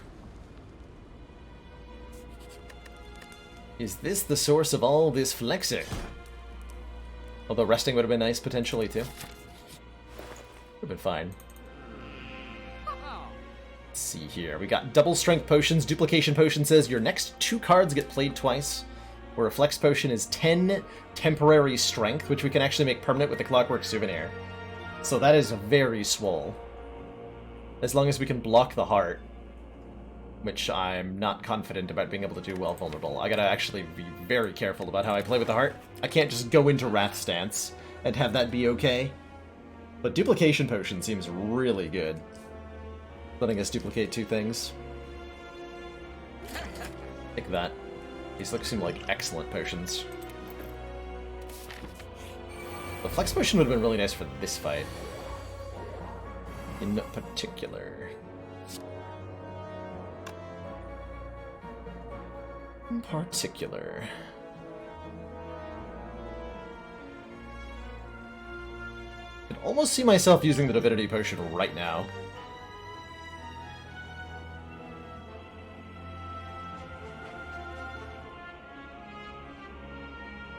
It'll let me play Diva Form and Wallop and full block with the Wallop and, like, kill Spire Shield immediately.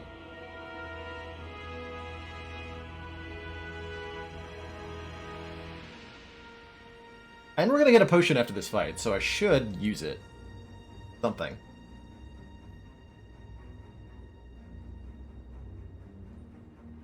How do Mayhem and Foresight interact? Not particularly well. Foresight triggers before you draw your cards for the turn, then you draw your 5 cards, then Mayhem plays the top card of your deck. So in order to actually figure out what Mayhem is going to play with scrying, you need to scry for at least 6.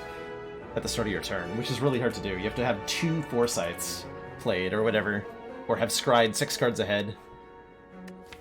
Not particularly good, unfortunately.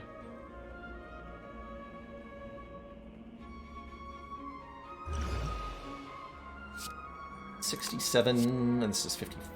That's almost a kill.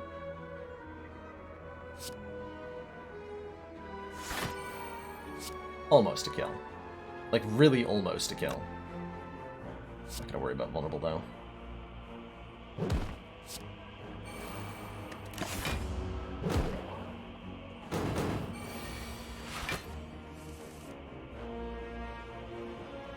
Didn't draw any attacks. Oh, shoot. I can't turn around? That's really awkward. I can't turn around. Huh. Rude. Do I not have enough attacks in this deck? I always do this with Watcher. I don't have enough attacks in my deck. Watcher wants more attack density than the other classes, I feel like. Probably block for 64. I'll block for a decent number. Oh, yeah, I can. Alright, we're fine then. Got him. Got Tim. Let's gain, you know, a million stats. Seems fair and reasonable. Right?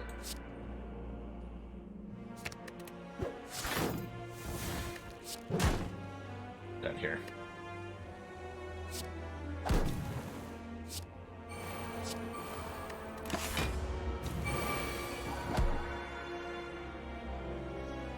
Buy a mantra.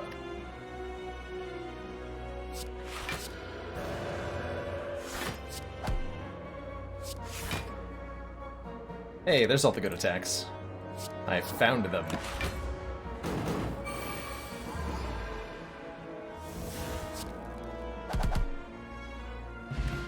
Oh, Fruit Juice Toy Ornithopter. Fruit Juice gives us 10 maximum health, and if we drink it in combat with the heart, it'll heal an additional 5 health. That's kind of cute. And another Wallop I will definitely take.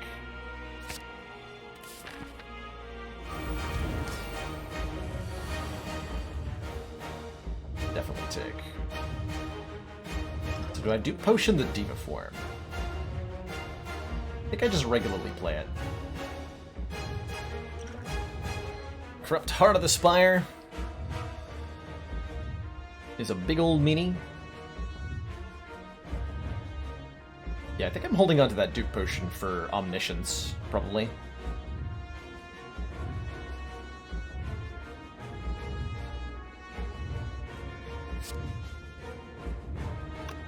This heals 15 health. Yeah. Blocks are vulnerable, become frail and weak. We're being attacked for a heck of a lot of damage. I do not have that much ability to mitigate.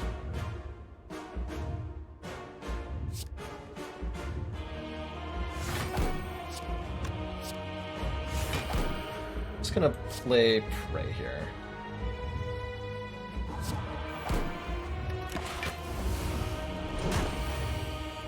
Tank a bit. 3 times 15. Oh, right, Philosopher's Stone Heart. Blech. But here's Omniscience. Okay.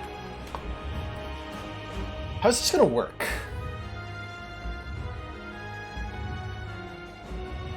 If I Duplication Potion, our next 2 cards get doubled.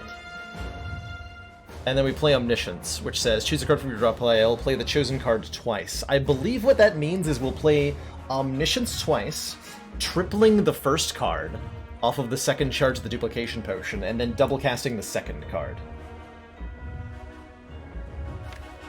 So that would let me do something like triple play Fasting and then double play Devotion. Oh my god. Or I could do it the other way around, and we can be in Divine Stance every turn, basically. If I triple the Devotion and double the other one. That sounds amazing. Yeah, let's be in Divine Stance every turn. I'm down. I'm super down for that. Or I could, if I really wanted to get silly, I could triple cast the Mayhem and then double cast the other Mayhem. And that would be enjoyable to me. To do that one. And we'd have 5 stacks of Mayhem. Which will definitely change my stance on me a couple of times. I think we can all agree that if I double cast, all right, let's do it this way. If I triple cast Devotion and double cast Fasting, I think we can all agree I'm gonna win this fight, right? I've already gone up the Ascension level. There's nothing on the line. Let's see what 5 Mayhems feels like. I'm down. I'm down.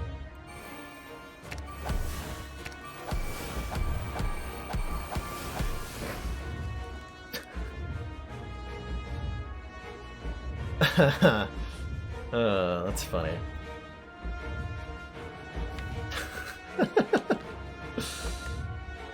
Got him.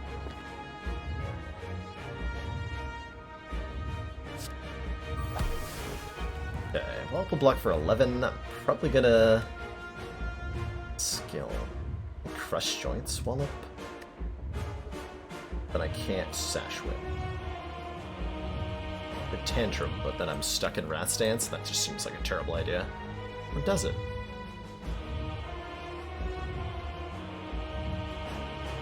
Times 16.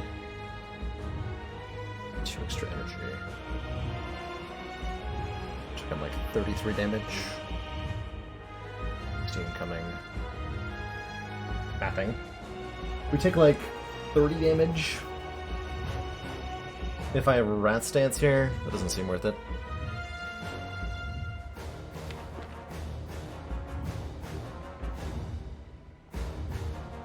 Probably want to just lucky Sash Whip Wallop. That takes very little, comparatively.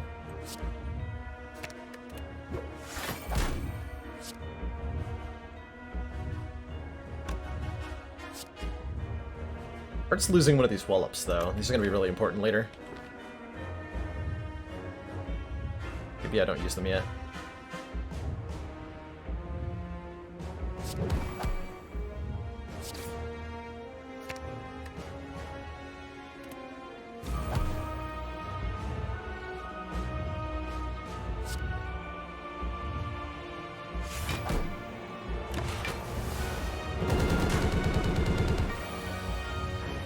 These Wallops in hand. Okay, so we're going to play the next 3 cards in order, so let's get rid of that Slimed. Play Bowling Bash.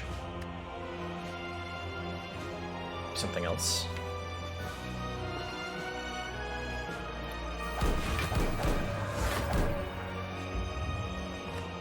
That Flow State.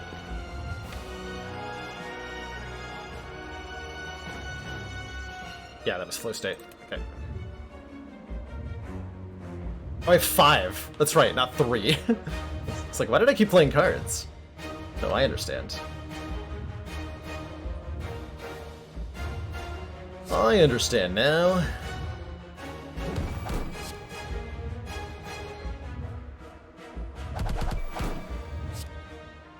Some damage done. What the I was really hoping to have those powers in play a little earlier. It's unfortunate. We are just going to be in Rat Stance next turn, and that's going to have to be okay. Oh, that's right, I drew the cards, and then I played the stuff off the top. What am I talking about? No wonder I was confused.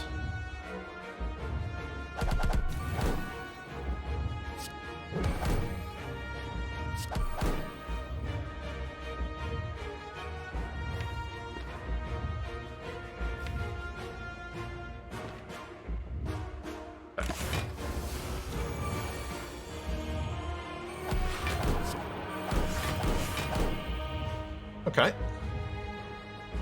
Seems fine. I'm in Calm Stance now. Not sure that I wanted to be. I'd actually like to be back in Rat Stance, thank you.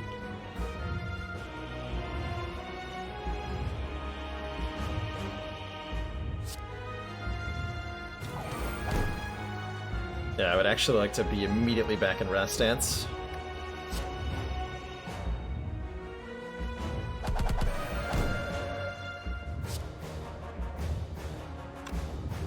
Time to deliver a walloping. It's 150 damage, so I have to block for 150 here. Okay, that's not that hard, right? Lunkas. Can I do that without using the other wallop? Is a better question.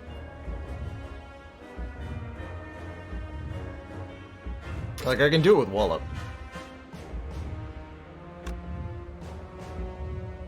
This is gonna be 20 lots. Why is that wallop so high? Because we are double damage from Wrath Stance, we have 9 points of strength, and our opponent is vulnerable. So the walloping damage is enormous. Let's see, 20, 20. Feels like enough. Hey, it is enough. Hooray.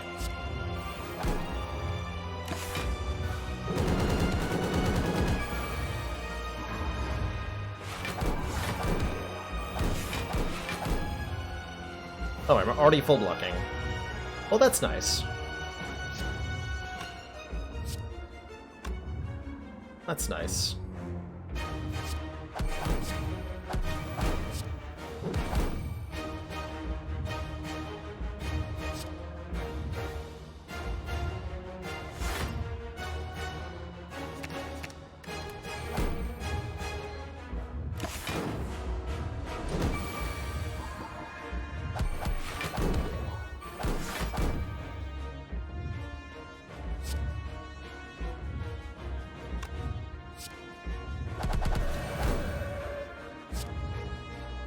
Why are you glowing? The last card played this combat was not a skill. It was glowing and then it didn't draw cards. What? Sanctity, you liar. Why are you lying to me? Why do you do this?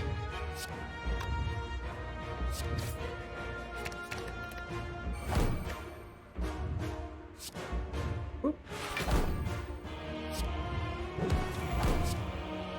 Bing! GG. Okay, so it turns out 5 copies of Mayhem was totally fine. As you'd expect. As you would expect, obviously. Why wouldn't it be? Why wouldn't it be?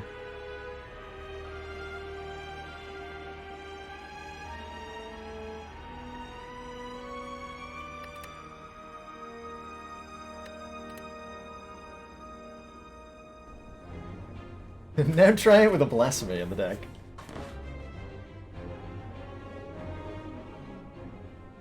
Can't keep getting away with this. Spire sleeps, and so shall I. Truthfully, as long as I had those 2 wallops in my hand, I was totally safe. I think it was what that ultimately boiled down to. I can just, if I'm in Wrath Stance, I can just bonk the heart for 100. Like we took a 7 times 15 while in Wrath Stance or whatever, or 5 times 15, double to 10 times 15. So we blocked for 150. Easy, easy, super easy. Do I have a regular job? I don't. I'm currently trying to sustain myself entirely off the streaming, which is going reasonably well. I do so in what I hope is a fairly transparent manner. My living expenses are represented by that meter up top, and should we hit it by the end of the month, 13 days left, so just under 2 weeks to fill up that bar, then I'll continue the 6-day-a-week streaming schedule into yet another month. Been a ridiculous amount of generosity this past month that has allowed me to be living the full-time streaming dream. Lab position at the university decide, like, kind of a mutual decision between them and me that that employment would not continue. I wasn't particularly interested in going back. One of the reasons that I started up the stream was the hope that I could make Commander, a career out of something that I truly enjoyed doing. Valued supporters. says continued support of the XCOM project. Which was not that university job. It was good money and it was using my degree, but I didn't enjoy any part of it. Doc, actually, thank you so much for contributing to the rent fund. Greatly appreciate it. I do have low living expenses. Yeah, part of making this dream a reality was to try to get the living expenses as low as possible. It is difficult to pull in a decent amount of money as a streamer without a really large audience, and that takes a lot of time to accumulate.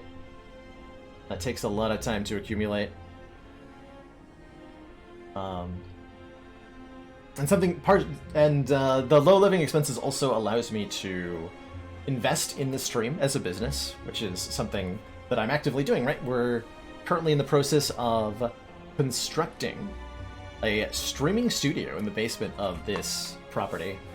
And so I'll have like a proper office with a green wall, a lot more space for the stream, so I can probably create a better broadcast quality. We've just received the support of another council member. Leprechaun Ninja, thank you so much for that Twitch Prime sub. Welcome to the council. Enjoy your new emotes, the community, and the newfound smug sense of superiority. And thank you so much for those bits, the great Salty. As for how I built up viewership, Grizz motherfucker, the first time I streamed Slay the Spire, I got 3 viewers. That was over a year ago now. Previously, I'd been streaming XCOM, Long War, which gathered a modest crowd of like 20 to 50. And it was really interesting. Like as I checked out this new game, Slay the Spire,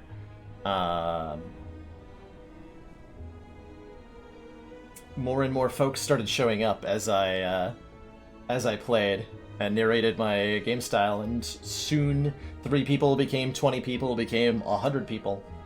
And Spire has been very generous to the stream ever since. New people are constantly finding me through Slay the Spire, and I'm massively enjoying this game, more than 2,000 hours in. So, how I built up a viewership, truthfully, was streaming a lot of the same game. And many streamers on Twitch get their start this way. If you want to build an audience from nothing, it does usually require dedication to one game. It's really hard to get your feet under you as a pure variety streamer. Which I have no complaints about. Like, I don't think I'm actually as good at variety streaming as I am at Spire streaming. Yeah, it's only been about a year. Actually, we're probably closing in on 1 year today of being partnered on Twitch.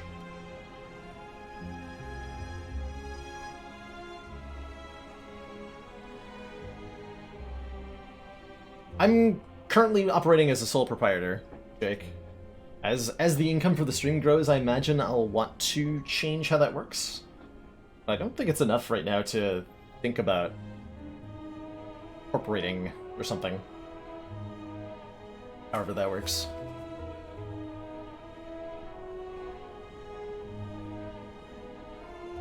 One year, 1 month.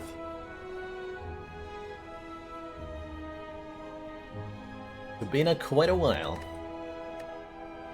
Alrighty, we got some time left in the broadcast. Let's get a ladder climb restarted, since I happened to fall off to Guardian. Oh, Guardian. I can't believe we died. Commander, regrettably, Can't believe we our died. briefs have recently been contaminated. Jez433. Your discretion in this matter Thank you is so much expected. for gifting 5 subs to the community. Welcome to the council, Z-Term, Boo Radley, Perseus7310, U Caesar, and Just Prom. Enjoy your new emotes of the community and your newfound smug sense. Contaminated briefs.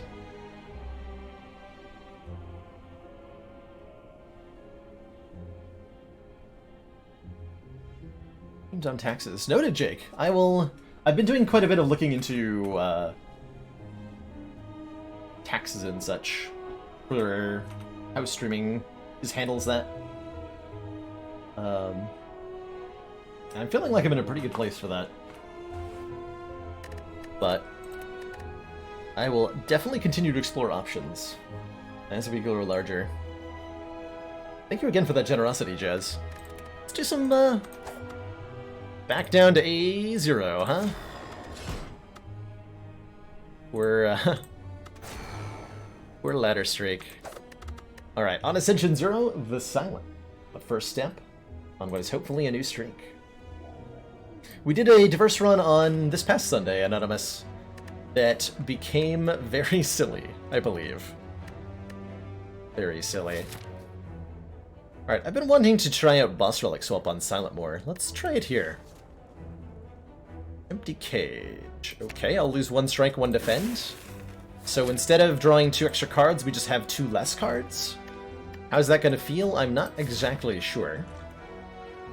But it's definitely not maybe the strongest start we could have gotten. That's okay. Only way for me to fight 2 elites would be to fight the Burning Elite. I think I could probably manage that. Or I can grab a whole bunch of upgrades. Which is also fine to do on Ascension 0. Hey, Scott Frey, thanks for those kibbles and bits. Super appreciate that. Every little bit helps. Uh-huh. This is what? 2 elites, 3 fires. I'm just gonna go for the Burning Elite here. I'm sure it'll be fine. On Ascension 0, the elites don't hit too hard. And we've got full health and all that.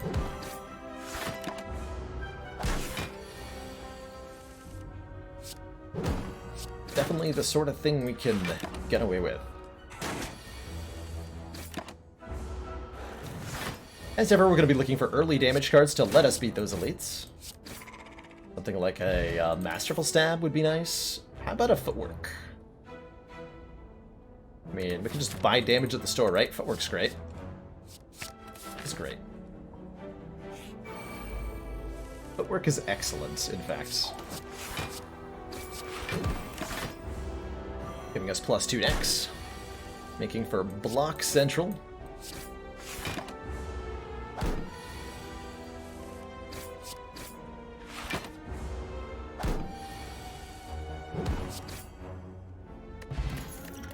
Flex Potion's nice. I don't have any damage options, so I'll take the one that goes well with the Footwork, the Dodge and Roll.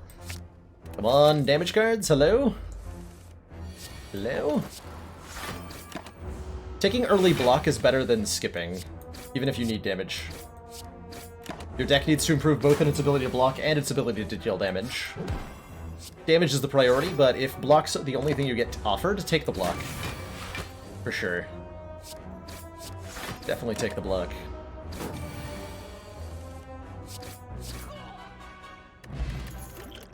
Potion. Here's some damage. Poison Stab is a little bit of poison and a bit of damage. I like All Out Attack early on for its AoE damage. Would be particularly good against 3 sentries. It'll help against Slime Boss. And does tons of damage when upgraded. Pick that one. Quite a fan of that card. Oh man. There's a ghost in a jar here. For one intangible. Backstab is a lot less appealing when we don't have our Ring of the Snake. We're not drawing extra cards on turn 1. I do like a Sucker Punch for only 24 gold. That's an attack card. How OP is Prepared? Prepared is a fairly mediocre card to start. Adding a Prepared to your starting deck in most cases makes the starting deck marginally worse. And it gets a bit better if you upgrade it. It gets much better if you have discard synergies. It gets better if you have any reason to play lots of cards. I am thinking about this Discovery. Discovery says choose 1 of 3 random cards to add into your hand. That costs 0. Could be an attack, could be something high cost.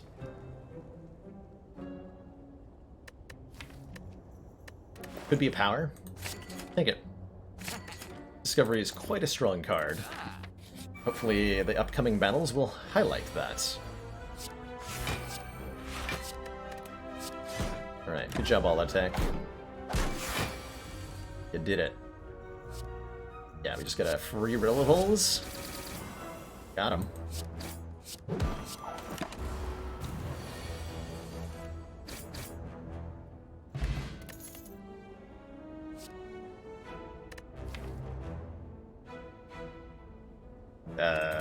Okay.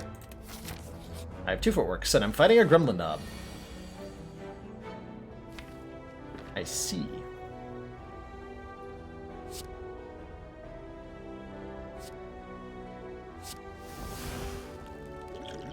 Probably get a flex potion to shout some damage. Okay. The knob is very angry, and will gain 2 strength every time we play a skill card, which I'm going to do several times. Creating a very angry knob. I'd probably better just attack 3 times, right?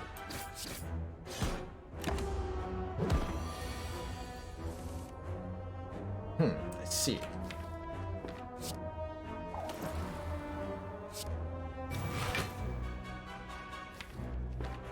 Take a bit of damage here.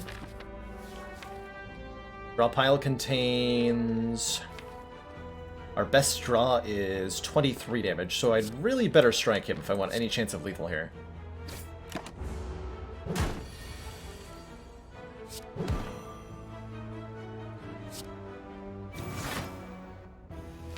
Guaranteed lethal next turn, so I should just block as hard as I can. Might have been a good time to use their speed potion. Nah, we'll save 6. Okay, that wasn't too bad. We did lose like half our health, but that was by far our worst matchup. We should have a very easy time against the Burning Elite. And now whenever we win our shop, we'll heal 15 health. I am super taking a second all-out attack because we need some more damage. And I am super upgrading something, though I'm not sure what. Footwork is tempting, Discovery is tempting, all-out attack is tempting. Upgrade the all-out attack. I think it's our defense is really good. Let's upgrade the damage to balance that out a little bit. Don't know if that's actually the right play. This is what I'm choosing to do. Ooh, a free 1,000 cuts, sure. Don't mind if I do.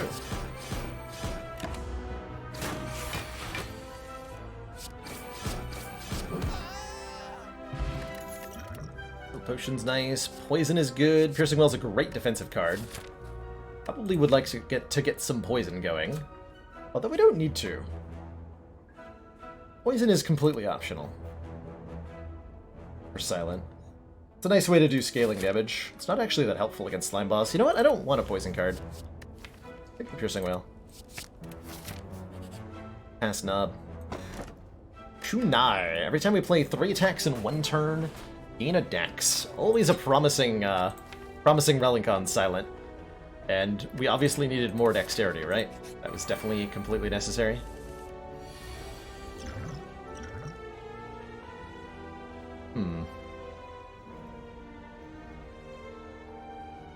Noticing a distinct lack of block cards in my hand.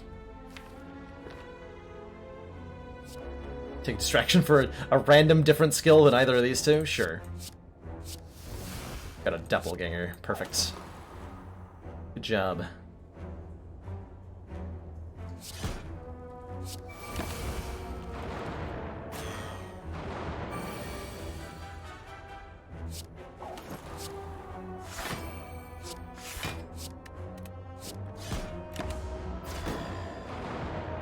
Fortunately, auto attack is going to make relatively short work of everything. And after image or crippling cloud do that much. Free after image seems ridiculous. Actually, cloud would have been nice. Cloud would have been nice too.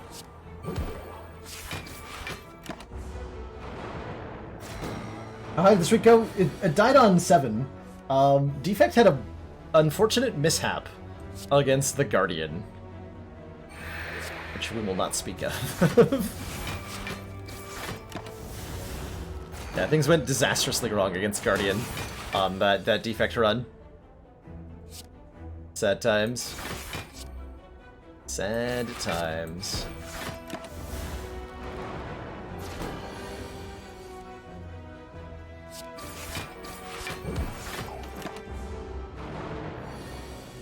so this fight was very much carried by the all-out attacks. Get ourselves an Art of War. If we don't play any attacks during our turn, gain an energy. That's great, because we don't have that many attacks. I don't need more of these, right? I do not need more footworks. I could have 3 of them, but I think a Cloak and Daggers, especially with our kunai, is going to be the better take. Would I rather things go wrong on player error or bad RNG? Oh, it hurts so much more when it's player error. It hurts so much more when it's player error. The bad RNG, I personally am able to laugh off bad RNG. It just feels amusing to me that, like, that's what it took. Nice. Commander, the aliens are disturbing. The aliens. Peach Lover! Thank you so much for those 5 months of Tier 1 support. Get all 3 of those feet tapping. Just one more month until that red ironclad energy badge, and thank you so much for being a part of the stream for the ridiculously long time that you have been. I have fond memories of your character back in the old XCOM days.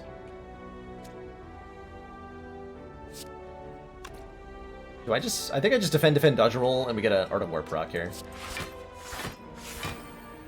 I could play this for 3 damage, but it's a bad idea.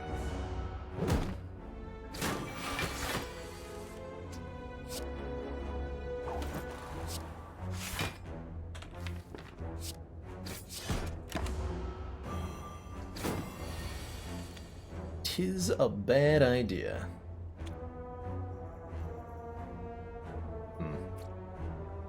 Bad face.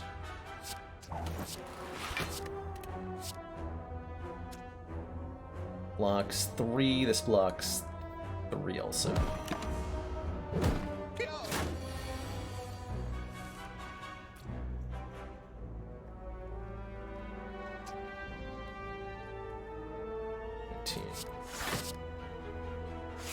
Damage in here. Once we get this down to a single opponent, we'll be a lot more clean. Yeah.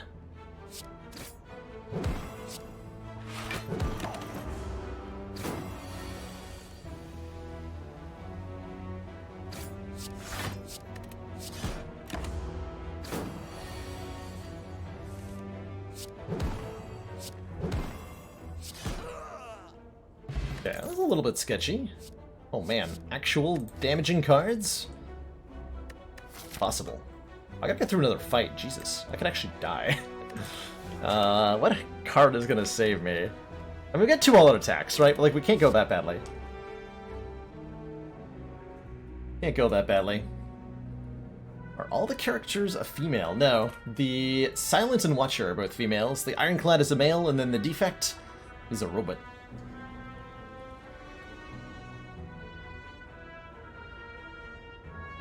Although, if you were to ask me, I would have a sneaking suspicion that the Defect's gender is binary in some fashion, if you catch my drift.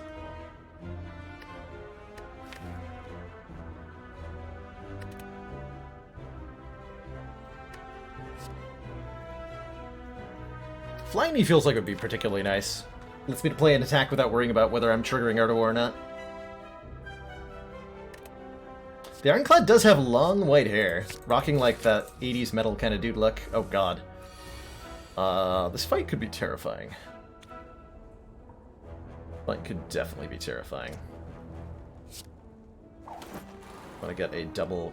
We want to get a kunai proc here. I'd go for the worm first. Excellent work, Commander. This council is pleased to see our continued support of this project has been worthwhile. Okay.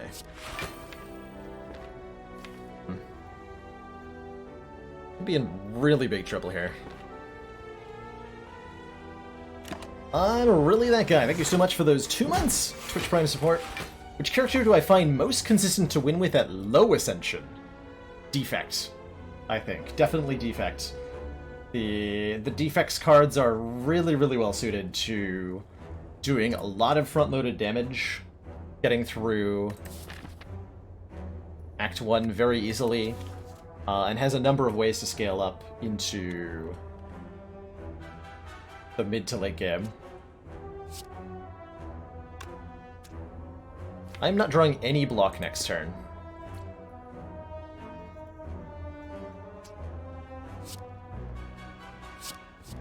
Oh, that'll help. We'll just carry some over from this turn.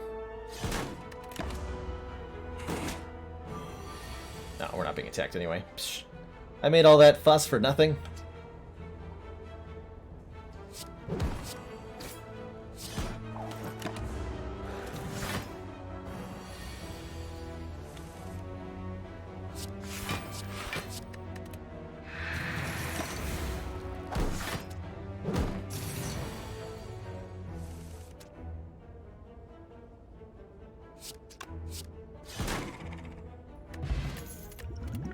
Okay, fire potion's nice. Backflip would be okay. This deck will really shine once it gets about one more energy. So we're really hoping we get an energy relic off of our boss. It'll all come together beautifully. I see. Well, there's a 1 in 4 chance that all-out attack discards the other all-out attack. If that doesn't happen, the fight is over. Oh, good. Good wreck, nerds. We have so much dex, I am super taking another dodge roll. Super taking that. I am super upgrading Klipnik. 2 shivs. Alright, this array of potions should make Slime Boss relatively safe. Although this series of card draws does not inspire confidence. I think let Art of War happen.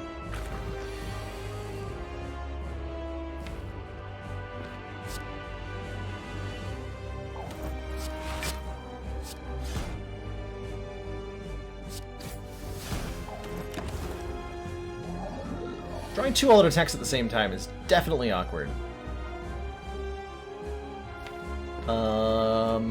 So I can footwork Survivor Piercing Wail to block for quite a bit. It'll take quite a bit, too.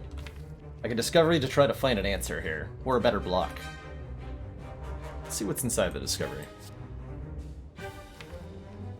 That is technically a better block.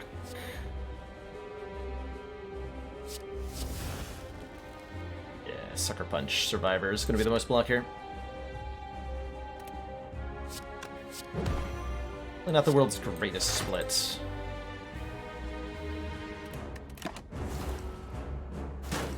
deck is definitely not coming together quite yet. Let's see, this would be 26 damage, so that would split Slime Boy, and give me a dex. And prevent 3 slime from being added to the deck. Sure. That's good enough for me. Only throw the fire potion. Yikes.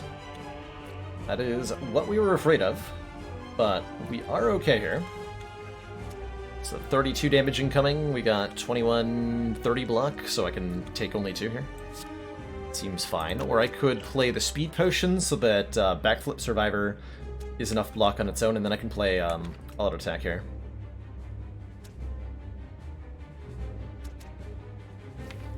And get some damage done. Gotta do that. Just gonna... Not gonna take any risks with Slime Boss.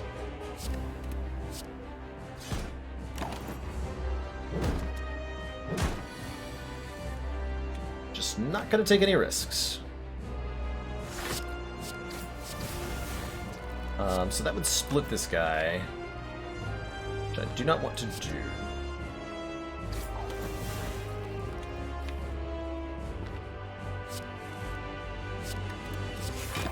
Wanted to get dodge roll in play, so we had block next turn.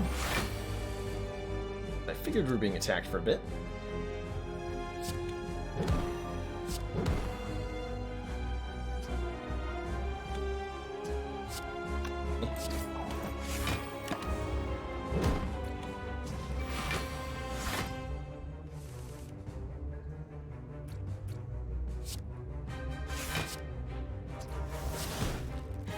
Okay, pretty mediocre splits there.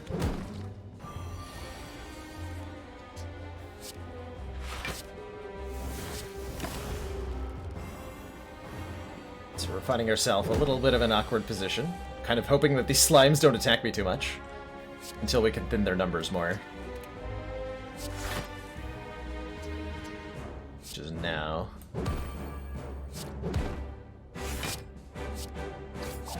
Generally want to kill the ones that aren't attacking us, because those are going to be the ones that will attack us next turn. This guy not attacking.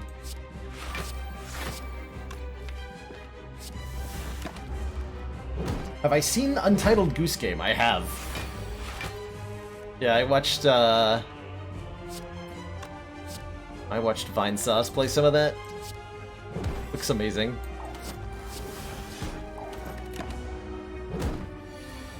Ladder fell again from Ascension 7 Petroleum Crusader to Guardian of all things. To Guardian of all things. Oh man. Does this deck ever need 1,000 cuts in it, huh? This is very, like, sit back and passively kind of tread water silent deck. And if we add some AoE damage to it in the form of 1,000 cuts, it'll actually be able to function. It also had an afterimage, which would give us ridiculous fun time blocking, but I would like to do some damage.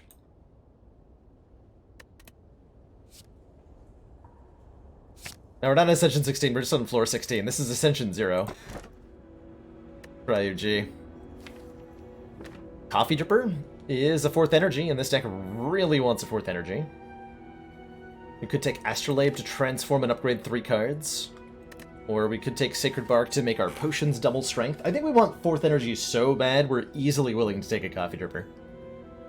Especially on Ascension 0, I'm pretty confident in my ability to ration our health and stay safe.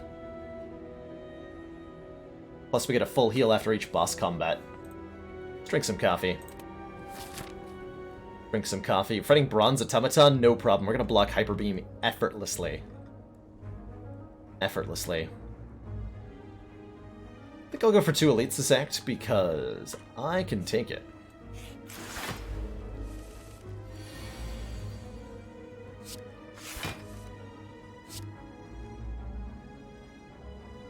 This is going to be a very slow fight. Full warning. Till we get 1,000 cuts upgraded, fights are going to take a long time. On average.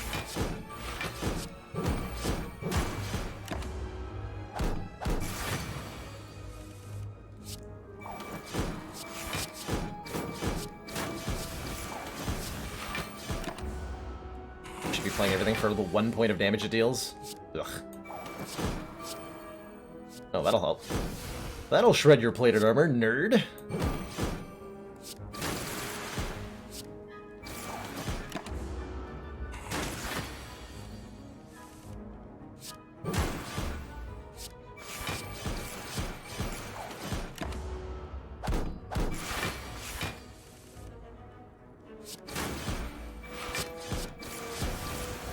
That wasn't too bad, actually. Deck definitely wants more 1,000 cuts. How about a Sucker Punch Plus? It would like more Weaken, and that's fine. That's a fine way to get it. 50% chance of a curse. I'll risk it, because we can remove the curse at the shop. Alright, we got ourselves a Spinny Top. Ooh, and a membership card. 50% discount on all products. Gonna be great here. We're gonna remove that Writhe. Not gonna lie, I really like Mayhem here. To play more cards. So I think it's possible to build a deck that wins on 1 Ascension, but not on a lower one. Difficult, yes, but possible, also yes. Just really, really difficult to imagine a situation. A lot of the decks that would, like, have to take advantage of the higher Ascension are, like, something utilizing the Ascender's Bane in some way. Having a Duvidel or something. Think of Mayhem. I'm in. More 2-cost powers, please. And this deck definitely just wants to play all its cards all the time. Escape Plan seems great as well, because it's a 0 cost, and scales with our insane dexterity pretty effectively.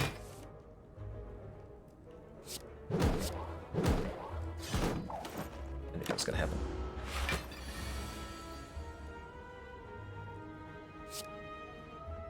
Okay, Yeah, the odds that Survivor and all-out attack work well together is going to be 0.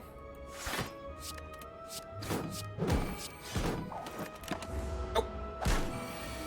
What did I discard off the top there? That was a strike, I think. I forgot I had the art of the unceasing top.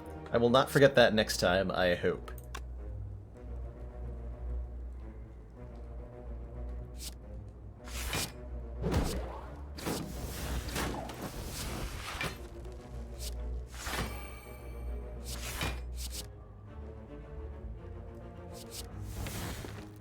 Card draw!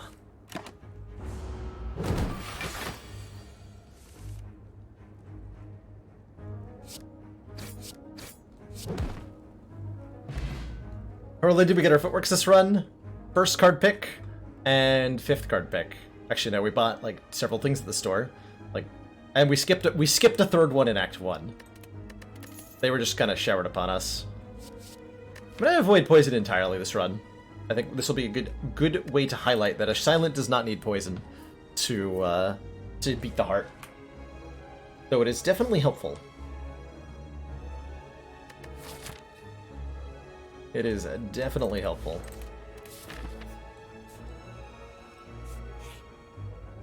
Locate a card in your deck. Cloak and Dagger Plus is probably our best candidate. I would really like to I would have upgraded Thousand Cuts or Mayhem if they were upgraded. But I think it's going to be Cloak and Dagger Plus.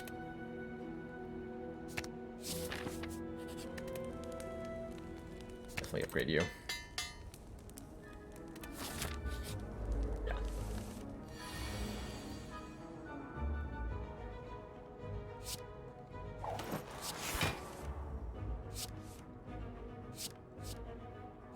That was a really good Piercing Whale pull. This fight is very scary. Until we get our AoE out. Any damage we take, we can't really heal. Unfortunately for us. Gonna be entangled next turn and unable to play attacks, that's mostly fine. Truthfully. We want to kill the red guy first. Linked up. Ouch.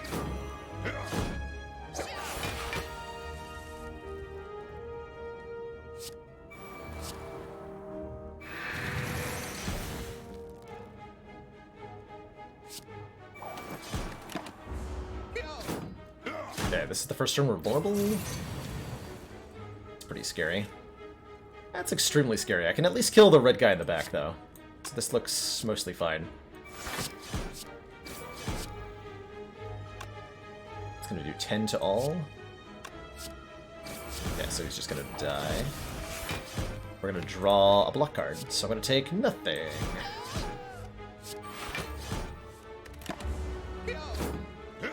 We do have meal hit ticket for healing. I didn't even think about that. Meal ticket definitely makes this coffee dripper a little bit more manageable.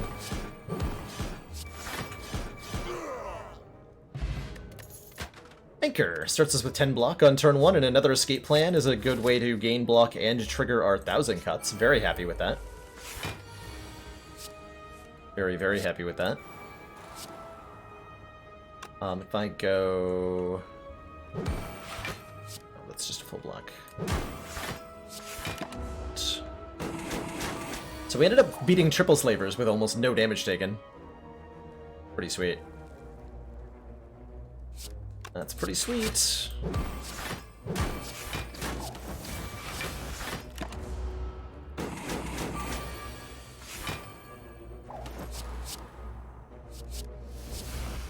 Nightmare all-out attack, because I think that's hilarious.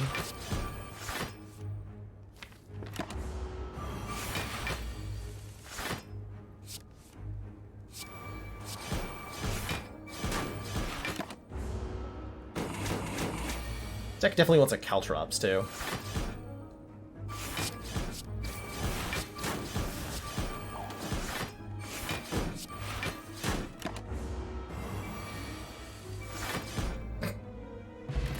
Got him. Hey! Ask and ye shall receive. Caltrops.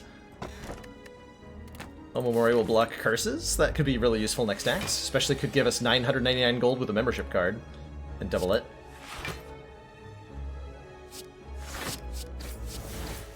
Oh yeah, Mummified Hand would be pretty excellent.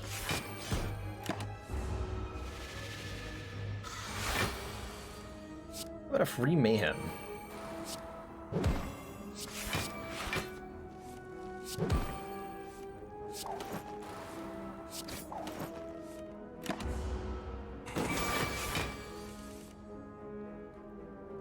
Free leg sweep too.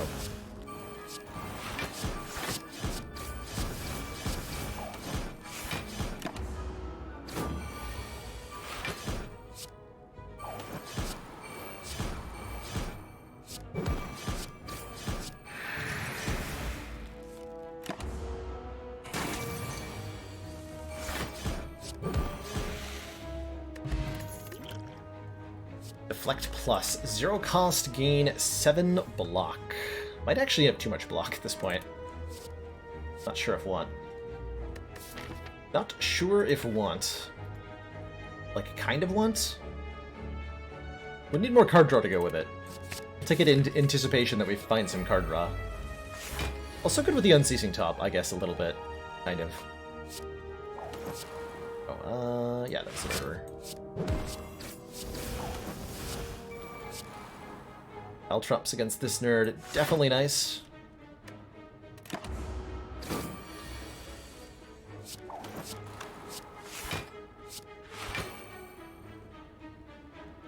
My energy next turn.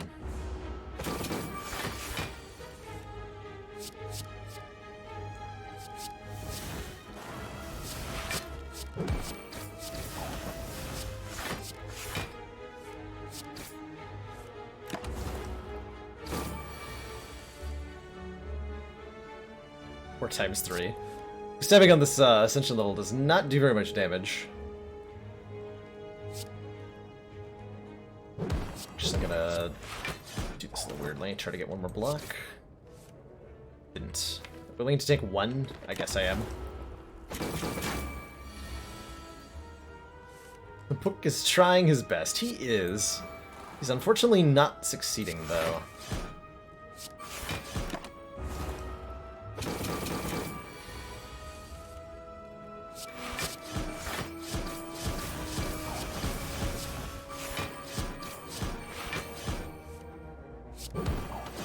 Guy. Kill him literally with Mayhem. Courier! Oh man, Courier membership card means our... Jesus, these escape plans. Courier membership card means shops have hella discounts for us, and they'll never run out of stuff for us to buy. So we can potentially get tons and tons and tons. Thingamajorbs.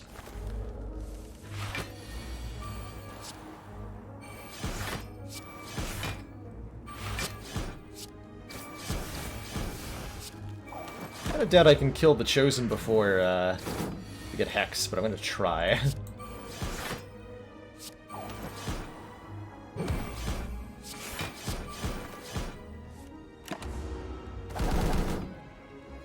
Plus the secondary 1000 cuts damage did all the work for us anyway.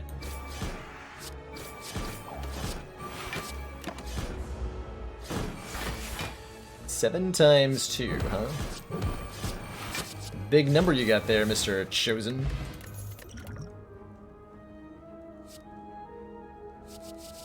Mediocre attack cards. Not interested.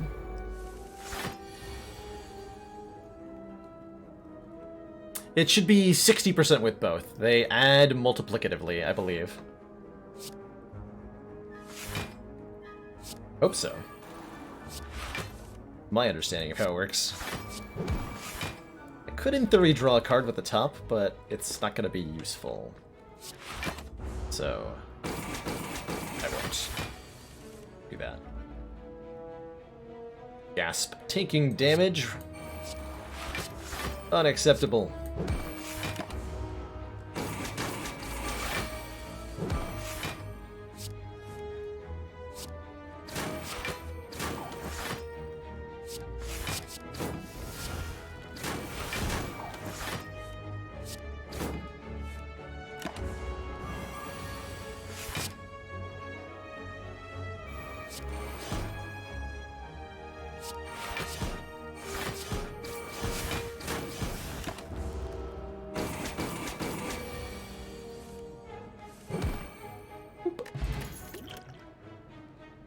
Bronze plus. Still don't think that makes it worthwhile. Mayhem does hurt the old Art-of-War a little bit, yeah. But I'm fine with that. I am totally okay with that. Trade the Dex sources, I guess. Finally get started on that.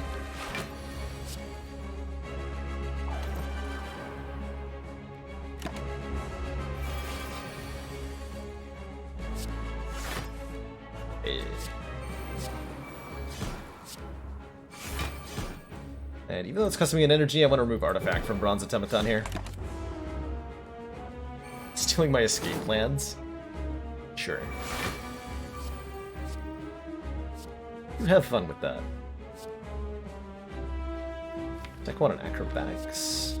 I think so for this fight. Acrobatics sounds particularly nice.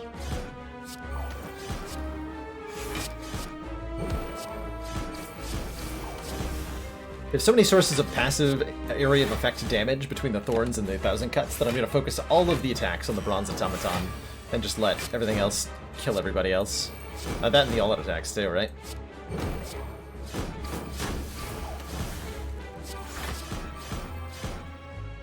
Yeah, they're already gone. They are already dead.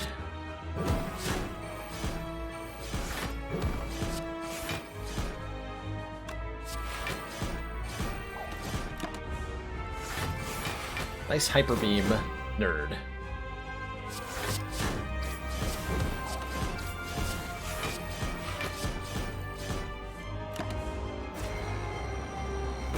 Hey, SDA. Hope you're having a great one tonight. Just in time for some many cuts happening here. So many cuts. So many cuts I forgot to play all my cards. Oh, that was Survivor? I was like, what happened there?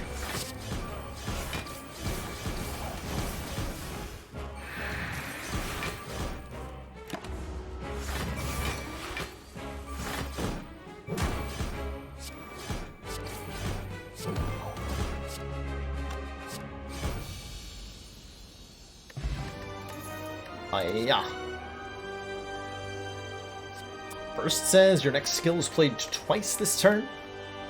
Envenom adds 1 poison to all of our unblocked attacks.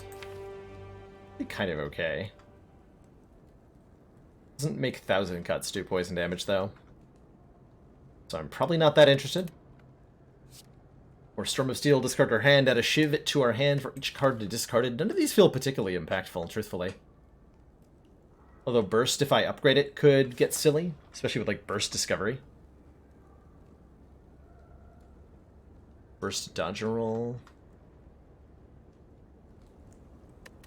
Storm of Steel lets with the Unceasing Top's actually kind of interesting, isn't it?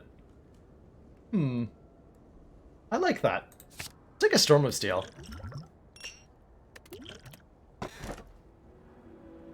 Calling Bell Omamori is immediately appealing, as is Kurski Omamori.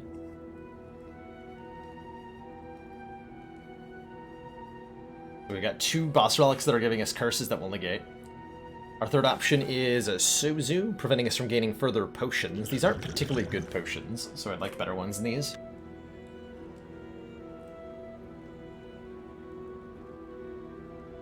How good the 3 relics from Calling Bell would be.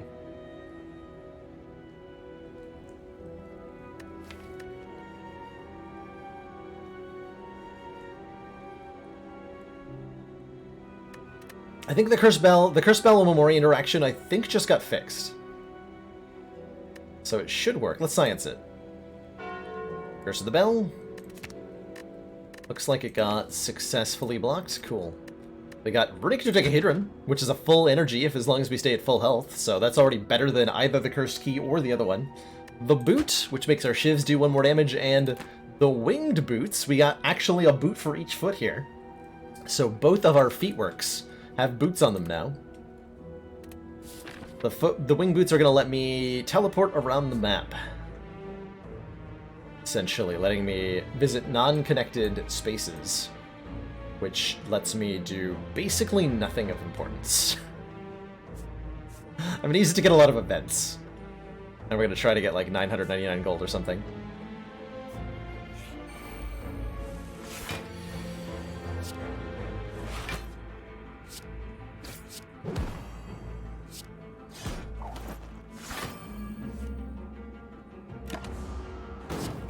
Don't put burns in the draw pile. Don't want that. Jerk.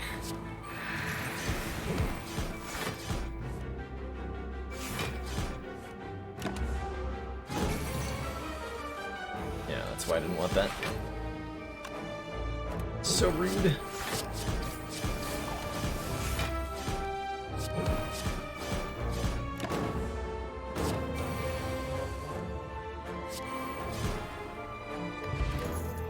Strength potion. Actually less good than normal because of our, the boots. Hilariously. I think a quick slash is good. We want a little bit more single target damage. And card draw and kunai procking will all be good stuff. 99 gold. Into fall. Lose a strike. Okay, sure. Don't have enough of a reason to go to a shop. I mean, the shops are pretty good, actually. But I would like more... Yeah. More money.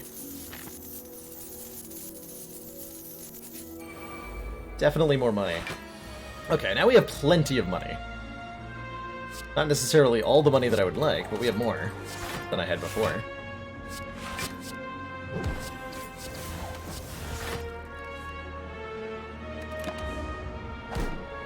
Wish I had Frozen Eye. I don't often say that. Probably a reason for that.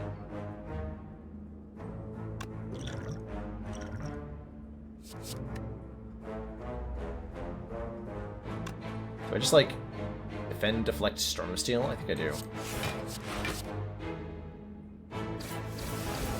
Try to keep our health full here. Good.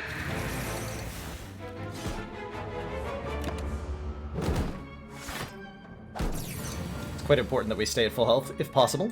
I think I can do that for the entire act, quite frankly. With the deck as it is.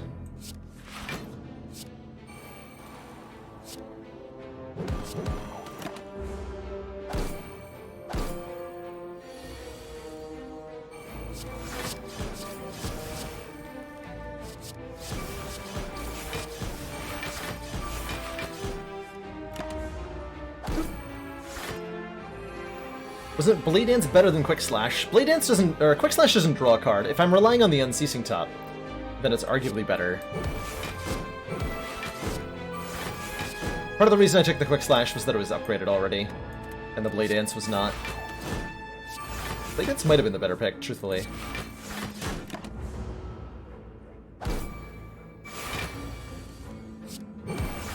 Didn't, like, think that hard on the evaluation. Liking this more than either of these two currently. Yeah, let's take a Prepared Plus. Draw and discard's great right now. And here's a merchant for us. Perfect. Oh, well, this is silly. This shop is silly. I don't think we lean too hard into the top and do things like buy slice. How many footworks could I have had? I think 2 is plenty. So Paper Crane says, enemies with weak deal 40% less damage rather than 25%. One of the best defensive relics in the game. White Bee statue gives us a potion after every fight. That's alright. War Paint will upgrade 2 random skills, and for the low price of 61 gold, I'm going to do that. There's a strawberry behind it that gives us 7 max health. Probably just buy like a ton of common relics, right? 50 gold a pop. Remove strike.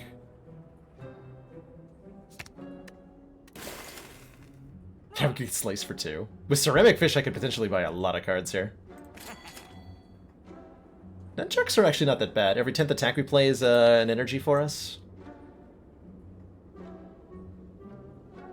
Get 2 Cloak and Daggers, though. Fighting, not Time Eater, good. Okay, what, like jump 1, Jump 2.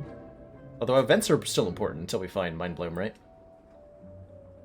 Are they better than elites currently? Probably. Go like... So jump 1, jump 2.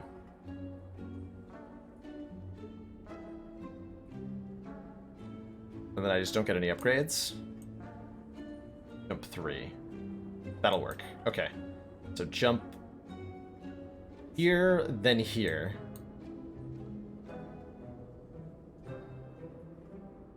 Then here.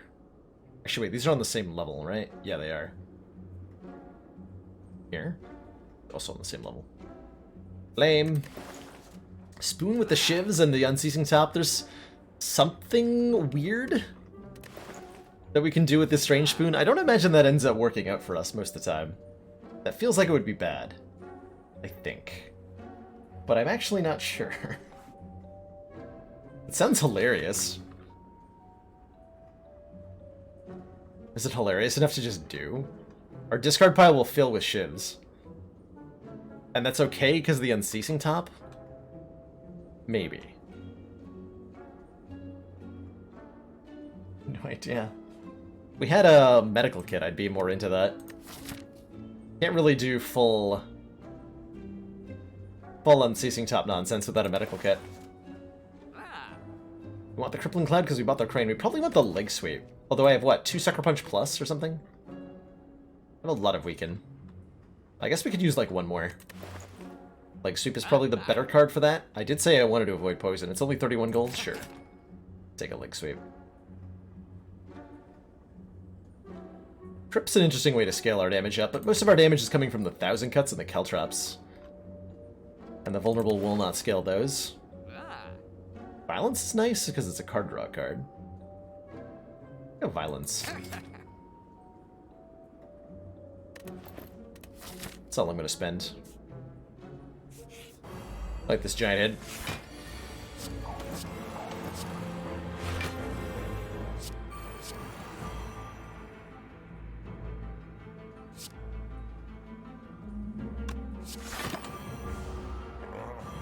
Ugh.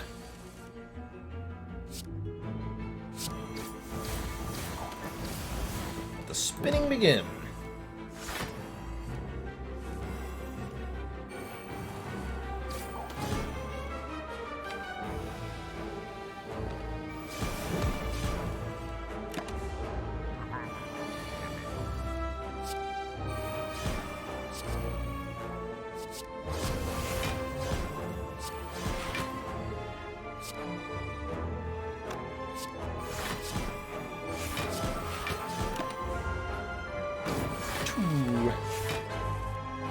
Saving money for the medkit? Not specifically. Saving money for whatever's in the next store. Because I didn't feel like I had any valuable options in the present store.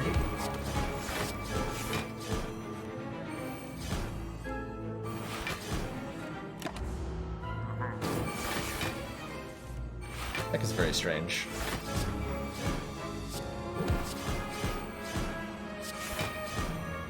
Don't my other all attack from me. Rude.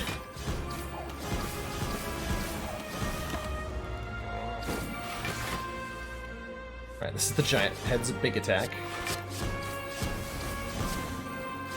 Not particularly frightening.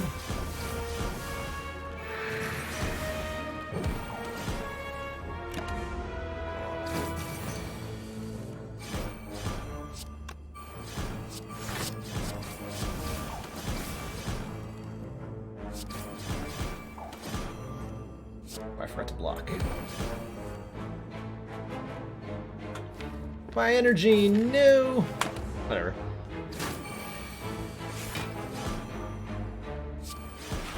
Might slow us down a little bit for the rest of the act, but we'll definitely not have any impact into Act 4. I might have lost to the A20 giant head. It would have taken some damage, potentially. I think we go too quickly for it.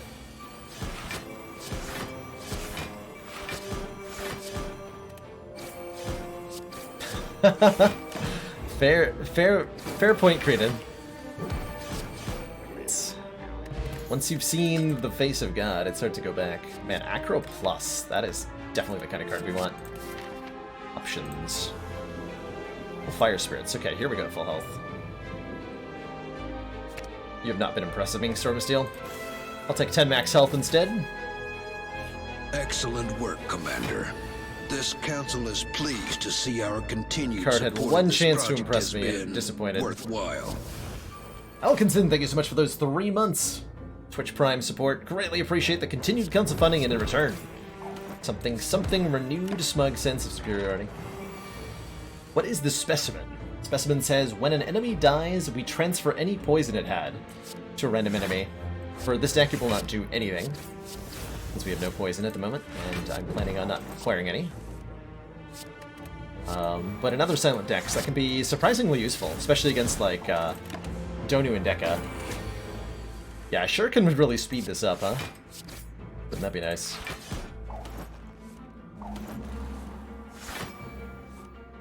Oh, rip 1,000 cuts. This fight could get really scary if we take too long here.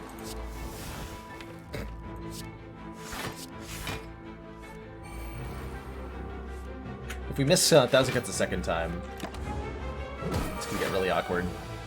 This enemy scales up really hard. They increase both their strength and the number of times per turn that they attack.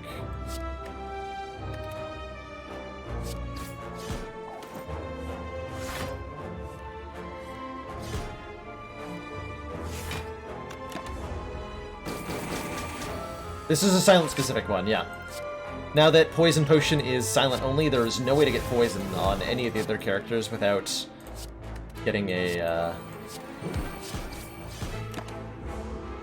prismatic shard or something.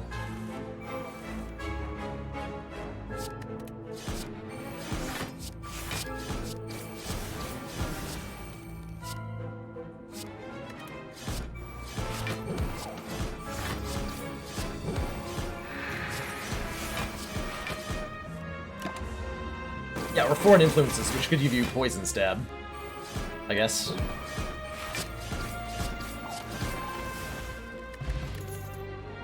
Piercing whales.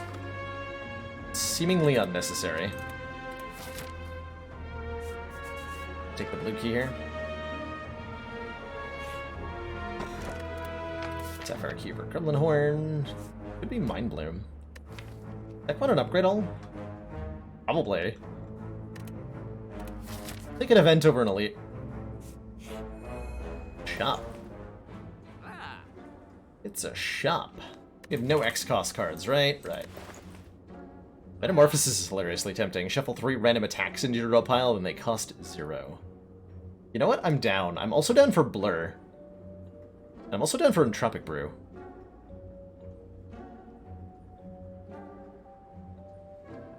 Blur lets us retain block from turn to turn. Oh, I'm totally going double Metamorphosis. Are you kidding me? That sounds hilarious. We now have these in the deck, I guess. This is probably good. Right? And then I'm gonna jump over here because I want one more chance at upgrading all our cards. Yeah, I'm doing it. Super doing it.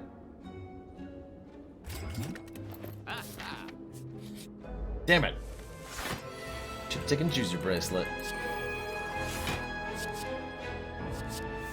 Alright, we're poisoned today. Today and today only. We are poison silent.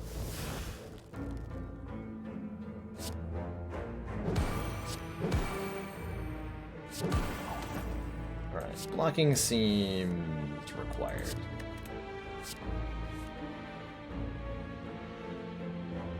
It's not enough blocking. Although now it is, right? 10 plus 12? Unacceptable.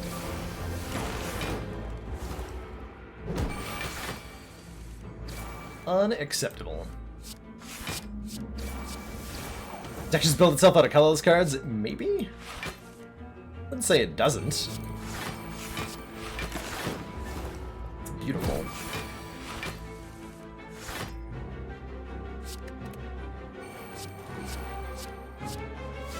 Grand finale. Well, I hope that one's in the bottom. It's not. It almost was, but it was not.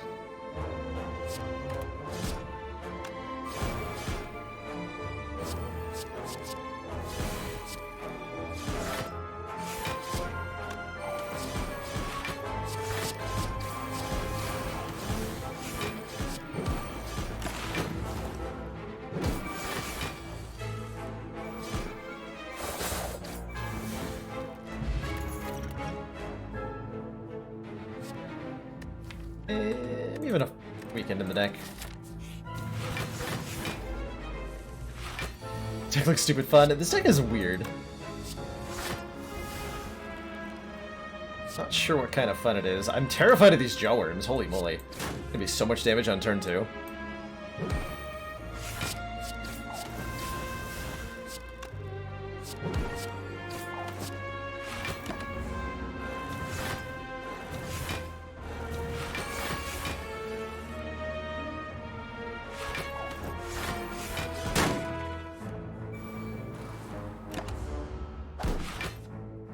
Dodecahedron has been really carrying this act for us, like low-key.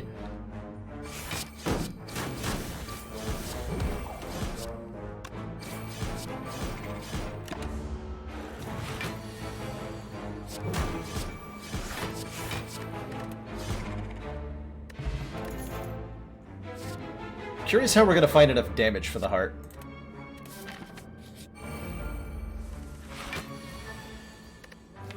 I have to recall, so my one upgrade is probably going to be Caltrops for the heart.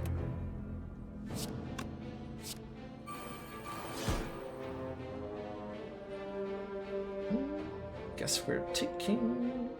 And I can change your intent, but that could get worse. Find out, I guess. Perfect. Easy game every time. Easy game every time. This enemy changes their attack intent when damaged by an attack. So it's imperative that you stop attacking them once they're doing an attack you can deal with. This attack permanently adds a curse to your deck. It is something to avoid, if at all possible. Commander, one of our most valued Sparkle Crotch Thotty says continued support of the XCOM project. hitting it up with 7 months of support. All the top shenanigans is getting you in the mood for some Inception. This is a great movie.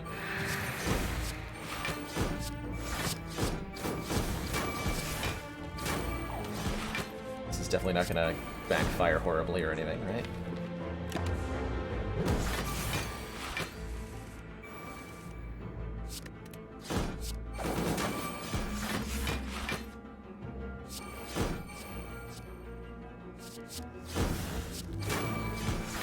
Bullet time?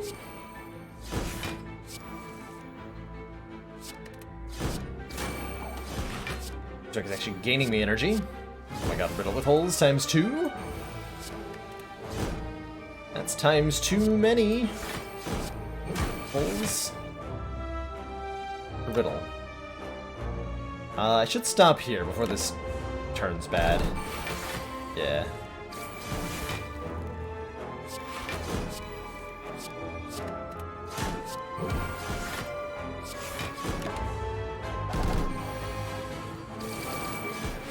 The boot. The riddle with boot. No! It's 25 block! Okay, we're good. Yeah, it's a parasite. That is indeed the curse you get. Alchemize? Potions are pretty good. Flying Knee's not bad either. Take the Flying Knee. Transient. Every time Transient takes damage, they reduce their damage output accordingly. Man, I would really like to play both of these metamorphoses this turn, but I don't think I can get away with it. Play Discovery. Sure.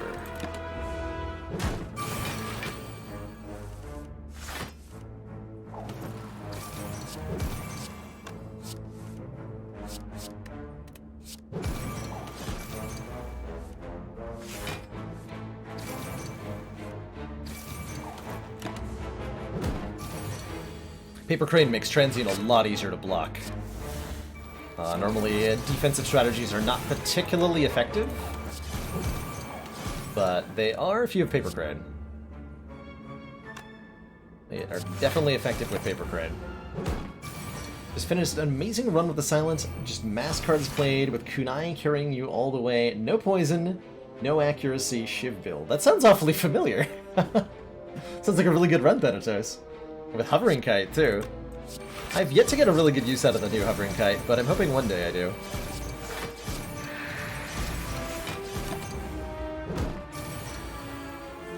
Just hoping for one day.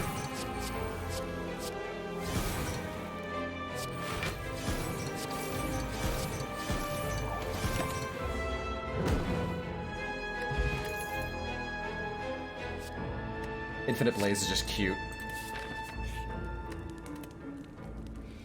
Alright, before we jump into this Awaken 1 fight, I'm going to take a short break, refill my water, stretch my legs, and when I return, we'll see if this kunai spinny top nonsense has what it takes to beat the heart.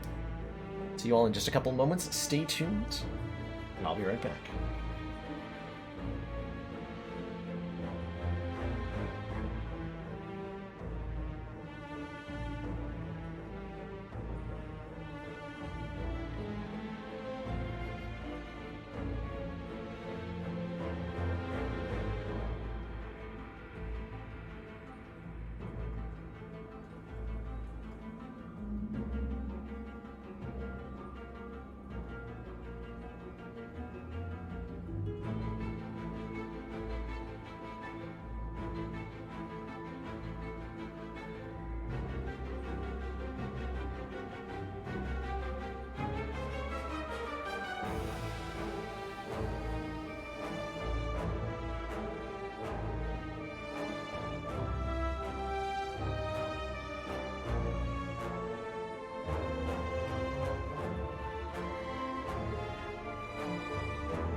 Alrighty, everybody, we are back. Thank you so much for that momentary patience. Time Eater would give us some trouble. I don't think we would lose to Time Eater because of, mostly because of Paper Crane. Means that even if we just, like, give Time Eater, like, 20 strength, we could probably still block him. With no problem. No problem. Alright, Alert Bert. Let's get these metamorphoses down. Skewer's not that great with the unceasing top, but it will do some damage. That's the minimum.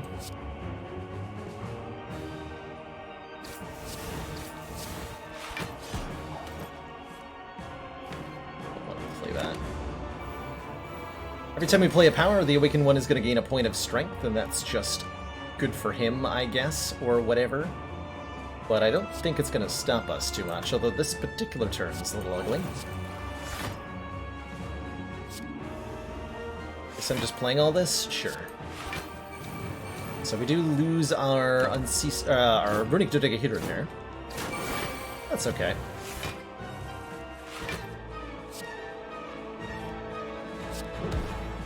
Nine times 4 into 5 times 4. Crazy good.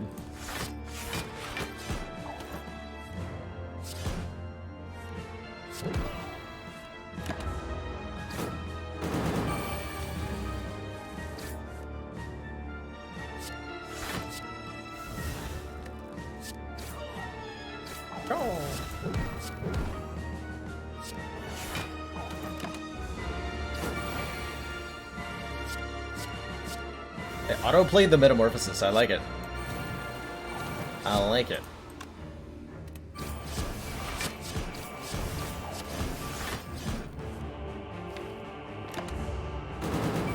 Four months of support. We are extremely Get down impressed. 2,000. We are extremely impressed with those 4 months. Tier 1 support. Thank you so much for the continued council funding and in return. Enjoy being one step closer to that red ironclad energy badge and the heightened smug sense of superiority that comes with.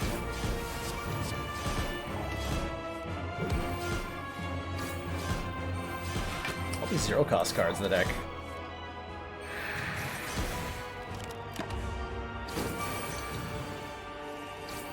So many.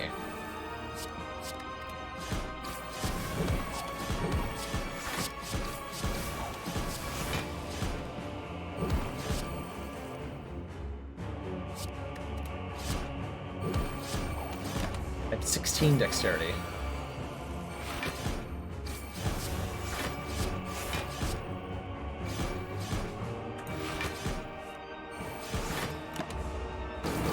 Is a lot of dexterity.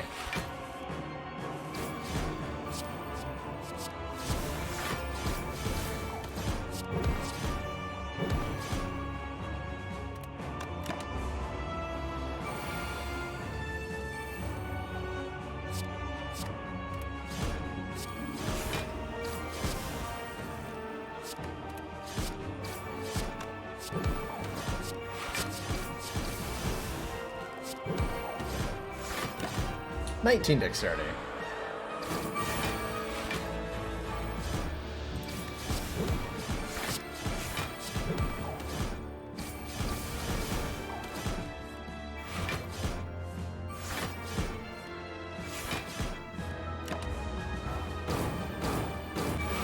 Sure is good we have those caltrops to do 3 extra damage. Right?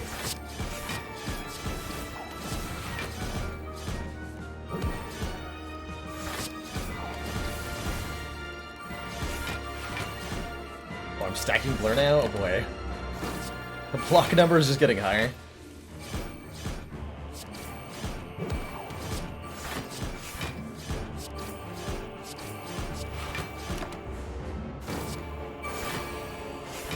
$492.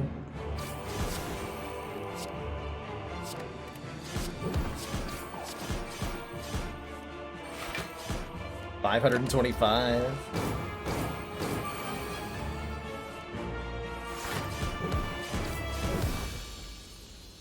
Beat him to a pulp. GG. Two thump, two thump. Deep pulsing dread. We fell throughout the room. We're gonna take so much damage from Beat of Death. But Paper Crane against the Heart is gonna make it so that we take really very little damage. Speaking of, we need to upgrade this Caltrops for the Heart fight. What we got here? Transmutation, 2 duplication potions. It's pretty good. Backflip, dodge roll, another infinite blades, panacea. Pretty good stuff.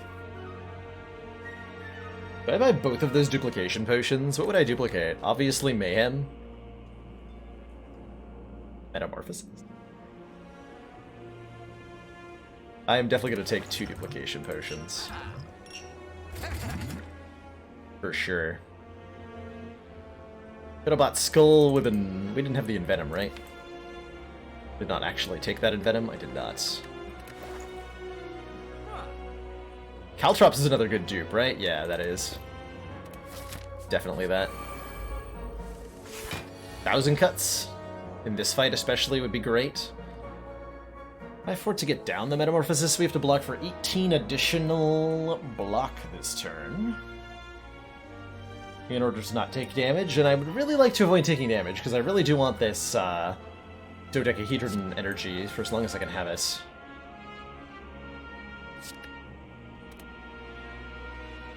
I can use the Crane to block, though. Let's see, 5 goes to 3 with Paper Crane, 18 would go to, like, 2, probably? Something like that. I can go Sucker Punch. Neutralize Flying Knee, we get a Dex. 2 energy left. And then I can Escape Plan, Dodge and Roll, possibly Backflip. Yeah, that should let me full block.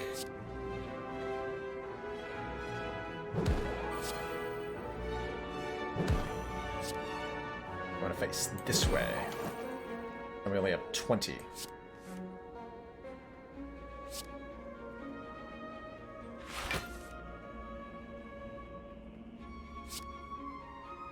Rather take the 5 block next turn.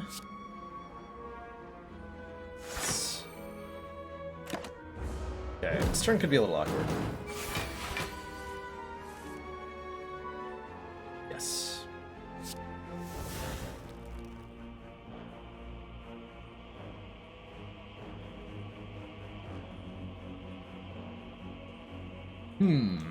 Might be able to Unceasing Top this. Not sure. Probably want to play Caltrops Survivor Strike. All out attacks will let me empty the hand enough.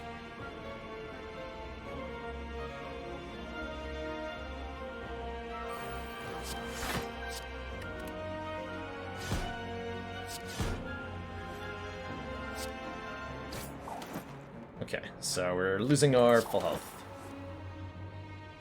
It's okay.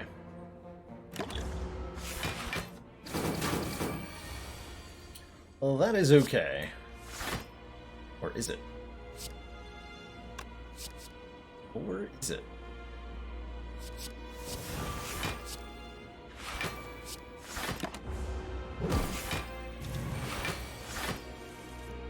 Yeah, I could have discarded, Violence, and that might have worked out better. That might indeed have worked out better.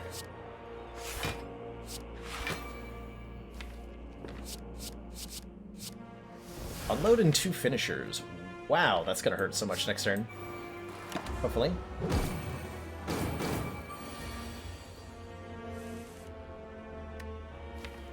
think I just played finisher. Yeah, I did. Rip finisher.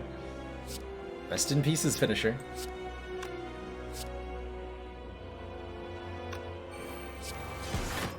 Alright, took a while, but 1000 Cuts is in play now.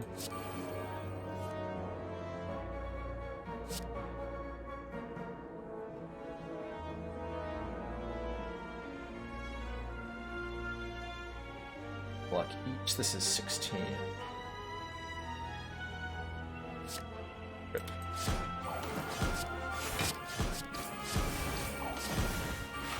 Fortunately, even with our -2 strength, the boot is making it so that the shivs do 5 damage.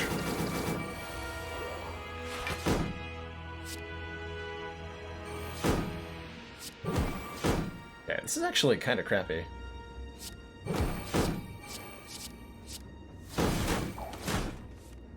Ah! Yeah, this deck does not fare well in this fight.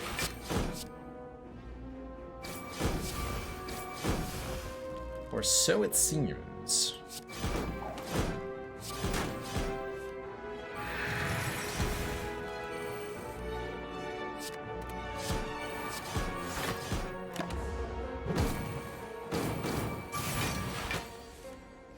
Back to the 3rd big hit from the Spire Spear.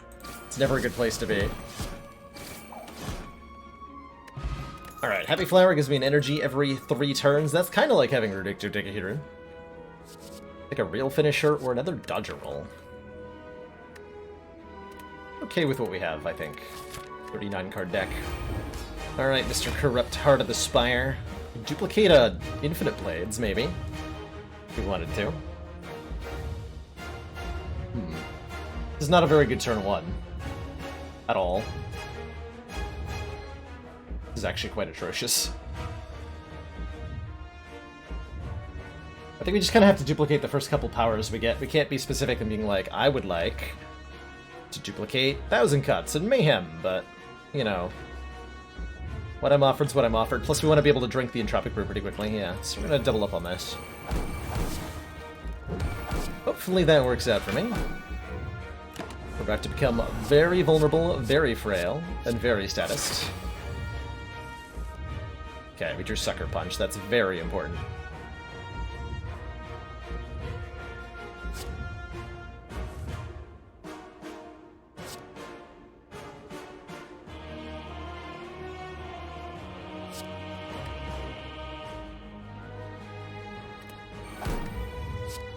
What's in here?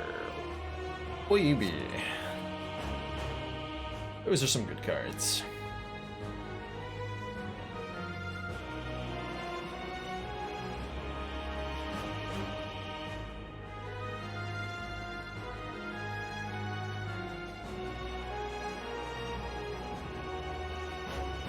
Malaise would let me take no damage next turn, although I'm only going to take 1 times 12 next turn anyway, because it'll be weak. So I don't think we need this Malaise. Like Soup just lets me block this turn much better. It sounds really nice. Means I can get 2 points of Kunai procking this turn. And still block pretty well. Yeah, let's do that.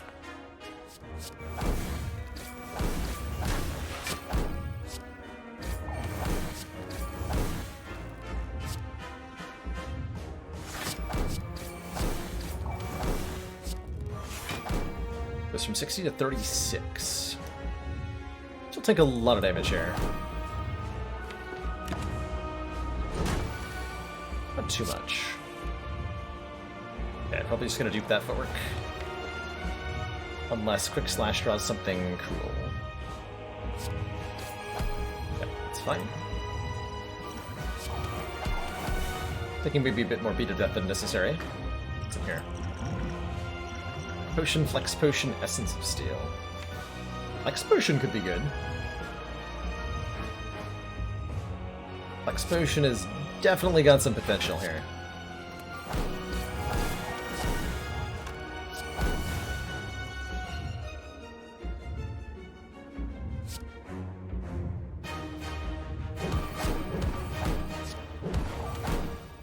Shouldn't have dealt myself so much damage. We're definitely setting up into a commanding position now.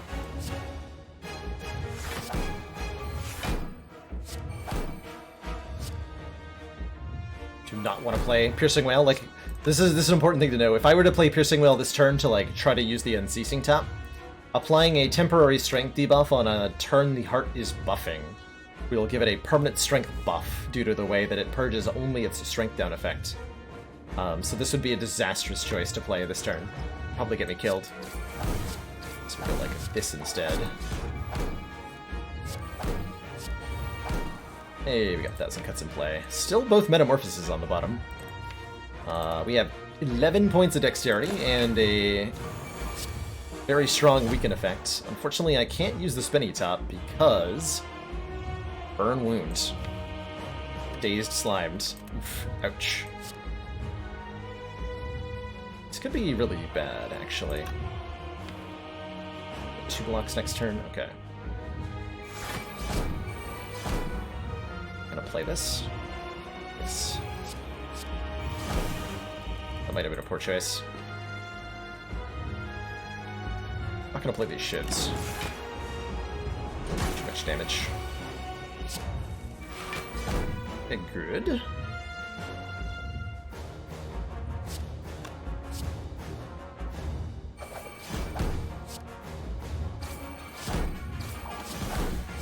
Attacks. Also good.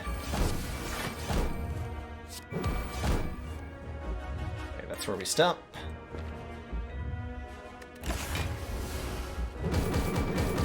This is definitely going to be the turn I use the Flex Potion. We're drawing a riddle with holes. We have all these attacks.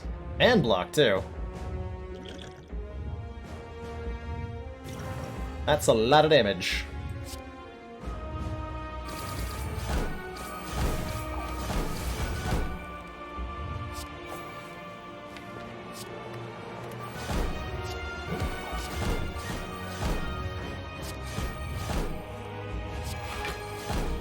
Nice, we drew into the wound too. Okay, we are letting a weak expire here, and that's not good. Nice. Way 2 energy. Okay, no, we're fine now.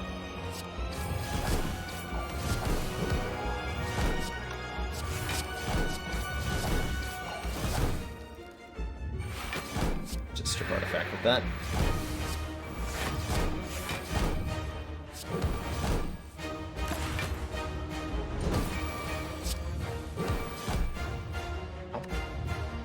Beat of Death currently at 2. I have 4 shivs. Well, we can definitely use the Unceasing Top. We know that there is only 1 status in the draw pile. And if I draw into it with Escape Plan, I can discard it. Survivor alone will keep me alive, so I can take the Beat of Death damage from YOLOing these Escape Plans. Relatively likely to hit something. Good. Nice. Very good.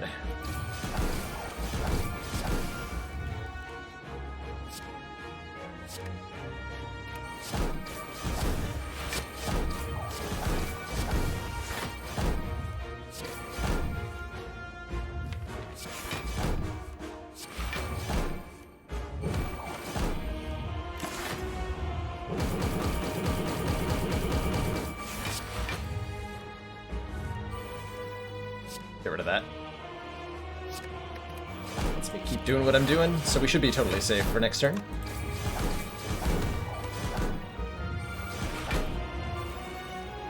Nice.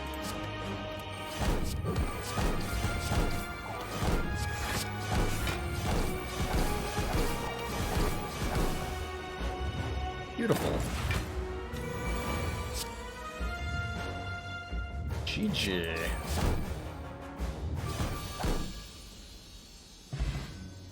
A little bit awkward. Definitely came a little bit close to dying, but that worked. It worked. Combined damage from Thorns, 1,000 cuts, just having a lot of attacks that we spammed. 24 decks in the end. Definitely a little bit awkward with the statuses, but the deck was large enough with 39 cards that the statuses weren't too bad, and we happened to draw them at pretty good times. GG. GG.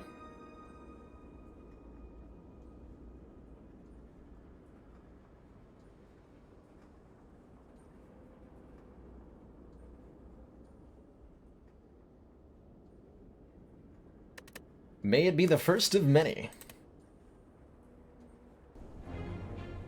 Certainly I hope so. Alrighty. That is going to be it for today, though.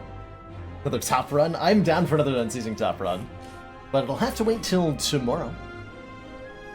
We're having another Spire stream tomorrow. With more ladder climbing. And then Friday is going to be my day off. Tomorrow's Thursday, right? And then on Saturday, at noon Eastern Standard Time for our early stream, we'll be doing Enter the Gungeon, this month's community voted game, or one of the 2 community voted games for this month. Checking that out for the first time. I've never played Enter the Gungeon before. I'm looking forward to diving into it and seeing what it has to offer. What was causing me to not lose block as silent? That was the card Blur. Aggressive Rat, which lets you retain your block for 1 turn. The silent card that we had. This one. Gain 5 block. Block is not removed at the start of your next turn. Really good for building up huge amounts of block and carrying it over from turn to turn. The other game, the Nuzlocke run? Yes, the other game is going to be a Nuzlocke stream of Pokemon Soul Silver, is my choice. I have a lot of familiarity with, I like, Gen 2 are my favorite, but I appreciate the mechanical updates from the reworks.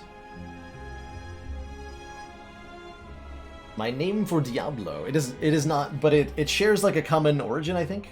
My name comes from Dungeons and Dragons, and the Baylor of that game. I altered the spelling a little bit. Justine isn't gonna murder anybody. I mean, she still might. You think one Pokemon stream's gonna stop her? No. No, yeah, that's an unstoppable force right there. Alrighty, I'm gonna throw a raid on over to First Dane, who is an awesome Slay the Spire streamer. Has a lot of experience with the Silent, currently learning how to Ironclad, and is looking for people to help him teach him how to Ironclad. So, I'm hoping all of you will say hello to First Dane and teach him how to play Ironclad. Accumulated a lot of collective knowledge here at the stream, and so there therefore must be a ton of collective Ironclad knowledge that you can deliver unto the streamer. Say hi for me, show your bailers if you got them, and I'll see you all next time, everyone. Thank you so much for tuning in. Hope you all have a great night. Thanks again for the generosity today. Have a lovely evening. Ta-ta for now, everyone.